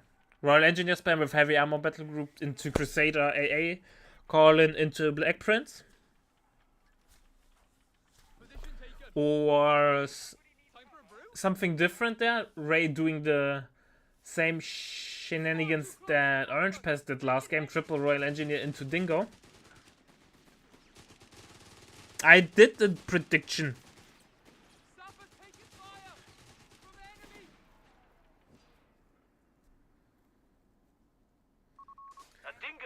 What is Orange Pest plan?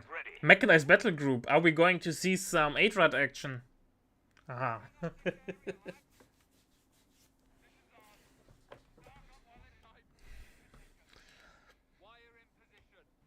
No Luftwaffe there from Orange Pest?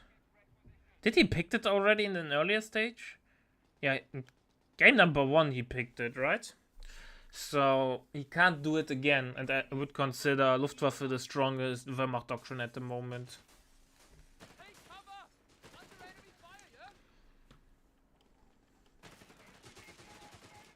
Infantry section on the way. We have a really early sweeper there from Ray. I'm not sure if that was really needed. Flamer might be a stronger choice.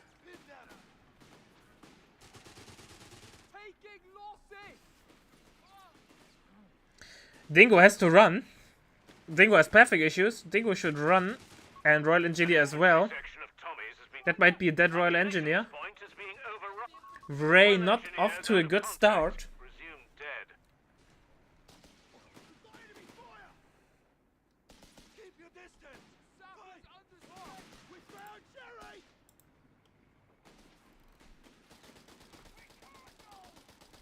Oh, Dingo has to run. Dingo, run, run, run. Oh, he pathed into the hedge. Ah, that might be a dead Dingo. Pathing. Base defense might save the day. No snare, snare, snare. No snare. Because it was not Veterans you want from the upgrade, but from damage. Commander, territory is being threatened. Is it load bearing? No, it's okay. Then it's fixed. Close, but no cigar. I think Ray, that was too close of a call. Meantime, even though cutoff is so under control of Orange Pest. Oh, it cuts. Okay. Yeah, because the other points are decapped as well. Never mind. Not looking particularly well for Ray.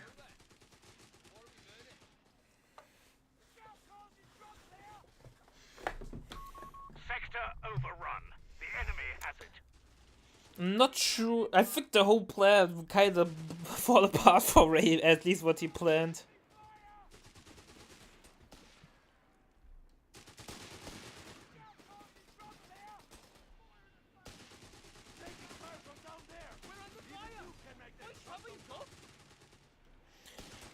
Grenadier is getting pushed back. 5-pointer now getting decapped there as well.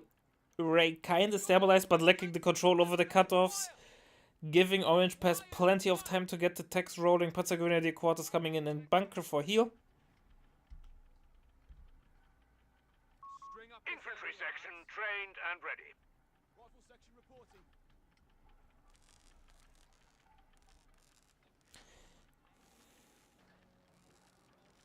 Barbed wires down, as instructed. Meantime, Dingo's getting repaired, will be combat ready in a second. More infantry sections coming out. The biggest Needs cover. difference between Race and Orange Pass triple Royal Engineer start is that Orange Pass went for Australians, so he could have a potential AT gun call in. I want barbed wire on this position, see? But no, with Armored he does not have the he can't do that. So an LV, he can't play an extended T1 either, which might be an issue there. So only 2 infantry sections, cause he needs to be prepared for a potential LV there. Try again. Take cover. Under enemy fire, yeah? Flamer over here. Victory point is being overrun. Panzer Grenadiers on the way from Orange Pass. No Stummel. A Show sector some is love in to the enemy Stummel. control. It's a good unit. Victory point belongs to the And as we all know, size does not matter. We're under fire. Find cover, you dolt. Dingo's doing some good damage, or at least tries to do that, but Bugger me. not performing that well. More infantry sections now on the way. Through us, yeah? We have now also Panzer Grenadier officer quarters coming in for the P-Gran. An infant. We're Map losing a control so victory far point not to looking enemy too action. bad for Ray. He was able to recover, has slight fuel lead at the moment, at least at the current state of affairs. Maybe with the observer mode we will get In enemy hands. the ability to have a look at the total resources collected to make a better judgment who was ahead map control wise. Victory point under enemy control. Dingo has to run. The Grenadiers behind green are doing good damage. Damnation. Infantry section jumping behind green, behind the truck will force off the Grenadier. Now VP control shifts into the favor of Ray. Double Pioneer or Double Engineer will make quick repair of the Dingo. We're losing a victory point. Enemy infantry getting shot. See that? Flamer Pioneer, nice mine. Might swing the engagement's favor, but I don't think so. Missions for the men. Infantry training is coming in Has our really victory early. point now. Flamer Pioneer has to go home. We're in it now. Mine gets swept there. Nope. But Orange Pass knows there is a mine.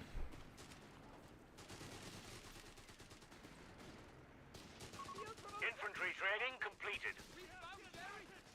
He's not too pleased. Double P-Gran boy. Oh boy. Oh boy. No, they don't hit like a truck because Orange Pass decides to walk into the one mine that you already knew was there.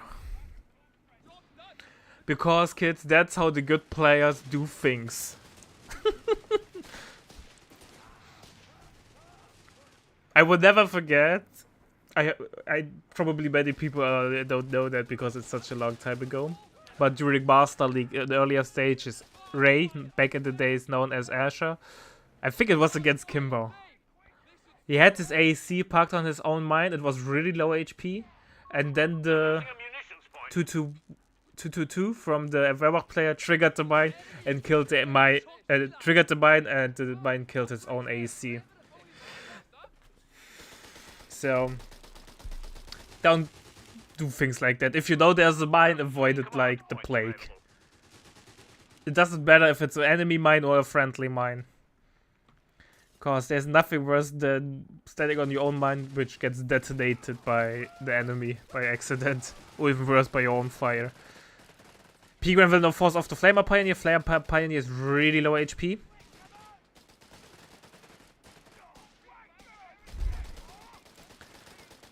And Pigram's walking up, now propping its Veteran C1 ability that will turn the engagement for sure. But once the infantry sections have Brands, Pigrams will struggle a little bit.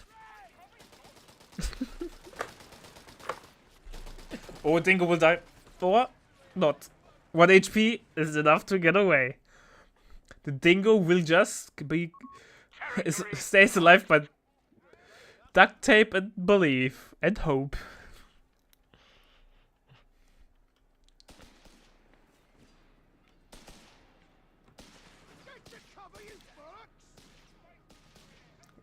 And here we go. Adrad is out. And Ray suddenly thinks, ah, shit, I don't have AT and there's an Adrad. Adrad also crushes the cover there. Brent just procs, but it does not matter. AT gun now in the queue for Ray. But it will give still a little bit of time for the Adrad to be the nemesis of the field till the counters on the field.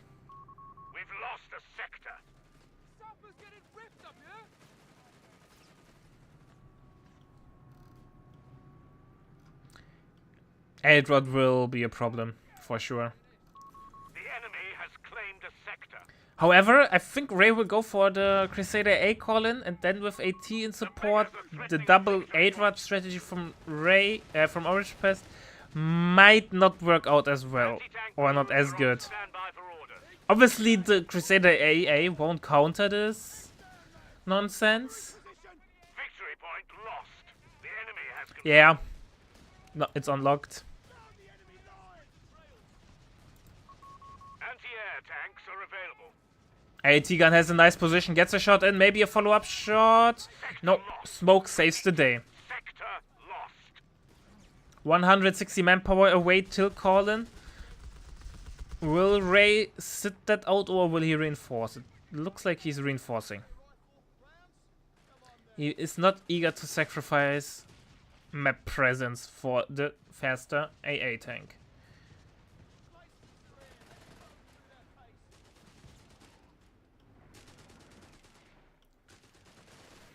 Double Adrad is so strong. Ray needs to be careful. Also, don't walk into an ambush against Pigrams with the special ability going. Dingo Vision is also nice to have. One Dank Hunter upgrade. I'm not a big fan of this upgrade since it's scaled poorly and even the Adrad still beats up infantry section with boys, but it's needed. He needs something to support the AT gun. A fuel point is being overrun.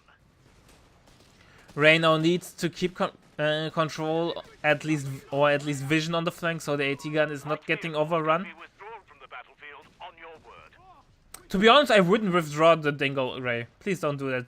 Keeping it alive for the vision We're losing a fuel point. will help you out a lot. Here we go, big push now coming in.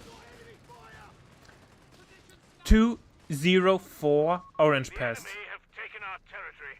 Here we go, Crusader AA is on the field. AT gun is trying to run. Crusader AA is on the field. AT gun will get a round of the AT gun. Gets one shot in though. We're losing a victory point to enemy action.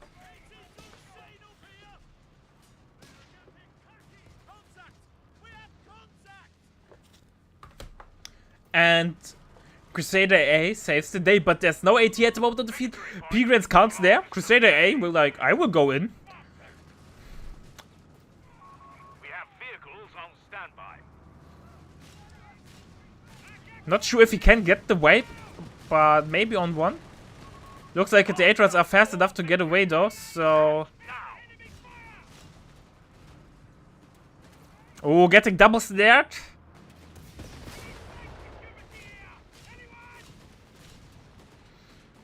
Oh, Crusader A is probably dead. If both Grenadiers could get another salvo of snares in, it's a Crusader AA.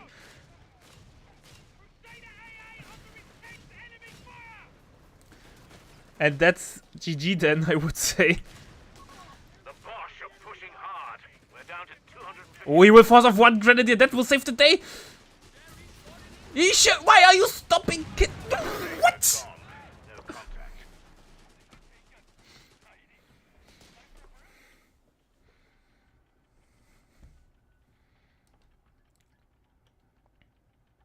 What time is it in Korea? Commander. We're done. There's lovely. Take cover. Maybe Ray is just really tired. To throw him. Vehicle withdrawing.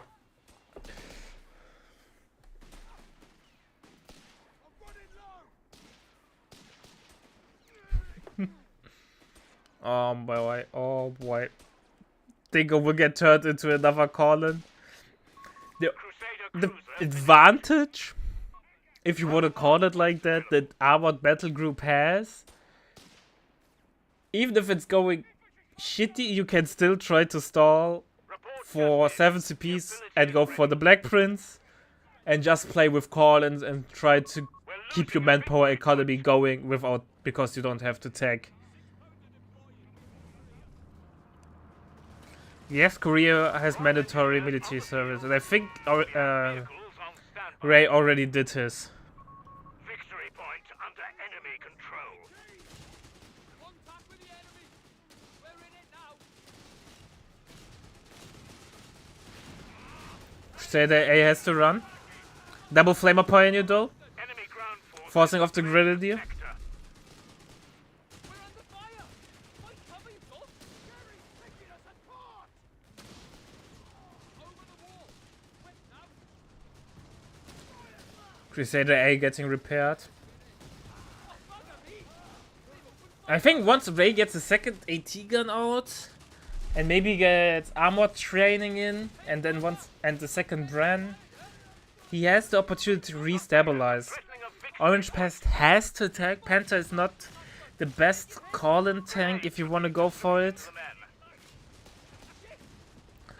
So obviously Ray is behind,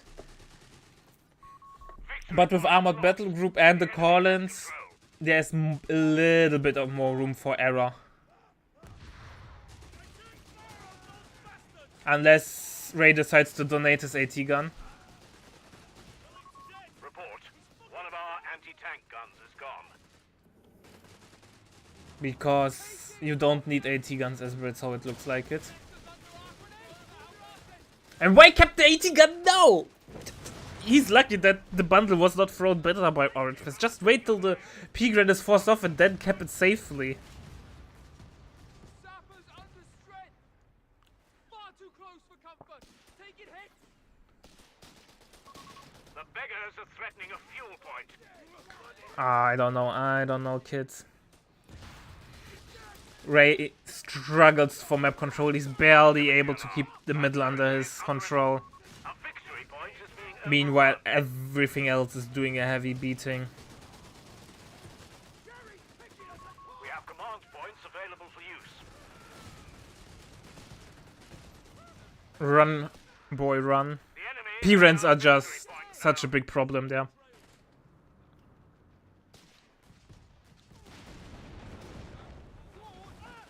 Second AT gun Ray, and then hope, and then take a large dose of hopium Commander, enemy forces home till you have 7 CPs for the biggest beat stick that Brit can offer. Commander. But he's already so many VPs behind, and Orange Pest barely lost any VPs. 186 to 405. That's not looking particularly well. A triple cap will be broken from time to time, but a double cap for Ray anytime soon, I don't see that happen.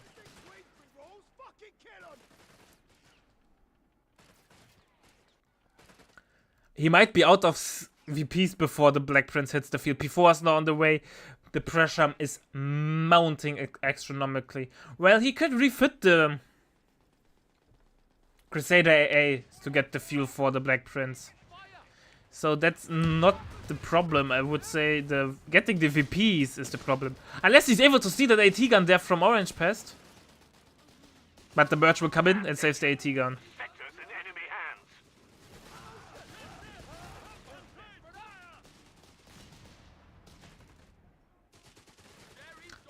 You have to check the brackets, explanation mark brackets, and yes, he did. But I don't know against whom. I assume against you. No, you were not in his group.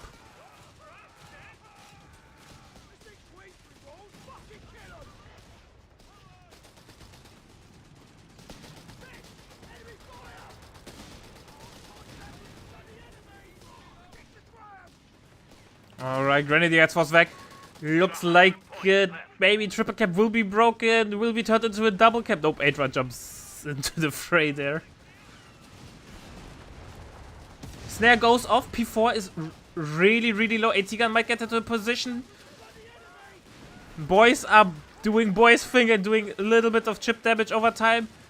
I don't think Orange Pest even tries to rescue the P4. He could have driven over here and then hoped he kills the infantry section in time.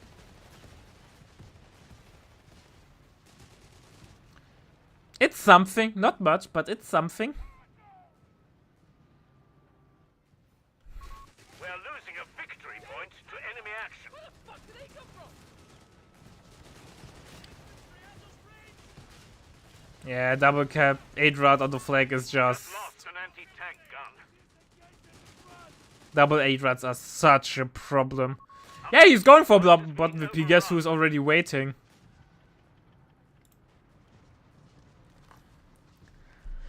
The problem is the 8 they're so mobile and there's one 8 for each flag that even if Ray tries to deny it, and he loses his AT gun. He just got the second one out.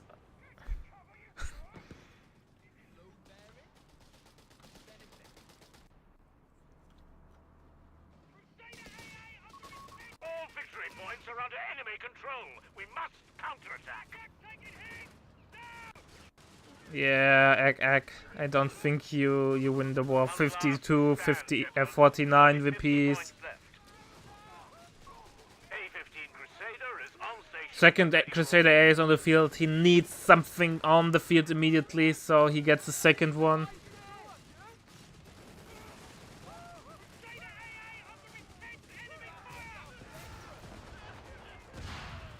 Maybe this Crusader will get snared to death again. Triple capped 32 VPs. He was finally able to gain control over the bottom team, but already two 8 are sitting there. We have vehicles on standby. He will get one Crusader maybe. Nope, smoke comes in.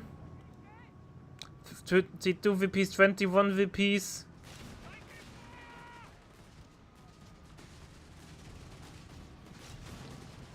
And the threads are so fast.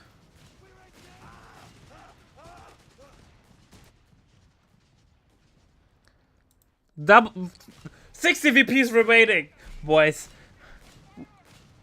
The turn of the war has turned. The tides of war, but I don't think it's maybe a third Crusader AA.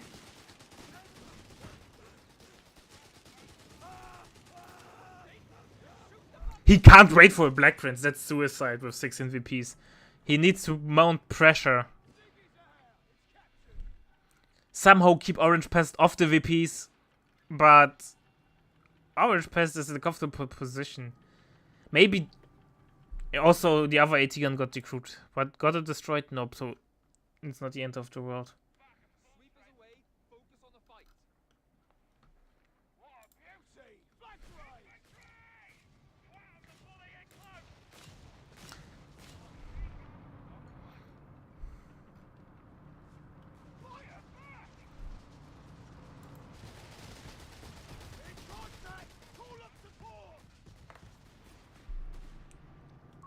We're losing a victory point. RAF Recce available to loiter the target. Reconnaissance. with There's artillery. one usage in it. Here we go. The beggars are threatening a victory But it's not covering for the DVP. point. The enemy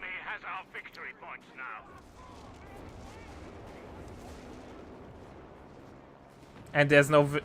Here we go. Victory point belongs to the enemy. Some nice hits. We should use our command points ASAP. 12 apiece. One last-ditch effort. We're down to only 10 Middle will points. probably get kept. Bottom stays neutral. 6, 4. Hey, Rat is now moving in. Will it be fast enough? No, it does not matter.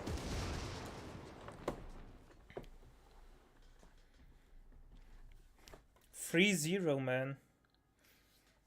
I'm a little bit disappointed by Ray. But we still have the third place match in.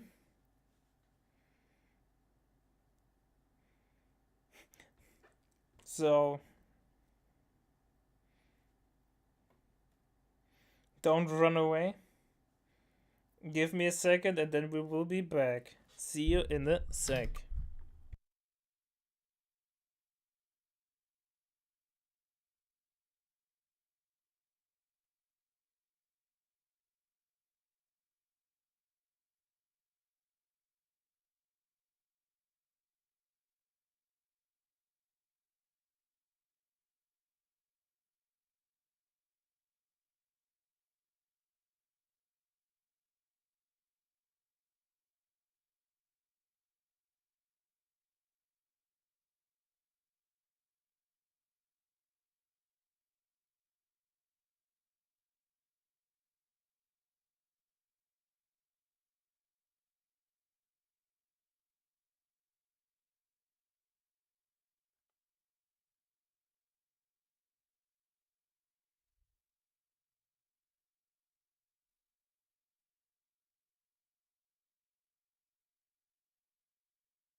And here we go. Game number 1 of the third place match. Who will be the third best player? Will it be Reckley as USF going double scout opener? Or will it be Hulk Smash as Wehrmacht going triple Scout squad is ready and able. Pioneer?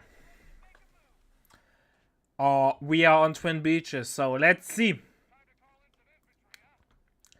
And then we have a rifleman on the way from Reckley, so it's pretty standard there. Even though I would say double scout isn't as common as it used to be. Here we go. Veteran crews now from Reckley. So Armored Battle Group has been picked there. High Smash now getting a Grenadier. Taking the field. Rifleman reporting, Commander. Reckley going more towards the beach area, how it looks like it. Waiting on you. Nobody's going for the 10-pointer.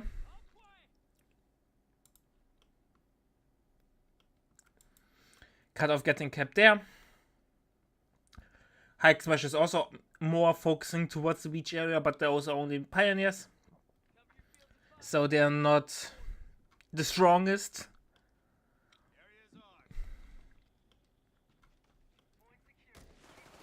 low, goddammit!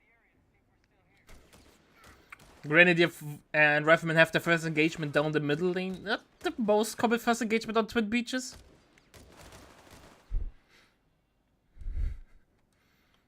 Grenadiers are disengaging and fighting against a rifle in green cover, only in yellow cover. Feels a little bit unfair. I wouldn't take the engagement either. Pioneer meanwhile falling back.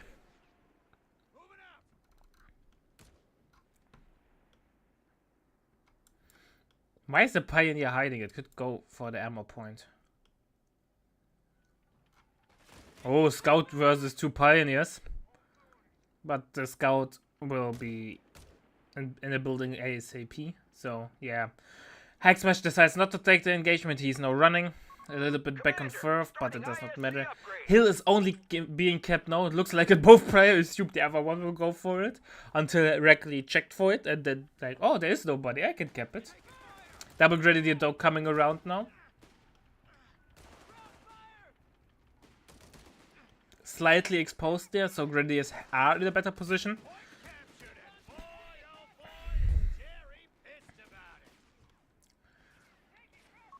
A fuel point is being lost.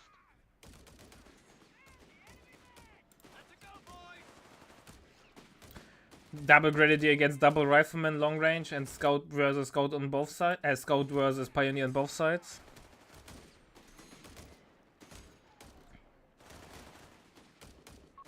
We're losing a fuel point.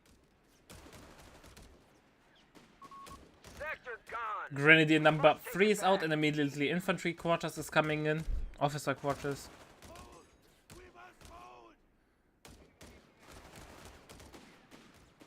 In the meantime, Hill got decapped. Scout is coming to support. Second Grenadier is coming in. The first Grenadier was forced off, and I don't think the cap is fully in. Oh, he got the cap. Misplay there from Rackley, not denying the full cap there. So a little bit of resource advantage at the moment going for Hulk. Sector lost. No contact. Commander, it's done. Rackley, in the meantime, is already tagged IC for Mr. Captain. We've been granted accelerated vehicle production. And we are fast deploy, so we are going for a fast Scott, how it looks like it. Veteran C1 is in now for Hulk Smash, and we have grenades on the way for Rackley. In the meantime, good old Grenadiers are firing. You can never have enough fire. Requisitioning grenades for the front line. Grenades are in. Pioneers coming over. What is Rackley's plan? Will he now sit here until the dawn of time, or will he go in though with grenades and with disengagement?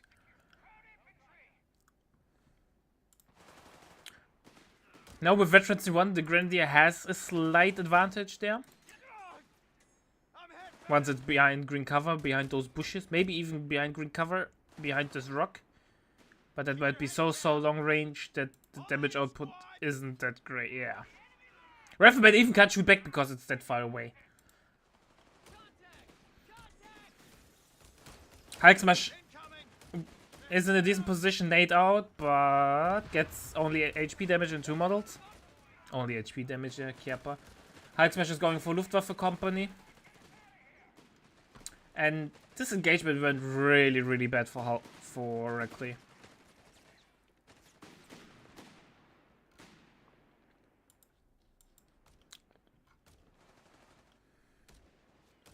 Flamer Pioneer now coming over. I think Hulk Smash could be more aggressive and deny the cap over here. Ah, we've kept the Dando in the mix. And no Pioneers coming in as well. Rifleman has to go home. We have territory isolated. 2-1 on the way from Hulk Smash. Our barracks Everyone are lost a under good 2-1. territory out of But it's supply. not They've cut us off. the fast 2-1 that we are normally used from Hulk Smash, where he skips infantry officer quarters.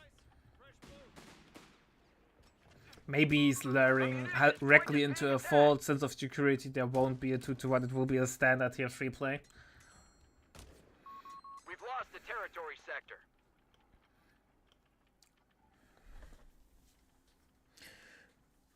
Early game definitely went into the favor of Hulk Smash. He will have double fuel control, hill and beach side. 2-1 will be out as soon or soonish We've lost control as well. of the sector. So much for peace. Jaeger is in the queue already as well, so manpower is definitely not the bottleneck there for Hulk Smash.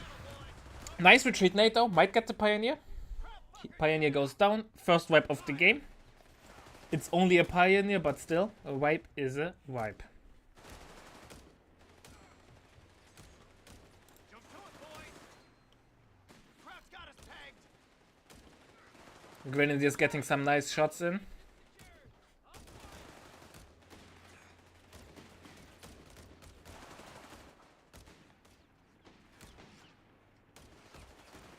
Leave him. So, Rifle Grenadier sitting in the building in a nice position, tying up a lot of firepower there to dislocate it. Meanwhile, the 2-1 will not deny the full cap, but Reckley won't be able to hold the hill for sure. Jaeger's now coming up. Reckley, make it more obvious that you want a snare.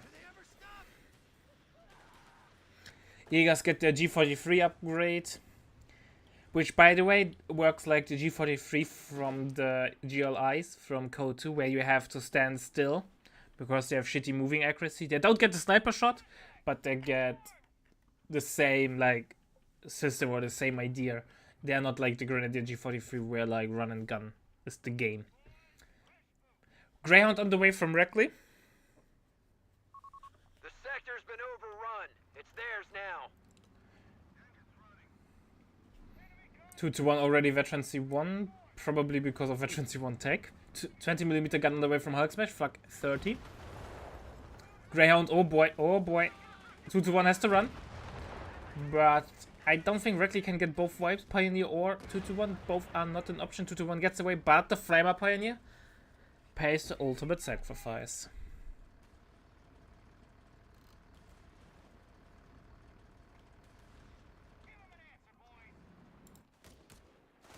Oh, nice retreat nade.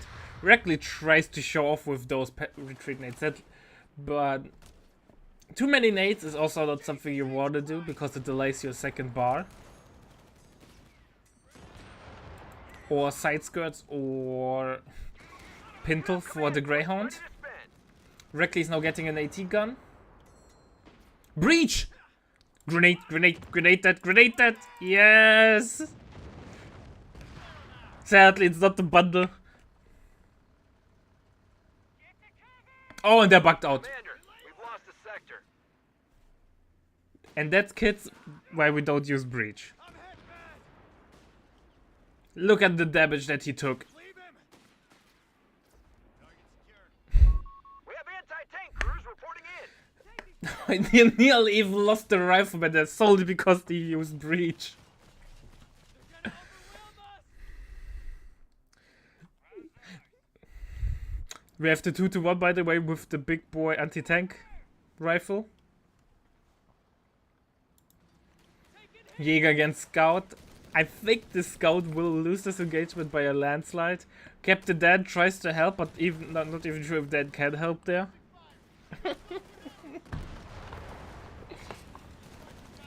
But Greyhound obviously will help. Still no skirts, no pintle whatsoever on the Greyhound. So it's a pretty weak Greyhound. Nope, you can't cancel breach. Once you end the breach animation, you are stuck. And he's lucky, because sometimes the squad bugs out completely and then they can't move whatsoever till they die. Greyhound meanwhile is doing the good old minesweeping by stepping on mines, but there's no Pioneer out for Reckley. Reckley is prioritizing the bar or a Pioneer, which means the Greyhound is out of commission for quite some time. I didn't test it with retreat, but I don't think you can retreat. We're losing it. Oh, God damn it. We're ready. Because it has to finish the animation. At least I think. Don't get distracted. Where the hell did they come from? Hit the dirt. The enemy have taken territory from us. After I heard that you can get naded while you are breach, and that might be a like bug out your squad that it can't move whatsoever and you lose it then, I never done it. I'm way too scared for that. You only breach either factions that can't counter-date you, or you're taking a gamble. Fallen into enemy control.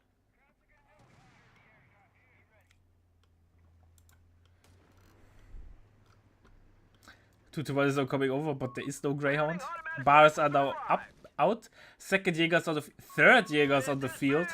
Hulksmash is playing standard Luftwaffe, a lot of elite infantry, and then later infantry reserves. Cheaper reinforcement, which allows them to just have a large army, don't bleed, and then take rush for tanks.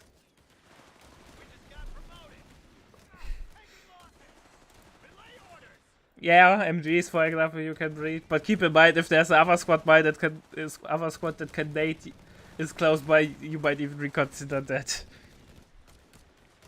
It's funny how they like advertise breach as the new big feature, Munitions points is being neutralized.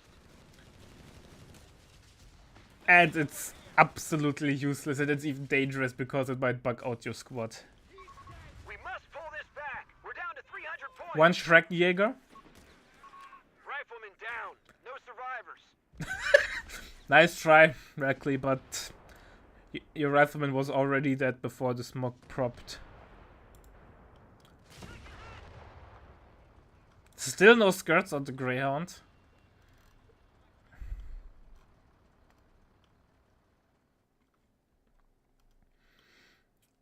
It's not looking good for Rackley. Second bar rifleman is out. Attacked.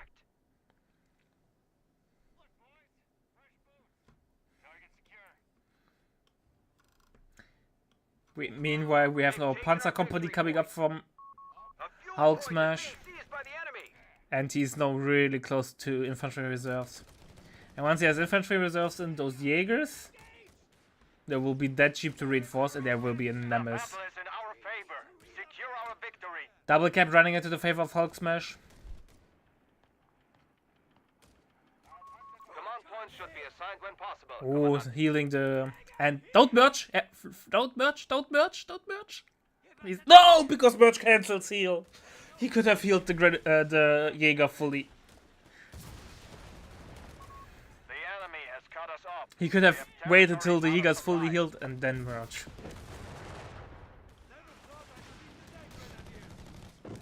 But well, not everyone has such a deep game understanding, unlike me. Kiappa.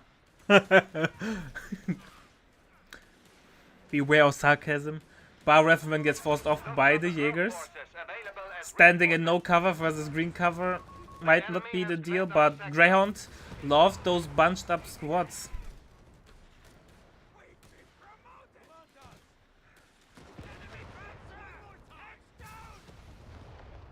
Learn to shoot straight, Mr. Jaeger. Don't hit the tank trap. Hit the Greyhound.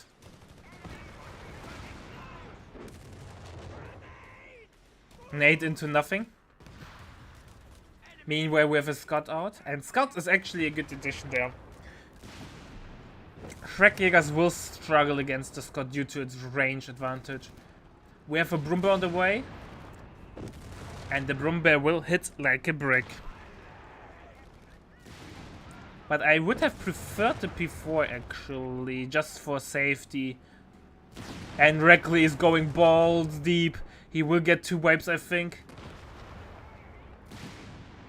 1 wipe. Our Jaeger infantry have fallen. Greyhound will be killed though. They still have Rackley knows nothing. He is doing Rackley things and going all in. enemy forces have claimed Jaeger our gets territory. picked, but gets... I think Rackley... Yeah.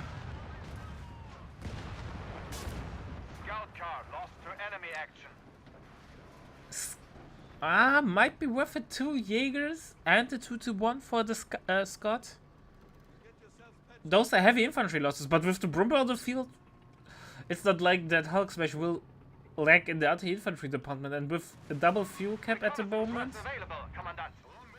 P4 is not that far off. And Rackley needs the double AT gun up now. 1 AT gun is already up in the field, so second AT gun is not that far off. Under enemy control.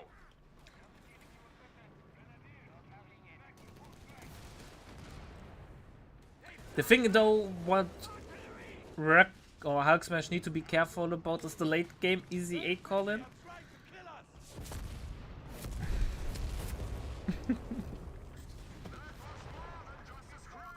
One of our capture points is under attack.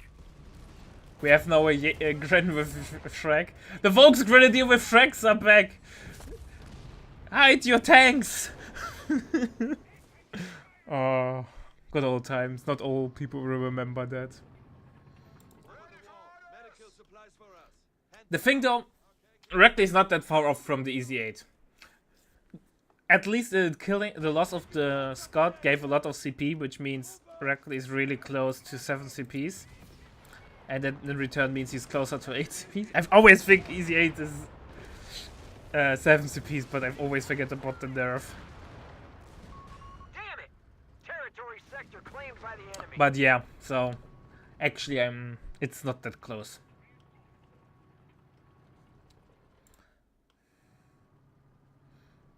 The question is, what is Hulk Smash next unit? Is he waiting for a P4? But with 500 manpower in the bank, he should get a unit out. A Jäger maybe? Maybe a Stoßtruppen?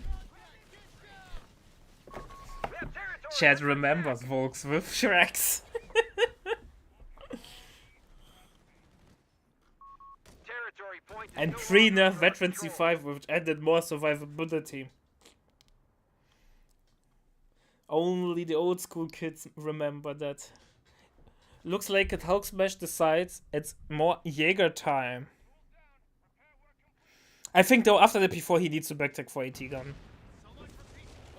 The threat, the looming threat of an Easy 8 is there, and Shreks with Jäger, Shreks of Sector Jägers lost. No contact. are not sufficient to deal with this threat.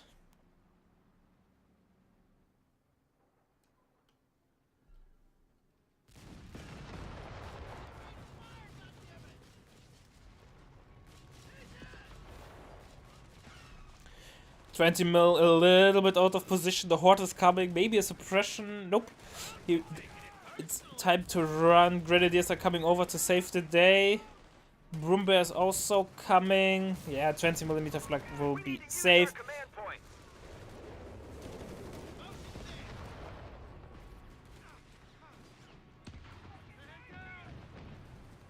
Some good old minesweeping with the Scout.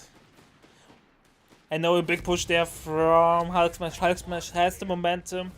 Let's see if he's able to keep it up. He is going straight for the cutoff. In the meantime, Hulk Smash is keeping the beachside fuel of Hulk Smash. P4 is an option. Sherman Easy-8 vehicle production. Oh, he's going for buildable Easy 8. With double fuel and tank depot already in the way. Sensible choice. Thanks to War Machine, 25% cheaper on the manpower side.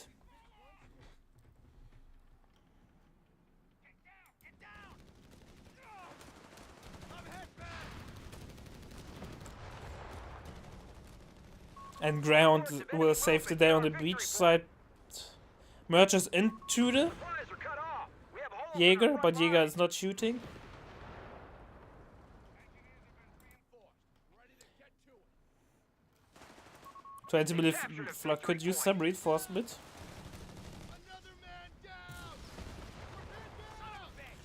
And using the suppression ability on the flag is nice, but we have Revman coming around, and keep in mind they have nades.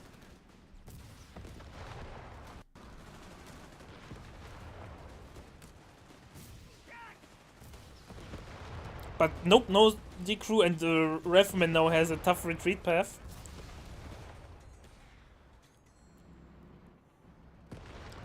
But no one can finish the job there. In the meantime, P4 will be out soon for Hulk Smash. Double fuel running into his favor. Reckley though is really close to an Easy 8 himself. Infantry, get to cover. Give him an answer, boys.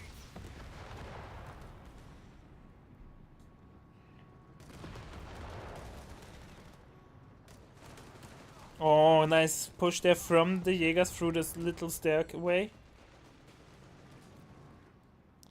Broombear a little bit lackluster so far. It got its moments, but it's not as much damage as I would anticipate it would do. Nice dodge of the grenade over here.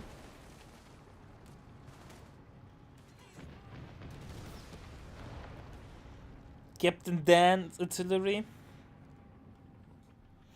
A little bit wasted there, but on the other hand, can you really... What? Hulk smash. Why are you getting the useless medical station if you can get the med bunker to get free reinforcements from it, like the USF med tent? I know you can play off meta, but you don't have to play bad on purpose. There, Kerper. Did it finish or did he cancel it? I have to check. He got it. Oh, bad. The enemy has lost their foothold. 200 VPs remaining for Reckley. Hulk Smash is with 200 more VPs in the lead with 424. Points available. And it does not look like it will change anytime soon. Easy 8 though is in the queue. The enemy has 200 points and falling. Double AT gun, only one shot connects though. The 20mm flag is doing so much damage. Defensive formation. Right here. Jäger has been spotted. Grenadiers are under fire. Our frontline Oh, pioneer Pioneer's dead. At least he has a rep station. But you want to rebuild it. Oh, flag is out of position. One snare. infantry has been killed. No snare. Jäger's now coming around. Flag gets the crew. Gun is silent. Crew dead. He grounds still those skirts. Maybe he likes to be naked. I don't judge. P4 is getting repaired at the rep station. And being naked was the ultimate demise of the Greyhound. Even though it was already low and double hit there, it would have even killed it with skirts.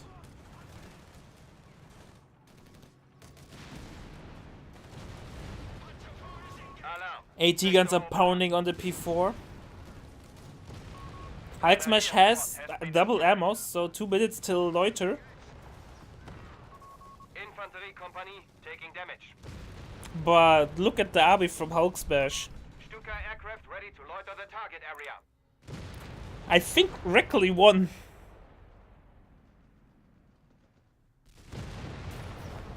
Hulk Smash is pretty toast. Second P4 is on the way, but... The advantage of the repair bunker is not the repair speed, but it's AoE repair. So it will take forever to repair a single P4 there.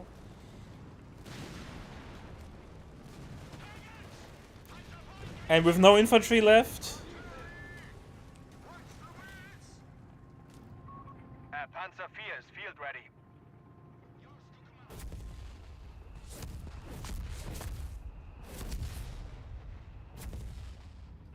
P4 number 2 is out.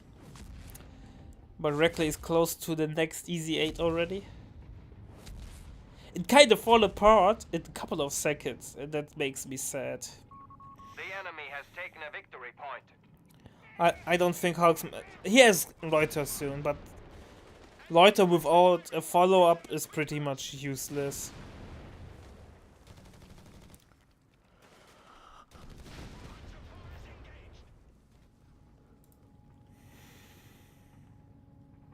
Easy 8 number 2 is on the way. Pioneer's on the way, but obviously Hulk Smash has a lot of VPs to play around, so he can stabilize. But if he's not stabilizing fast, that might be a landslide there, where he can't keep map control and then he will lose even more units. Sector now under enemy control. P4 pushes off a rifle scout on the 16-pointer ammo. We have lost the sector.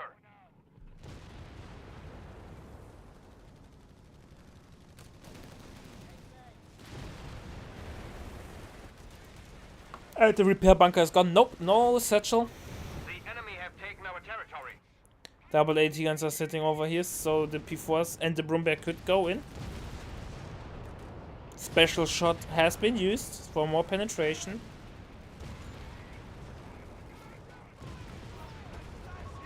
Jaeger light infantry on station. Number 3 Jäger. I think Stoßtruppen is needed. The funny thing is the bunker self-repairs.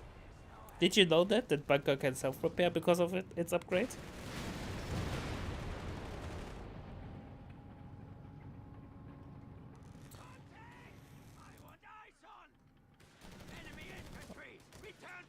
Or nade out?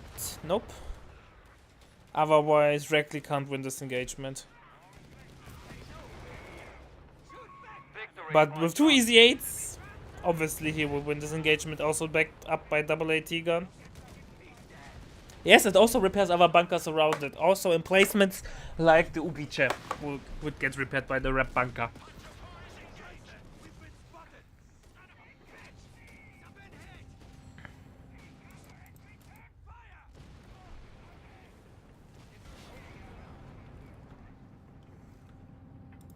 So if you are a coastal player and you have, sorry, it's a little bit late for me already. If you're a coastal player and you like to build the Great Wall of China, sprinkle in a couple of repair bunkers. Even though you have with Bulwark technically already the self-repair built in. I'm not sure if you repair while in combat. Give them ID.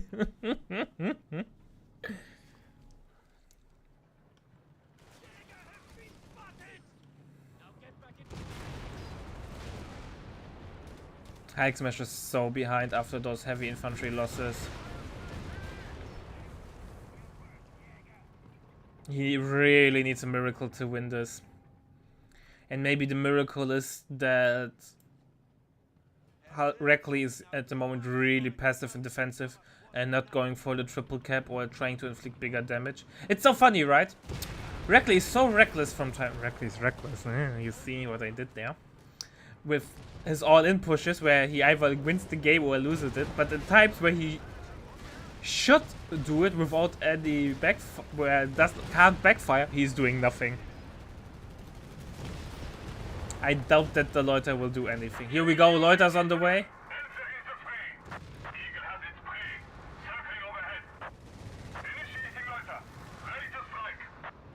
Maybe a second volley and that's it. Nope, not even that.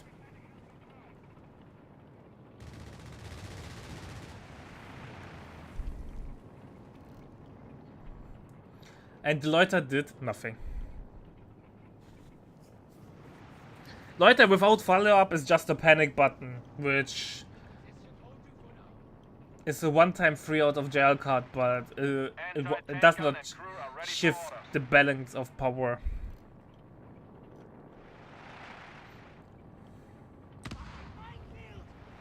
Obviously, Hulk Smash will now gain a little bit of map control, at least in the area where the Loiter is going. So it's not could be worse.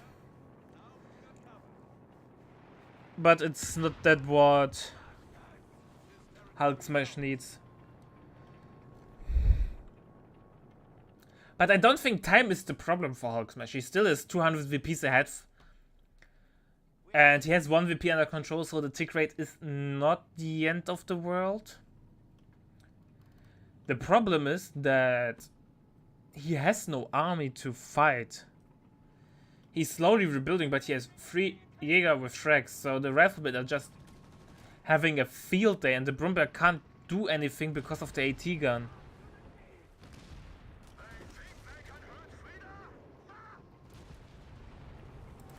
I just feel like Hulk Smash is drawing out the inevitable.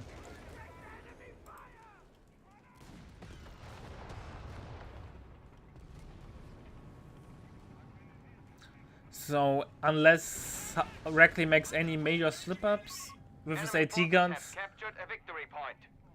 Rackley will be fine. Second, oh, backtag, we have a backtag. I did miss that, so double AT gun is out. And MG is now on the way. Actually, that was a really good call. It should have happened way earlier, after this first P4, or even after the Brumba, so he could defend those tanks better against the EZ8. But better late than never. Bastards have secured our territory from us. Nah, Marder will get eaten alive. Marder is dead after 2 MV-42 shots. crew available. So it gets off 1 shot and then it dies. Reckley tried to go in, but Brumbear survived.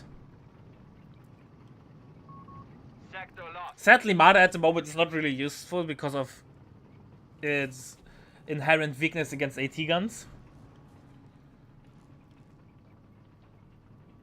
So AT guns hard counter the Marder, and Marder has not a range advantage over the AT guns, nor does it have a vision advantage. Commandant. So it just Territory sector lost. will get killed by the AT guns before it can do any meaningful damage, especially with its low HP pool. You could argue maybe the Stuck would be helpful because Stuck penetrates reliable the EZ8. Oh, that's a dead rifleman if there's no reaction from Reckley.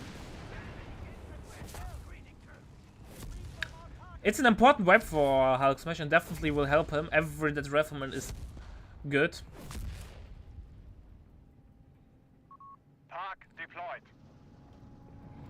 To be honest, I think going Shreks was the biggest mistake from Hulk Smash in the whole game. Since tanks outrange Shreks, and due to the TTK changes, you can't walk up into tanks anymore. The tanks will kill you before you can do that.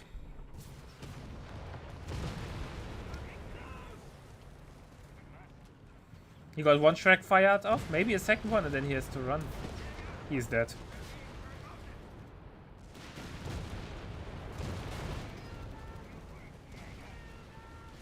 Nope. Nope. Jäger, Dead. light infantry, missing in action. I think Shrek with G43s would have been better, and then just AT guns. And Hulk Smash overextended there. Got greedy, wanted to deny resources, even though denying resources is the least of his trouble against Reckley, who is pop capped. As long as Reckley doesn't lose units, having a shit ton of resource income does not matter. And those are heavy losses, and I'm not sure if Hulk Smash can recover from this. He has 1 VP and his corner under control, so it's not the end of the world. But Reckley's now getting upgrades instead of units. Panzer Grenadier Officer Quarters, obviously great for double AT gun. But considering there are 3 EZ8s on the field, veterancy should be a problem.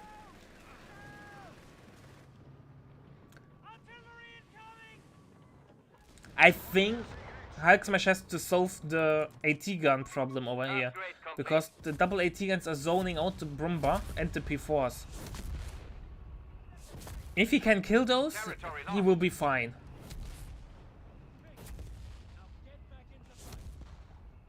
But it's obviously easier said than since We are down to 300 points. there is no high damage or burst damage artillery for Wehrmacht, or overall non-doctrinal.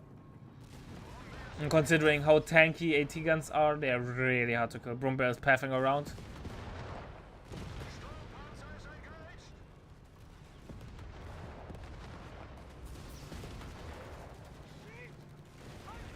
Yeah, Brumbear. Brombeer has been destroyed at the front. Loiter's on the way. He gets the EZ8, but German EZ-8 proved no match for our Panzers. the problem though remains. EZ8 will be rebuilt, yeah, immediately. And we have a big push over here, but that might be the thing that Hulk Smash needs. Another EZ8 goes down. P4 gets killed, but EZ8 over here is also in the pickle. Panzer IV destroyed.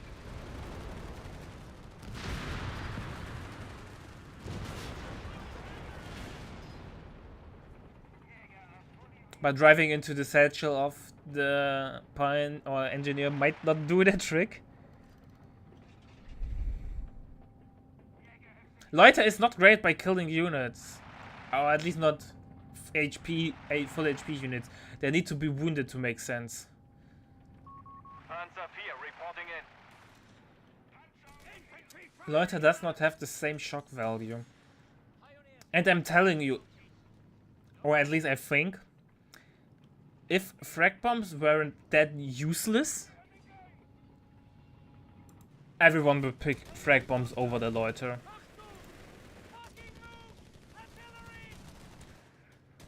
Because the Wehrmacht loiter for 180 manpower ammo is by far the worst. Because of its mixed nature, you don't do much damage against infantry, but also not much damage against tanks. So you're splitting your damage in the worst possible way.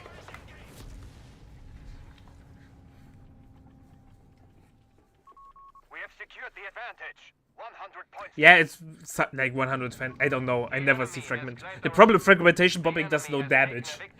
It's easily dodged and it has poor AoE.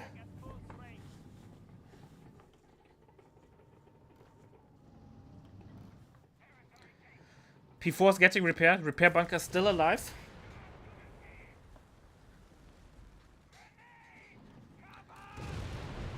Retreat nade, nice. Hulksmash needs another Brumba. Without the Brumba, he can't make it happen. Hold down. Make it easier for your enemy to hit your tanks.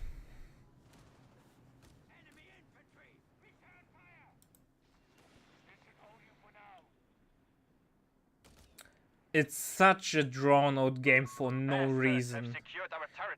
If Reckley would just triple cap, the game would have been over a long time ago. Hulksmash obviously in the tournament setting tries to make something happen, but every time he rebuilds something happens, he loses that. Then he rebuilds because Reckley gives him the opportunity to do so.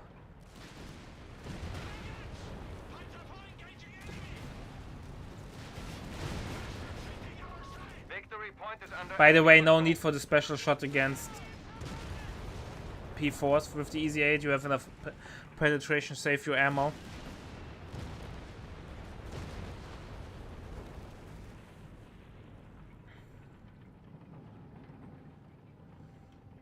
Look, Hulksmash needs his whole army to barely be able to control this VP.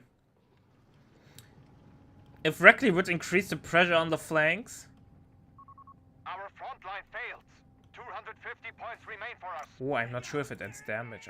I thought it only ends penetration. I need to check that. Oh, and 33% more damage. That is worth it, actually. I thought it's only penetration. Look, Jet already knows more than me. Third AT gun on the way from Hulksmash. He finally realizes that the Shreks are not the way to do it.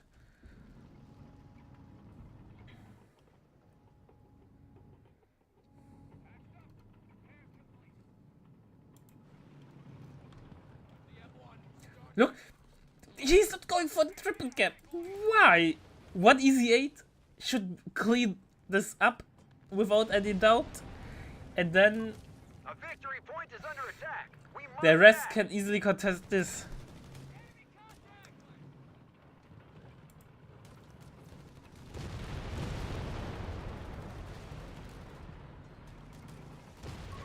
Victory point now under enemy control. And don't take unnecessary amount of damage over here.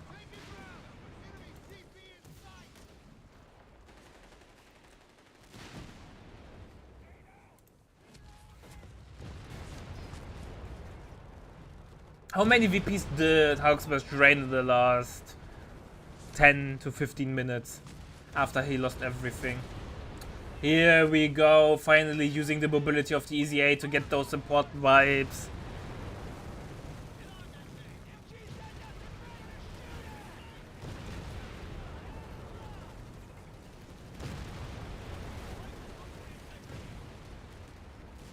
Reckley looking really good now. Hulk is falling more and more apart. Down to only 2 infantry squads and 3 AT guns. The enemy is stealing our munitions point. All crews, repair and refit at once. Third P4 is on the way from Hulksmash. Now he's letting the enemy to get this. Territory lost. Now he lost one rifleman. That's why he has only 3, but he was at 4 at one point, but he did not rebuild the lost one. Besides, the third Easy 8 is the better fit. Third P4, but I don't think the third P4 will solve the problem. Lost control of the sector. Yeah, Brum. He can't, he's pop capped.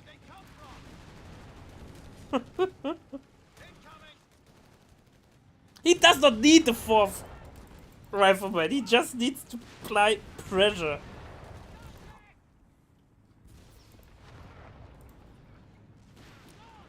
Obviously, if you try to win harder than you already are winning, tends to risk to throw the game. But in the current state of the situation, being too passive might also cost him the game. Because Enemy is down to 200 points. Hulk Smash needs to be lucky once. 0-0. It's game number 1.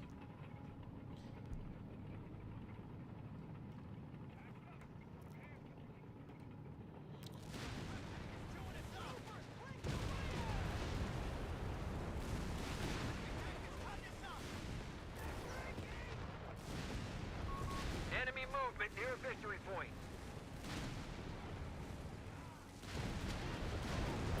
One P4 goes down. The other P4 is in a pickle. The other one is really low as well. Easy 8s are going in. Control now. Focusing the AT guns, they are stacked up, so the AoE will be in handy. One AT gun gets decrewed. Easy 8 gets destroyed though. So it's a 1-for-1. Easy 8 isn't hailing us. It's But this coming. Easy 8 can don't go in. You kill both AT guns. You know there's no AT. You can kill both of those tanks.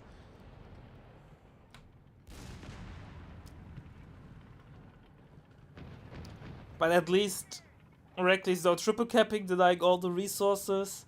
Hulk Smash was able to build up a back, but this back is slow and exhausted. New AT gun is on the way.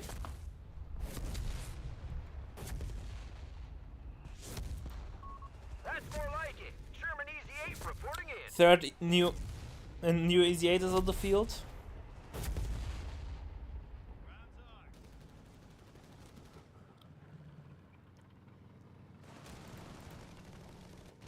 Here we go, Red Punker gets finally destroyed as well.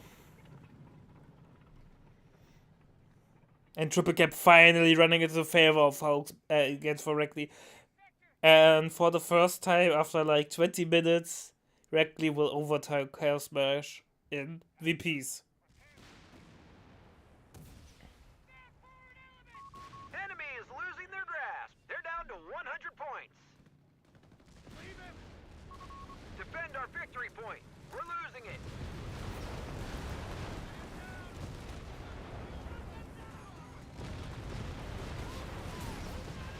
And here we go, Hulk Smash is getting smashed.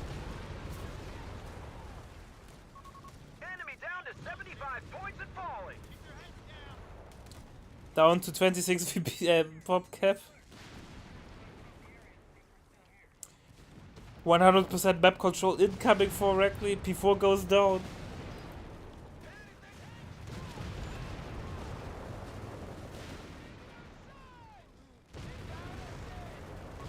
Enemy down to 50 points. Force their retreat.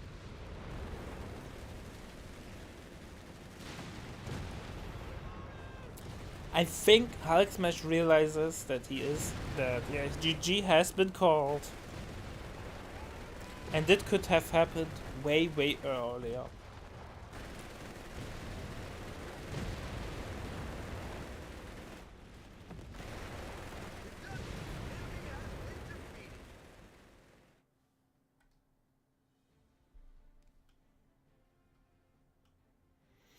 Well, Hulk Smash, I think you are toast. 1 up for Reckley. 1 more for Reckley or 2 more for Hulk Smash. Who will win this? We will see in a sec. Be right back in a couple of seconds.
And here we go, chat. Game number 2 between Reckley and Hulk Smash after a really long game number 1. Who will come on top? Will Hulk Smash make a reverse sweep happen? Or will Reckley win 2-0? Let's see what those both players have in store for us on Twin Beaches. We have Hulk Smash as USF this time. Have deployed into the field. And guess what? Hulk Smash is like, standard? Who needs standard? Let's go. 4 scouts are on the way. Are we going to see some airborne battle group action with Pathfinders? Meantime, on the other side, we have Reckley as Verbacht going Pioneer Grenadier and going for Breakthrough Battle Group with Assault Grenadiers. We have Tier 1 coming up, so Weapon Support Center instead of Barracks. Already a big deviation from the standard way to do it. And here we go. Airborne has been picked and Pathfinders. Pathfinders are now available to scout the front line. WSC is up. Ready up. Pathfinders are okay, I would say. But they're not the strongest unit, especially have poor scaling. But they have a lot of utility once you get the package upgraded. Then you can shoot flares, smoke, or even grenades. MG's on the way from Hulk Smash. I would expect a quad up, a half-track build from Hulk Smash there.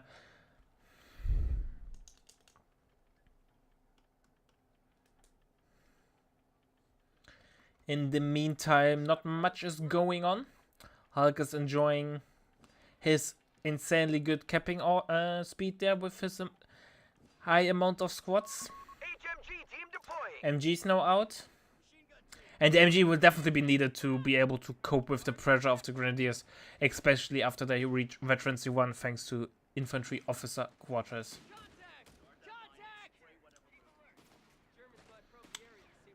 Alright, first model has been killed by Reckley, so it's a 0-1 advantage KD-wise.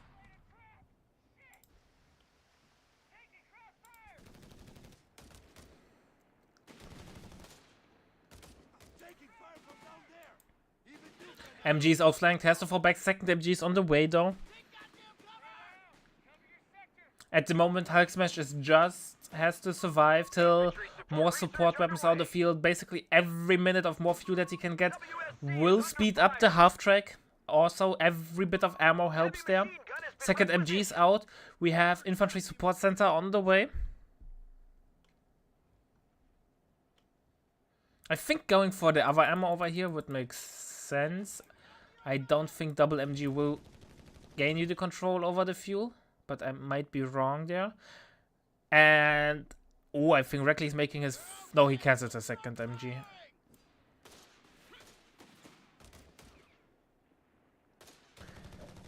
Grenadier gets pushed off.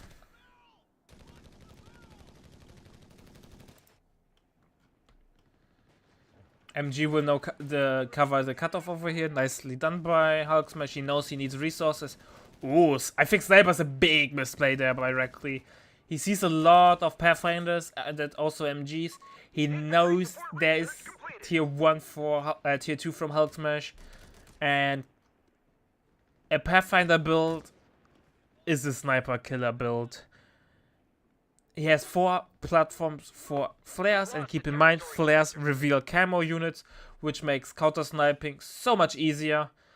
And also we have the half track on the ways, which will probably be immediately converted into a quad. So the sniper has a really hard time. No Veterancy 1 upgrade from Reckley, so no snare option. Also Reckley decides to go for a heal upgrade, which also pushes away the tier 3 tech. Oh boy, I think Reckley's build order will backfire. He's misreading the game. Quarters on the way.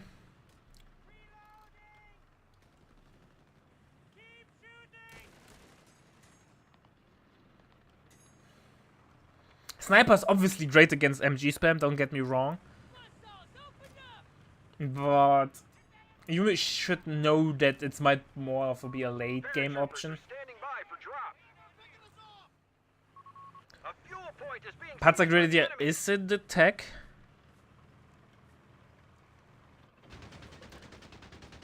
I assume he went ice. Yeah, sniper retreats immediately. He's like, nope, I'm not doing that. Because of paratroopers, I think. Paratroopers are really strong, but they're really expensive to reinforce. So if you want to play paratroopers as your main lane, you need advanced logistics to keep them at a reasonable pricing at reinforcement.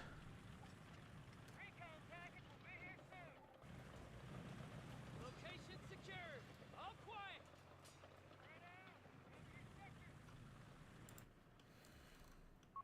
Commander, MP40s. I think MP40 is actually not a bad choice against the MGs. You have sprint, you have a lot of burst damage there. Stummel or 250, nope, got cancelled.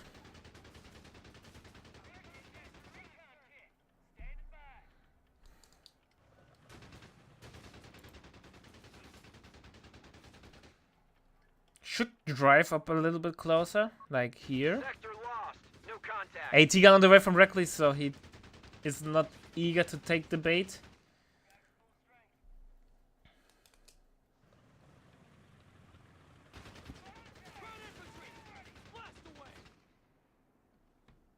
Yeah, here we go, they're retreating. Skies are clear. Heading to target. We're losing. Here we go, paratroopers on the way.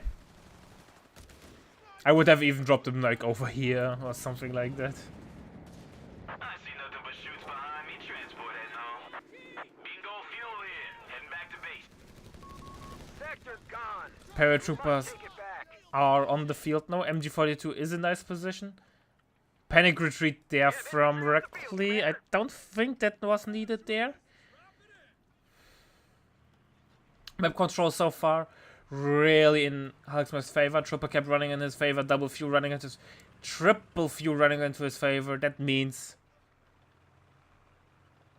fast tier 4 is a possibility. Skytrain boys are eager. He has the fuel now for tier 4, and with 43 fuel per minute, he could take up and rush a 105 Sherman.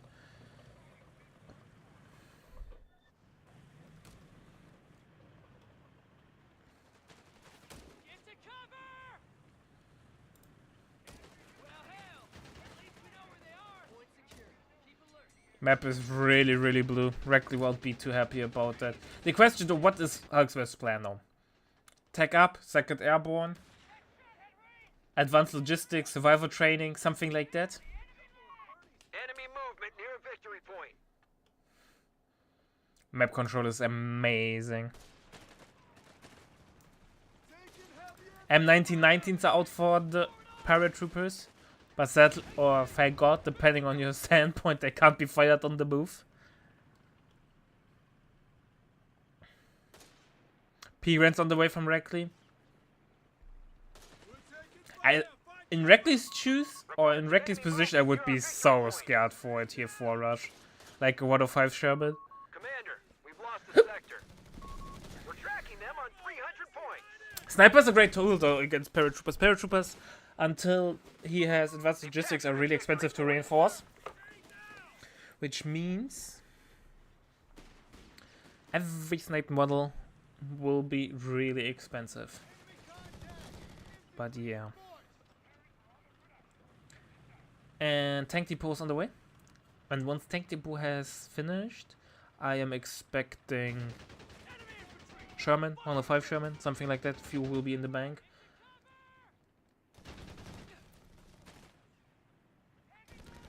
The whole strategy of Hulk Smash is obviously built around that he is able to keep enough pressure to keep this spam One of our going. munitions points is being neutralized.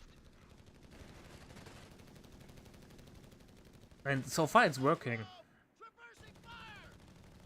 It's probably working way better than Hulk Smash has anticipated, because there's only one paratrooper, and I would expect he was like, okay, I will get the 2nd paratrooper, then I will get an AT gun, and then and then down the line I will get advanced logistics, and then eventually I will take for tier 4 and get tanks. At least in my head, it's how he was planned that. And then he's like, okay, I have so much fuel, maybe a tank rush would make sense.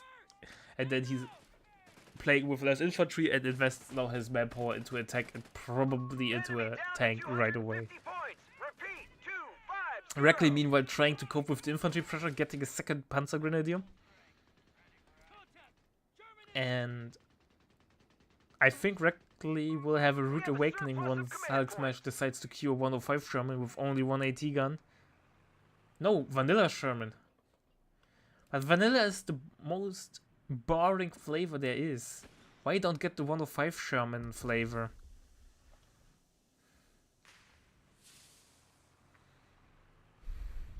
But well, let's see how this plays out. Obviously, 105 normal Sherman more flexible as a generalist tank, but at the current state of affairs, I wouldn't call it the best unit.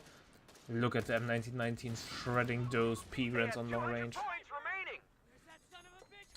Hulk Smash not dropping a single VP, 200 VPs remaining for Hulk Smash. And for Reckley, and if there's an ace game, Hulk Smash will have faction pick with this current state of affairs.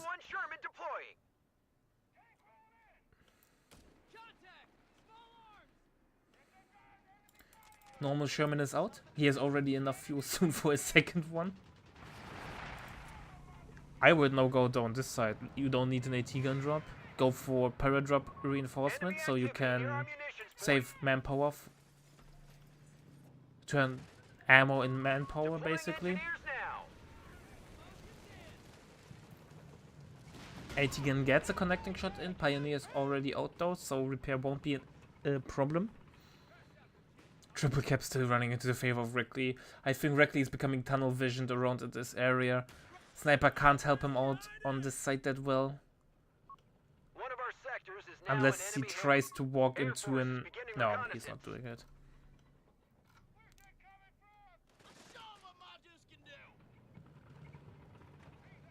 He could park the Sherman over here. And it will deny all the infantry here, and the AT gun has to go over here to fire. So not likely to happen. We have supplies ready to be paradropped, Commander. Defend our victory. Reckley finally trying to break the triple cap over here and regain a little bit of fuel control. We should spend our munitions. Going to the double fuel control on his side, but who is going for the ammo drop? I think in this kind of situation, every bit of manpower that you can save and get for free, especially with such an amazing ammo control, is the smarter choice. And it's not like that he needs the rocket run immediately. Maybe a bombing run for the flavor there, but I don't think that's the way to do it. Second AT gun out from Reckley as expected. That was a weird bundle, slightly mismicroed there.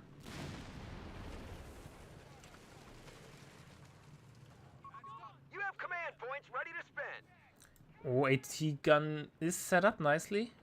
Oh, is setting up again, and Sherman could go in, but misses the shot. Also a nice combination with the sweeper to avoid running into a mine, because that would be devastating.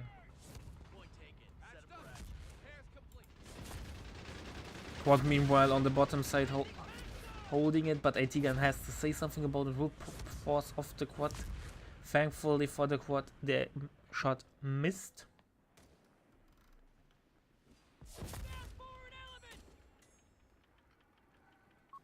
Last stretch now. Germans down to 75 points. 75 VPs remaining for Reckley. Triple cap coming in for Hulk Smash. Reckley won't be too happy about that. I think the whole plan that he thought out, how the game will go, completely fall apart. 105 Sherman finally on the way. I think 105 Sherman first would have made so much more sense.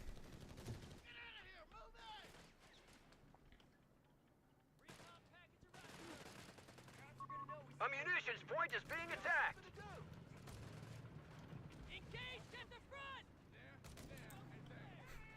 Pioneer, go home. The enemy have taken territory. You don't want to be over here. It's not healthy for you.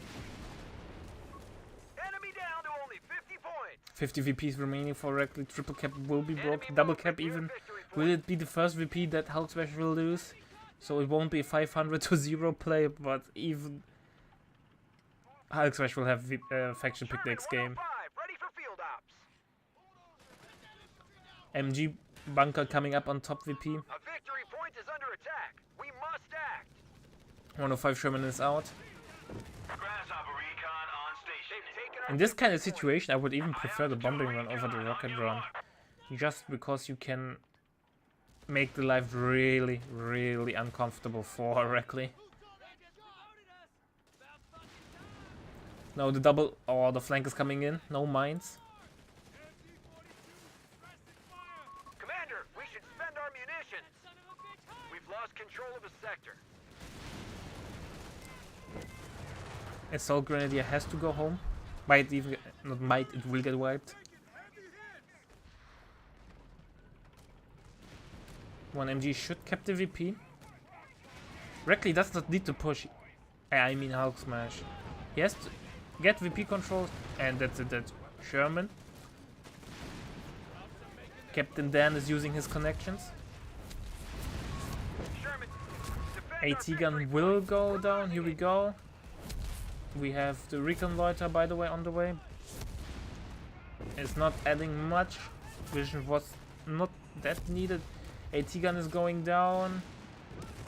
A victory point is under enemy control now. MG bunker upgrade does not come in time to deny the decap, but full cap is also not an option. No, triple cap is coming in, and with the Enemy triple cap it's forces over. are converging on a fuel point. What a display of true power by Hulk Smash.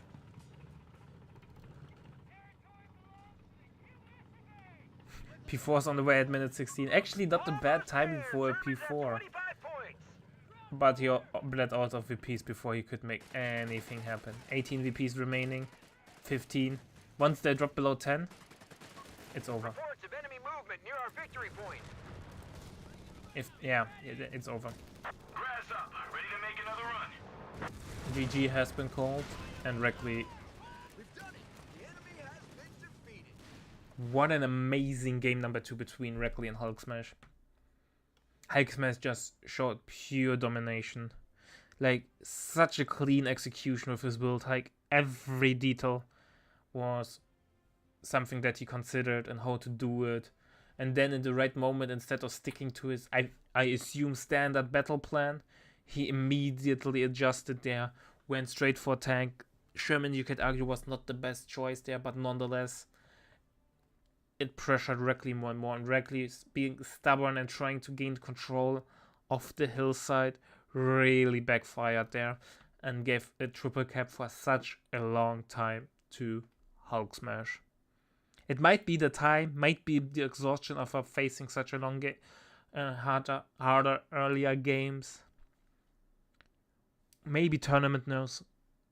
Only Reckley knows that, what happened there. But I can expect he is not happy how this game number 2 went. So chat, see you in a second for Ace game. So game number 3 between Hulk Smash. Can Hulk Smash keep up this amazing show of force, or will Reckley come back and show that he is the guy to count on? See you in a sec.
And here we go, chat. Game number 3 between Hulk Smash and Reckley in this bronze match on the finals of Operation Torch, the season finals. We are on road to Tunis, and looks like Hulk Smash decided to do the faction when going for USF with his faction pick, starting with a second Scouts have deployed in Scout the field. and Barracks. So pretty standard how it looks like it. On the other side, we have Reckley doing the one thing that Dak does the best. Bersa and Bike. After a really impressive game number 2 by Hulk Smash on to show how things are done. Can Reckley reconcile his power and make it and get the 3rd place, or will Hulk Smash earn the title of being the 3rd best player in the community? So far, not much is going on. As usual, both players are keeping their respective sides. Then the Rifleman is going straight for middle. Pioneer should jump into the building in time if Reckley spots that. Oh, he didn't see it. Oh boy, that's really bad by for Reckley. Reckley again doing his deviation from the standard Bersa build, getting only one Bersa and then the Palm Grenadier. I'm still not convinced by that. Obviously, a Palm Grenadier for a snare would make sense. But I think against USF, unless you're playing against Armored, snares are not really needed. And the Palm Grenadiers without CA, Combined Arms, they are not really combat effective. Especially in the early game, where the LVs or ultralights are rare, therefore CA can't be provided all the time.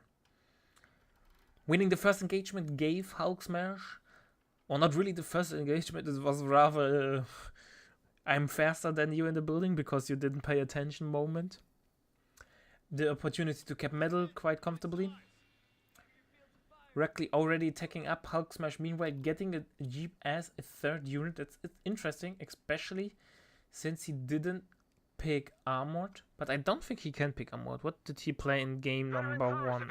Wehrmacht. So he could pick Armored. And here we go, Armored has been picked with Veteran C1, Veteran Cruise, which means straight Veteran C1 for Jeep. And MX not. And Jeep obviously a great tool to hunt down the Bike. Getting rid of the terrorist unit is something that Hulk Smash is definitely interesting. Nice dance there. Bike will get away. Jeep not fast enough to keep up. In the meantime, Reckley is getting an MG. I don't know. MG build for Dak feels weird.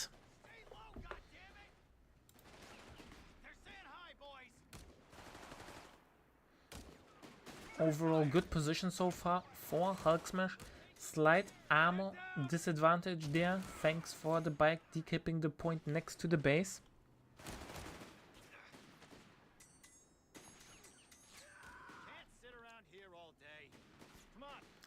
Flamer now pushing in with the Palm Grenadier. That will be enough to push back the Rifleman. But the Riflemen already anticipating those boys and falling back on their own, not risking any manpower or HP. Meantime, Bike, or Jeep rather, not the Bike, dropping the MG, which means he went for the other Veteran C1, for the combat one. Also, this gives the Jeep the ability to repair while being in combat and while on the move, which makes the Jeep really strong and gives it the opportunity to stay longer in engagement than they usually would, because you can repair a lot of damage right away by clicking the repair button. In the meantime, map control slightly shifted into the favor of Reckley. Middle is now completely under his control, but Reckley was not expecting the incumbent drop the MG there. Pigren got yellow pinned and will be forced off in a sec.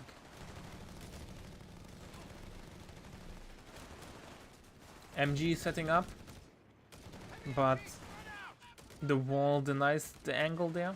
Bersa now coming around as well. Second Palm Grenadier is on the field. In the meantime, we have the scout IMC's been upgraded. capping back and the rifleman or Captain Dan. I think it's Captain Dan. Or a squad is capping the fuel point there. Oh, rifleman might get picked off by the bike. That would be a huge pickup for Reckley. That will definitely help him. But nope, he's not going for it. In the meantime, we have a backtack from Hulk Smash into Weapon Support Center, which gives him the opportunity to build the half-track. And as we all know, Hulk Smash is a half-track enjoyer. Jeep gets snared. Combat repair, combat repair. You can repair while in combat and you would survive. Well, he already used it, but he will get away anyways. Oh, that was... By the way, he could have done it already here. Track moving to the line. And it repairs so fast that even if you get snared, you out-repair the small arms damage. It's incredibly strong. Anti-tank conversion on the way. So he feels like he needs not the quad to deal with infantry, but rather something to deal with the potential enemy quad, the flak half-track. Point secure. Keep alert. Germans left. It's a gamble, but it looks like a gamble that will pay out for Hulk Smash. Big promotion. Half-track now there, Commander combat is ready. done. We have here also out. Reports of enemy Quad is on the movement near our field. victory point. Reckley could call in the Dan contest, but he lacks manpower for Lost that. control of a sector. He's trying. It would be so funny if the half-track killed the Jeep.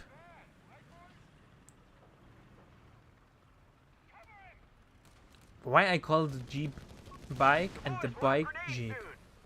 I have Enemy no movement idea. near victory point. One hit, but moving accuracy sucks on the half-track, so it will get away. Commander, we've lost the sector. Here we go, indirect fire mode.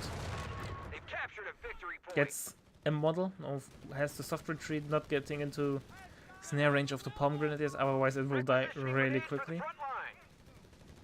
The 75mm half-track is really strong if you have the microfreight, because it's so squishy. And it does not have heavy crush, therefore it gets stuck on every bit of cover on the map. Which makes the pathing a little bit awkward from time to time. Heal on the way from Reckley. Definitely needed. Double cap running into the favor of Hulk Smash. He is roughly 100 VPs ahead, but when that early into the game, it does not matter that much.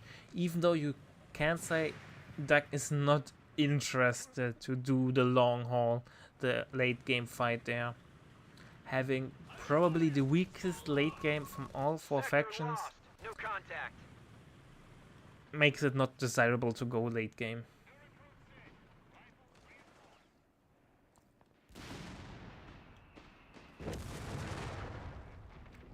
Nice use of the indirect fire mode to force off the Berser, but obviously Reckley won't lose more manpower or health than needed, already falls back.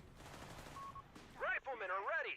Fourth Rifleman now is on the field for Hulk Smash, and I wouldn't be surprised if his next tech is either mortar pool for AT guns, or if he feels confident, advanced logistics. Here we go, that was the word I was looking for. Finally able to kill the Jeep. Contact. German infantry. Getting rid of the Jeep is such an important pick. In the meantime, Reckley uses the AT gun column. Not the biggest fan of it. 15 manpower wasted. Could have built it, would have been cheaper. And you don't really need the 250 in combination with the AT gun. Didn't I call it Jeep again? I meant bike. God damn it. You can blame it on the time.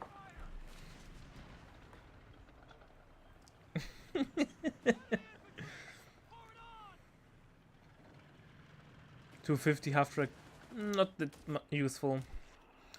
In the meantime, Hulk Smash dropped himself a mortar. Losing it. Not against MG, AT gun. Actually a good choice. Map hack from the Jeep Captain upgrade. Look at the Captain.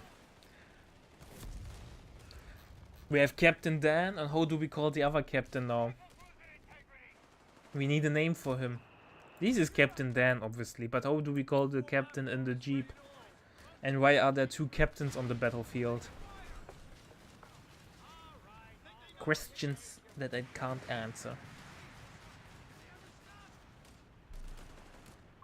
We've taken If them you know down. any 300 famous points, Commander. movie actors that were not actors, a movie person that was a captain, an US Army captain, please let me know. Then we have another captain. Then we have Captain Dan and someone else.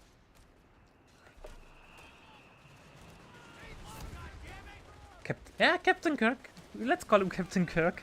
That's actually good. 250 will be dead. Nope. Captain Dan gets the job done.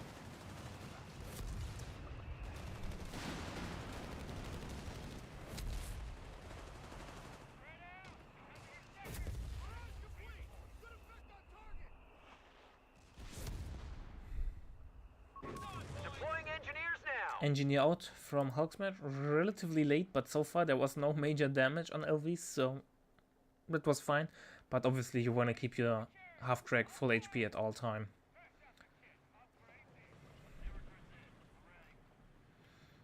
$200 VP advantage there for Hulk smash. Triple cap running into his favor, double fuel even soonish. Quad is coming over and wants to deny that, and I think, yeah, Scout is going home, no chance there. Enemy down to 250 Tank depot is on the way, points. so Repeat, 250. Easy 8 is still a little bit off. We have War recovery Machine vehicles has been ready to unlocked, take the field. so we need at least 3 more CP till Easy 8 call in. Buildable Easy 8. Reports of enemy movement But till near our then, victory maybe he point. will also have the fuel, so it's fine. He will get like roughly 1 CP from the tech, and then a little bit fighting, and then he already has 2 CP together. And then it's only 1 more. A victory point is under enemy control now. The map hack is so good, especially in combination with the mortar. Did someone ask about score in chat and it didn't? There was no message that you asked for score in my combined chat for YouTube and Twitch. What is this? I got scammed. But yeah, it's 1-1. I'm terribly sorry that I missed that. Germans are down to 200 points. Keep it up. Also, I think Hulk Smash didn't went for the standard target. He went for a target weak point. But why was there fire when it hit? Someone get us out of here! Engaged at the front! That was weird. Maybe it was just because some barrels or something like that exploded. We have a leak. That's a good choice against the MGs and the mortar. But building the leak and then calling on the AT gun feels so wrong to me. On the one hand, no, not on the one hand. On both hands, you're throwing away an unnecessary amount of manpower while you could save there. Actually save manpower. MG bunker number 1 coming up. Would you look at that? Keep your heads down! I'm expecting an MG bunker. We will see one, I promise. Buzzsaw's got us in its fucking sights! Keep forward! Keep coming! Rackley's playing a really defensive deck. And I'm not sure if that's the right doctrine for it with the Berser dog. Obviously, having 1 Berser for fast capping is nice. But deck is really on the timer there. And playing defensively and hoping for the best in the late game feels really, really risky. The only reason why you should go late game with Dak is because you build up such a big advantage in the mid game, till the mid game, that you can survive. Otherwise you will get killed. You don't have any meaningful late game tanks, only the Tiger, and if you're behind, going for Tiger is questionable. Reckley in the meantime is going for P3. And I would say a lot of people would agree with me if I say the P3 is kinda You have bad. points ready to spend. Also, Revman going inside of the building against the Flamethrower, probably not the smartest idea, but Flamer gets pushed off by Captain Kirk in the Jeep. Sherman 105, ready for 105 Sherman on the field. Why go for 105 Sherman if you've no CP for the Easy 8? Or is he going for Strength and Steel and then Easy 8? Obviously, one more CP more expensive. However, the reduction of PopCap can be really, really handy. Commander, all vehicles will now have Meantime, we have now less the strain on garbage our P3 on the population field. upkeep. And it has no upgrades. And having a medium tank with only 600 HP, with awful AoE, awful penetration. Yeah, you get the idea. He gets the wipe though on the MG, so never. Target weak point is in. Ah, look at the damage. Enemy down to 100 points. Repeat, 100 points. One more shot. Our victory point is under attack. We must act. And P3 for an MG is not worth it. Enemy movement near a victory point. Strength. Actually, he went for Strength and Steel. You know what Hulk Smash could do? I know it's not the best thing to do, but I would love to see it. 75 points. Recover the P3. Defend our victory point. P3 might be garbage, but if you get it for nearly for free, I would take it. And it really adds a lot of insult to injury for Reckley.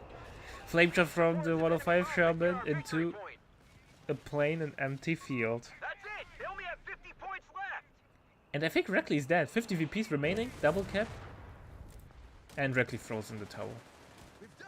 2-1-4 Reckley. 4 Hulk Smash. Game 3 was kinda anticlimactic. Not get me wrong. Reckley tried his best, but Hulk Smash just demolished him. And I would say, if Hulk Smash didn't throw all his units in game number 1, he would also win that. But nonetheless, it was a really good third place game. Some would say better than the finals. So chat, I hope you enjoyed it. Let me change screen. Because I had a blast in this tournament. And I already can announce that we will have another league next year. Sadly not this year anymore, because those pesky Age Mythology guys will take up all the weekends. So if you can give us the opportunity, give us the money for a 15k tournament, I will steal those weekends from them. But you know, if you get 15k from World's Edge, it's hard to compete. But then next year we will be back on a smaller scale, but we will be back. I hope you will be hyped for that. And one last time for this year, a big sellout. If you like what you see, feel free to drop a follow on Twitch or even a sub if you want to support us. By the way, all the subs that you drop here going towards the staff, so for the basically me, so I will get the share, but also the other casters for the other games, which is not a bad deal. I got like $30 last month. It's not much, but hey, getting paid for your hobby is amazing. You might even support the next tournament pool by a direct donation to the prize pool. Or if you want to support the project long-term wise, you can drop a follow, a sub on the website, which is like a Patreon system, or it works like a Patreon, but we don't have to pay a fee there, so we get more from your money that you want to invest to us, so it's really good for you and for us, and no third party gets a share out of it. And all the website subscribers help us with quality of production and other things, and long-term wise also increase prize pools, more qualifier events, show matches, things like that. For example, if we reach the final goal for our tier 1, we will get an A level show match every month for Ko3, in addition to the standard tournaments.